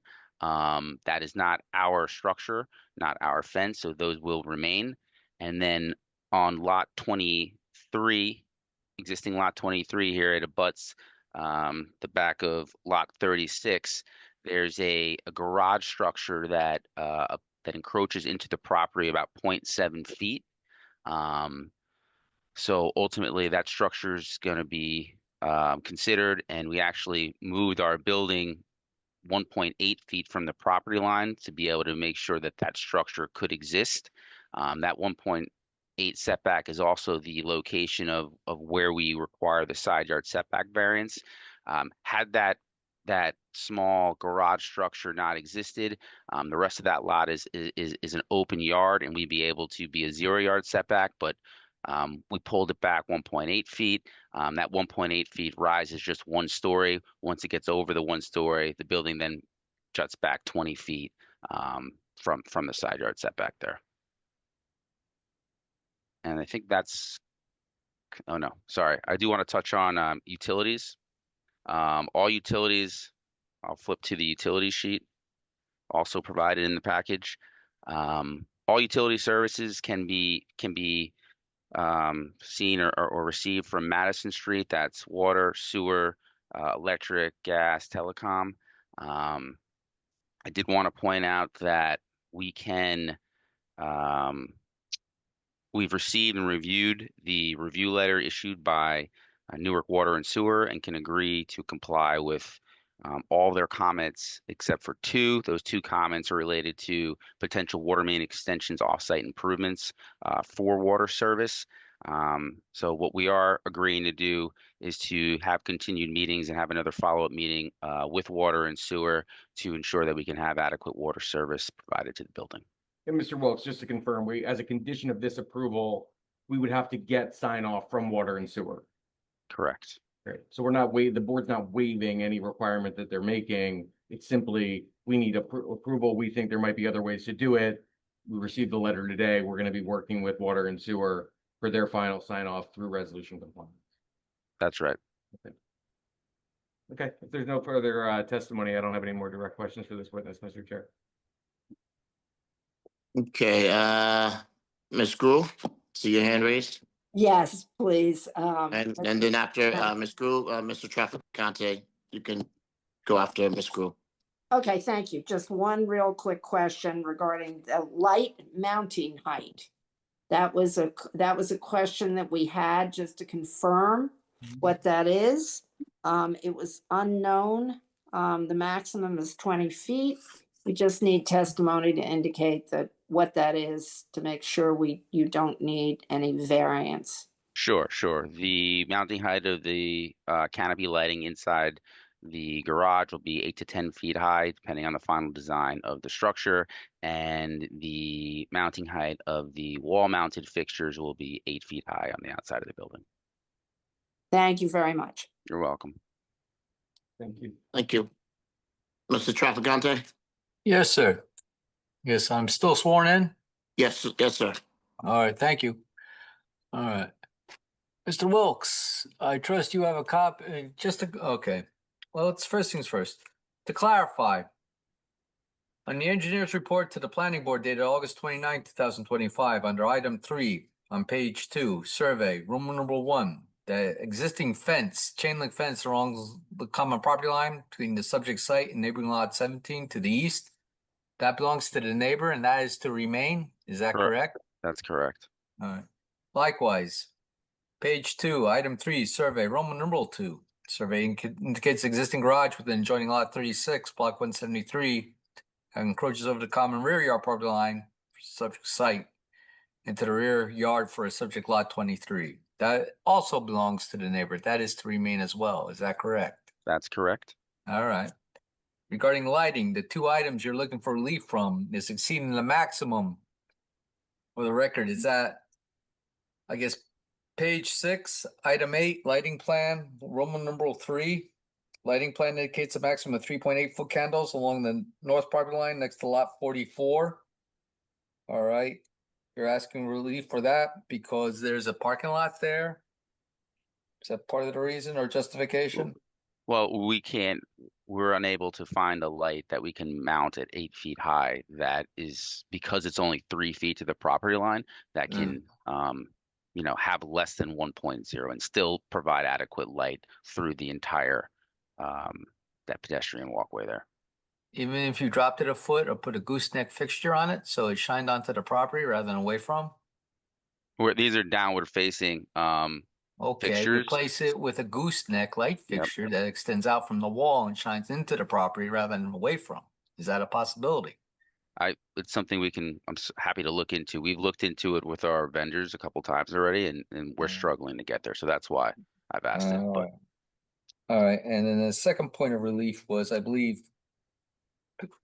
item 8, lighting plan, page 7 of the report. I believe it's item number 9. Lighting plan indicates a maximum light intensity of 13.7 foot candles with a pedestrian walkway along Madison Street. Maximum 4.1 foot candles with a pedestrian walkway along Jefferson Street. And maximum 14.6 within the walkway along the north side of the building next to the northwest corner. Maximum permitted is 2.5 foot candles. Is that where you're looking for relief as well too? Or is that somewhere else? we are looking for relief in the same location along lot 44. We can make it work everywhere else on the property. Okay, and lot 44 is where you got the 3.8 foot candles? It's that same foot candle that we're observing because it's also a pedestrian access way, right? So it's that single point. All right, well, if you're willing to look into doing another fixture like a gooseneck, you might be able to reduce that as well. Oh, if you reduce the intensity and you change the fixture to an inward facing as opposed to outward facing, you would maybe be able to comply with the maximum at the left property line. And if you reduce the intensity, you may also, you may not meet 2.5. I get that, but will you be willing to reduce it? See if you can reduce the intensity there. We're willing to reduce the intensity. Yes. All right.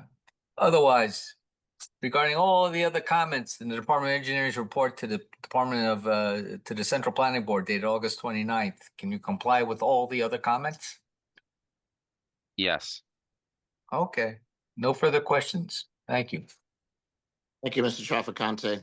Board, any other questions for Mr. Wilkes? I do, Chair. Commissioner Bias? Yeah, I would just like to know if they going to 20% affordable housing and at least 60% local residents doing the job in there. I believe, counsel, you have another witness that's going to testify to that, the IZO. We have another witness that's going to say, but I can say on the record, of course, we have to comply with the IZO. I mean, the inclusionary zoning ordinance applies here. We have to comply with it. As it relates to first source ordinance, as it relates to building, if we do seek a long-term tax exemption, we would be required to comply with that as well. As part of the planning board approval, we will comply with the IZO. Yeah, that's what I was meaning. If it's been approved, you're going to comply with the zoning, I guess, 20% affordable housing. Please remember, this is Newark. You know, I love the city of Newark, and I would love to see at least 60% of local residents doing the job in there. I appreciate that. Thank you so much. Thank you. Thank you, Commissioner. Any other commissioners for this witness? Seeing none. Next witness, counsel. Mr. Chair, we have one more witness. That's Peter Stack, our planner. Good evening. Good evening, Mr. Steck. Do you solemnly swear the testimony about to give this board shall be truthful? I do. Thank you. Please state your name and affiliation for the record. My name is Peter Steck, S-T-E-C-K, and I'm a licensed planner in New Jersey. Great. Counselor, Mr. Stack, I believe, has appeared before this board multiple times, but Mr. Stack, if you could please qualify yourself as a professional planner.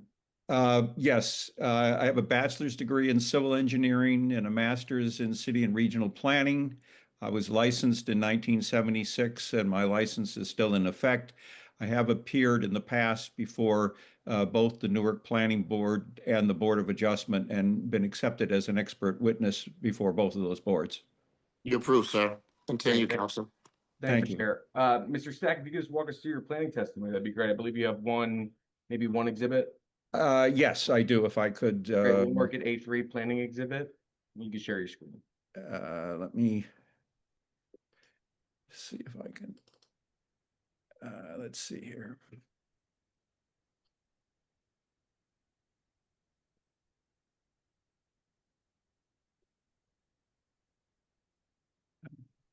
Okay, I'm hoping the board can see that. We can see that. Thank you, Mr. Okay, Stack. I have 3 pages that I'll go through the first 2 pretty quickly, and they're pretty obvious to the board members. We are governed by the redevelopment plan. We're in the mixed use 1 sub-district from the plan. We are within the 1,500 square feet, linear feet from Newark Penn Station. The intent of the plan is obviously with the name redevelopment is to redevelop sites. And the theme here is the closer you get to Penn Station, the more intensity that is encouraged. And in fact, when you're within 1,500 feet, you don't have to provide on-street parking. You've already, through the architect's testimony and plans, seen the character of the area. These happen to be just my photos on the left-hand side that were taken on September 3rd of this year. The upper one is the view from Jefferson, and the lower one is the view from Addison. And they accurately depict the existing conditions. On the right-hand side is simply a reproduction of the aerial photo that was provided in the Susan Gruhl's report. There are a mixture of uses in the area. As noted, there's a new building, which is Iron Point, which is 80 units. On Jefferson, we abut the parking area for Garden Earth Market. I'll talk about that in a minute. It's a well-lit parking area at night. And across Jefferson is a parking lot, and it happens to be in the same zone that we're in, but my understanding it's been approved for very substantial buildings, 1,408 dwelling units and 4 towers ranging from 26 to 30 feet in height. So it's a substantially larger project that happens to be in the same redevelopment zone that we're in. The next page, I've kind of numbered things exactly that is on the page of Susan Gruhl's report. She lists 12 variances in 1 waiver, and I'll just go through them briefly. Lower right-hand side, you see one of the variances is a height of 6 stories. As you know, your ordinance doesn't have a linear foot height, just in the number of stories. And we could, in theory, build 5 stories of residential use and not have any parking on the property. We believe, well, it's quite apparent that there is a high demand for on-street parking today. And the applicant believes that it is a benefit to have at least some parking within the building. And so essentially we have what I will call a public benefit on the first floor, which is some on-site parking. Then on top of that, we have, I'll call it the 5 permissible residential stories. We do need a variance. It's a C-type variance in the municipal land use law language for the 6th story. In terms of the negative criteria, as you can see, it's still a handsome design building.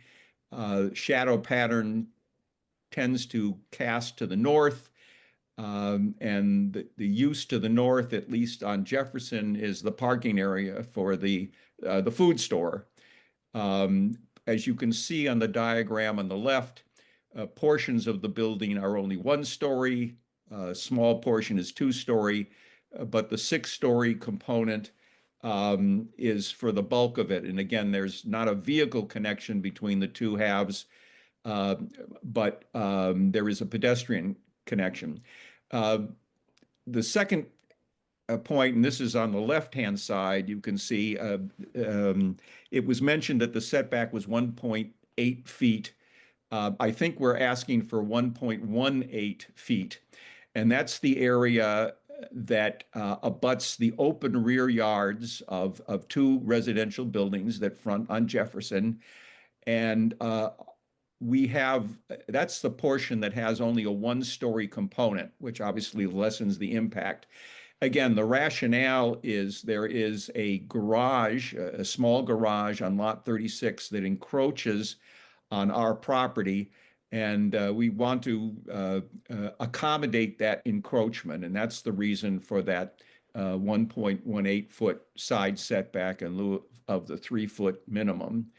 Above that is number 3, and the review memo says that we need a 20-foot rear yard, and we're proposing a 0-foot rear yard.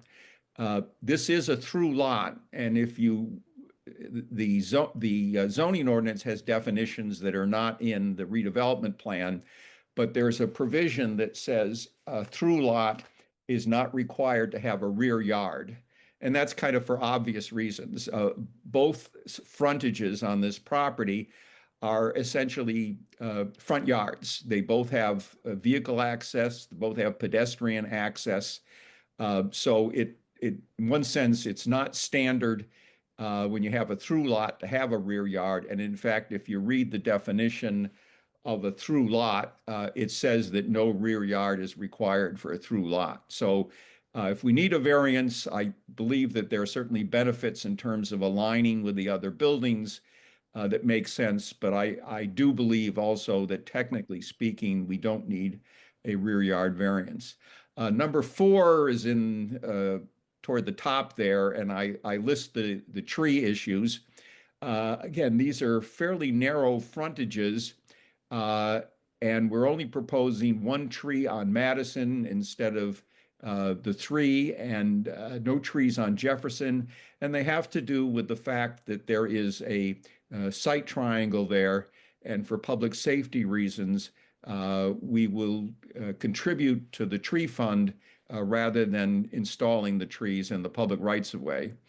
Number 5 talks about the stair tower and the elevator override. The stair tower is 10 feet above the roof, and the elevator override is 15 feet. And these abut the northeastern side of the building. And obviously, because of this irregular shape, we don't have a lot of freedom to put the stair towers wherever they potentially could be. But in this case, they're close to the parking lot for the food store that's on Jefferson. And again, that's where the shadow pattern will be. But I think for practical reasons, because of the irregular shape of the lot, and obviously the need to create access to the roof, both because there's an amenity space there and HVAC units, et cetera, I believe that it produces practical difficulties and that there is no detriment to this location. Number 6, we're down at the bottom of it, and your ordinance says that where you have a parking garage, you should shield it with retail use. Well, this is outside of the heavy pedestrian area, which is along Market and Raymond Boulevard, according to the redevelopment plan.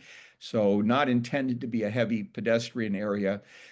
But if we were to consume 75% of that frontage, either on Jefferson or Madison, it wouldn't leave enough frontage to have a two-way driveway access and pedestrian access.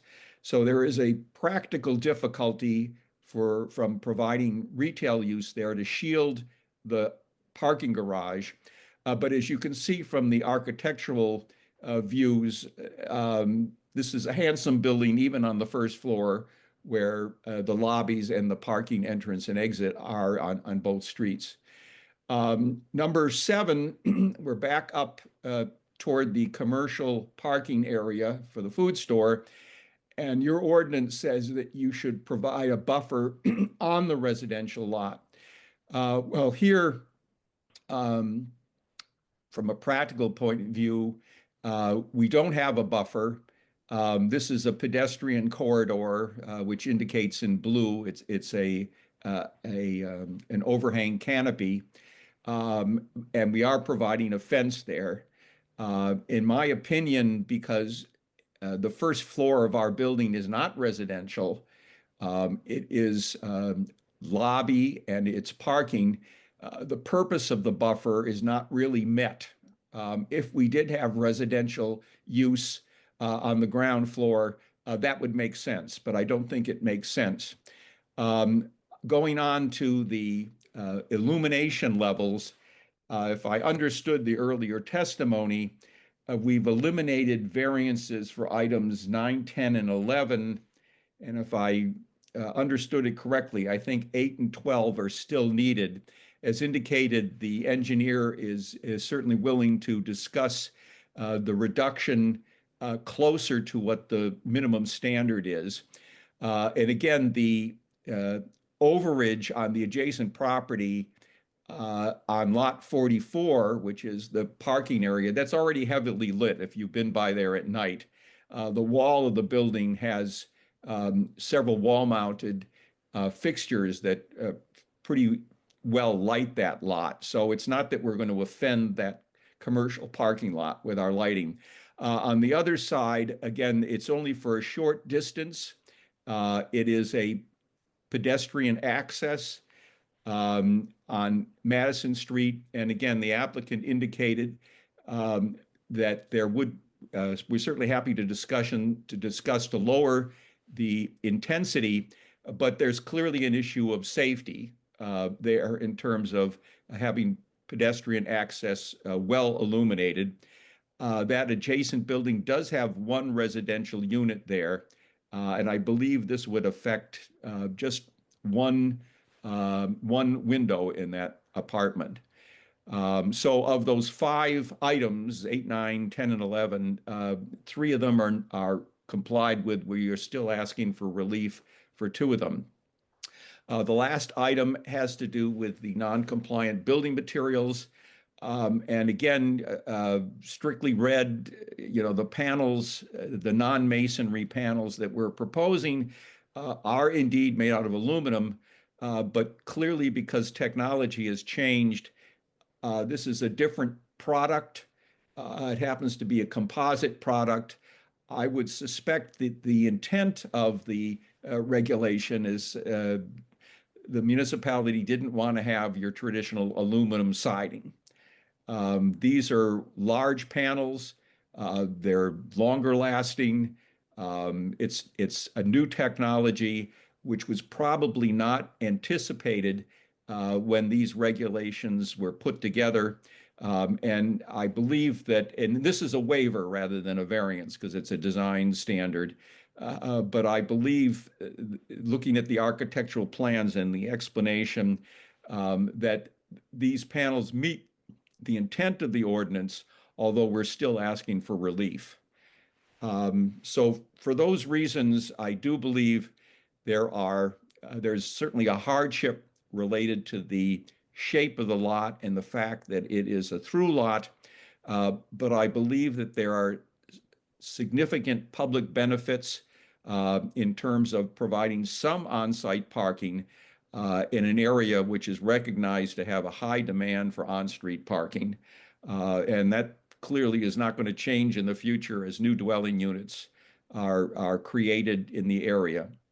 And again, I repeat, the shadow pattern here is pretty much cast to the north. The abutting properties are residential, but with a backyard, and along Jefferson, there's a commercial parking lot. And so I believe that we have met the criteria for the relief requested from the redevelopment plan. Great. Thank you, Mr. Steck. Chairman, I have no further questions for this witness. Thank you, Mr. Steck. Board, any questions for planner, Mr. Steck?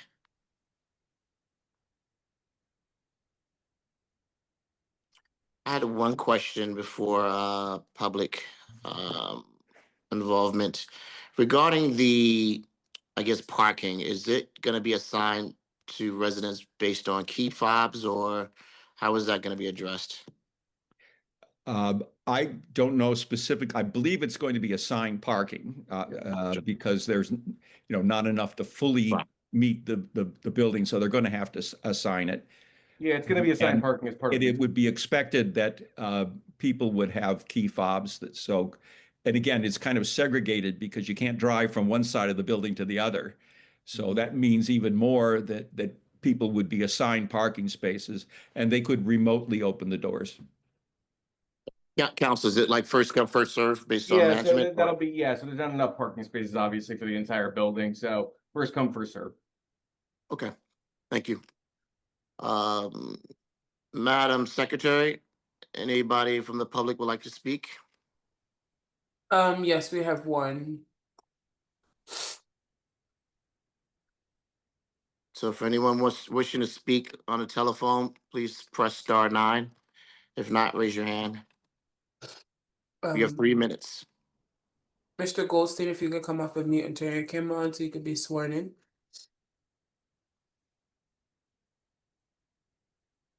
Good evening, Mr. Goldstein. Do you solemnly swear the testimony you're about to give this board shall be truthful?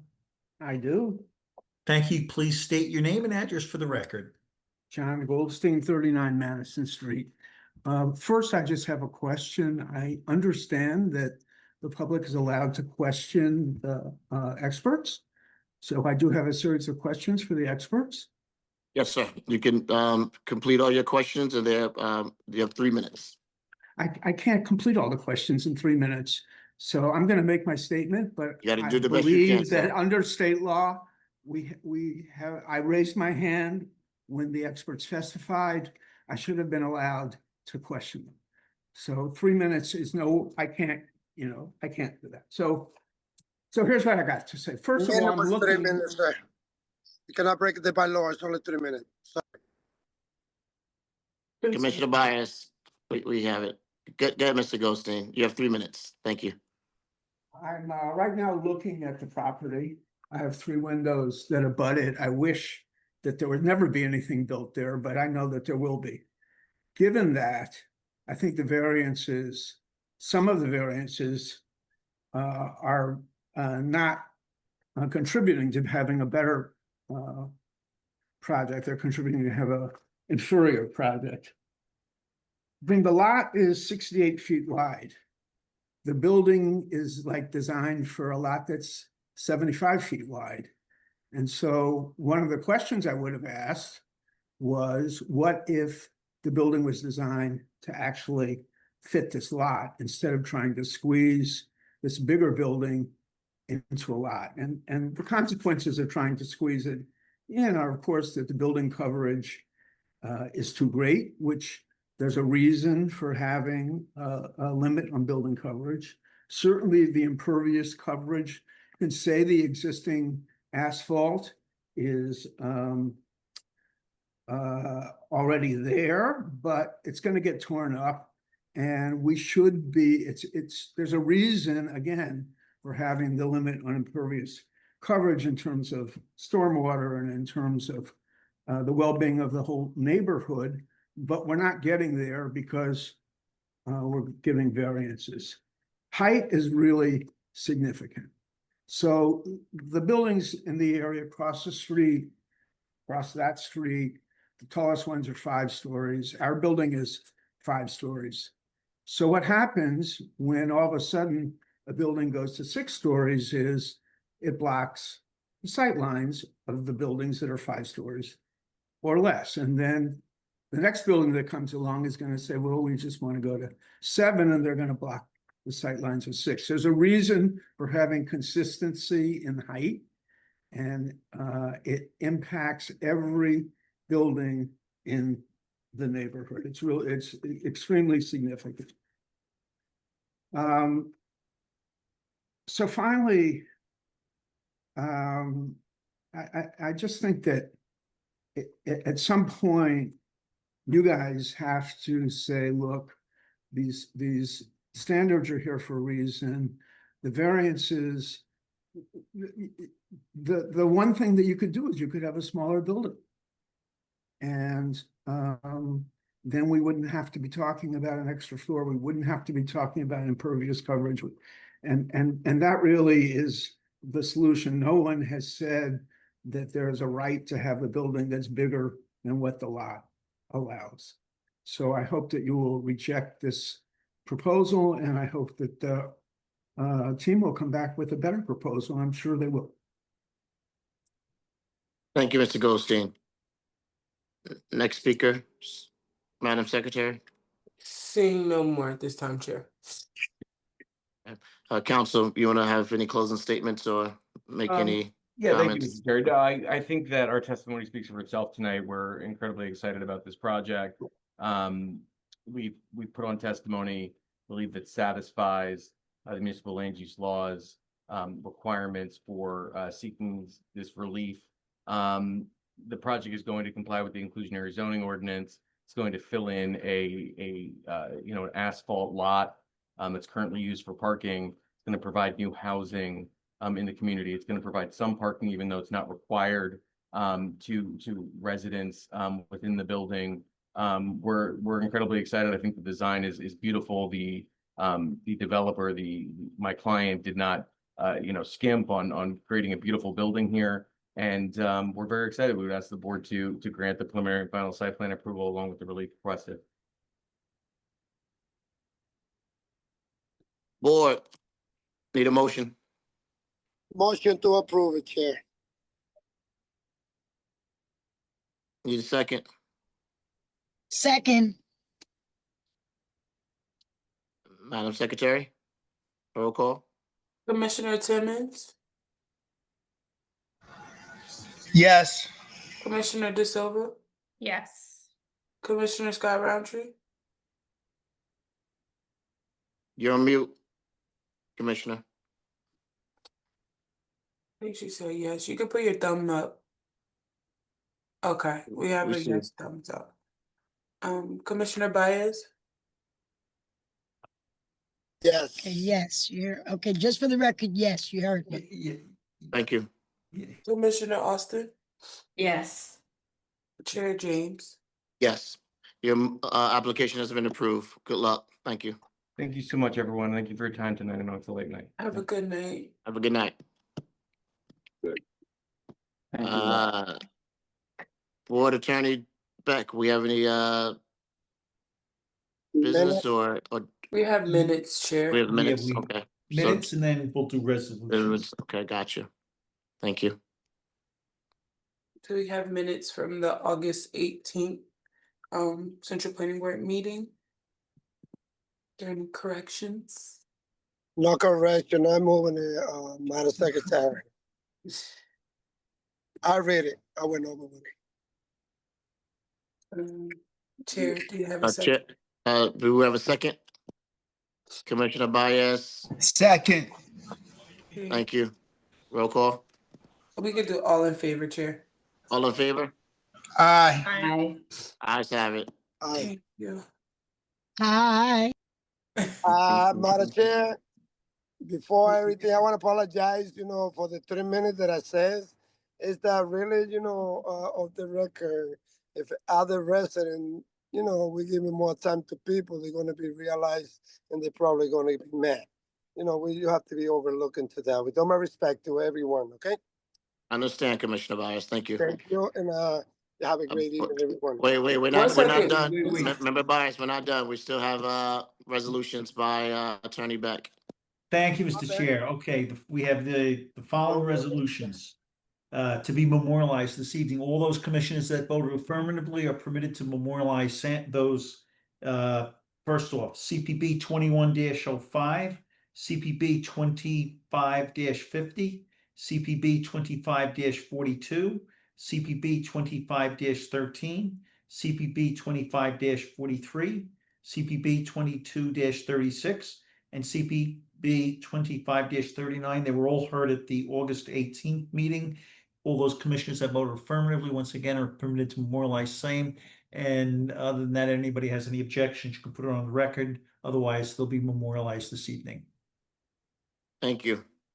Need a motion to close?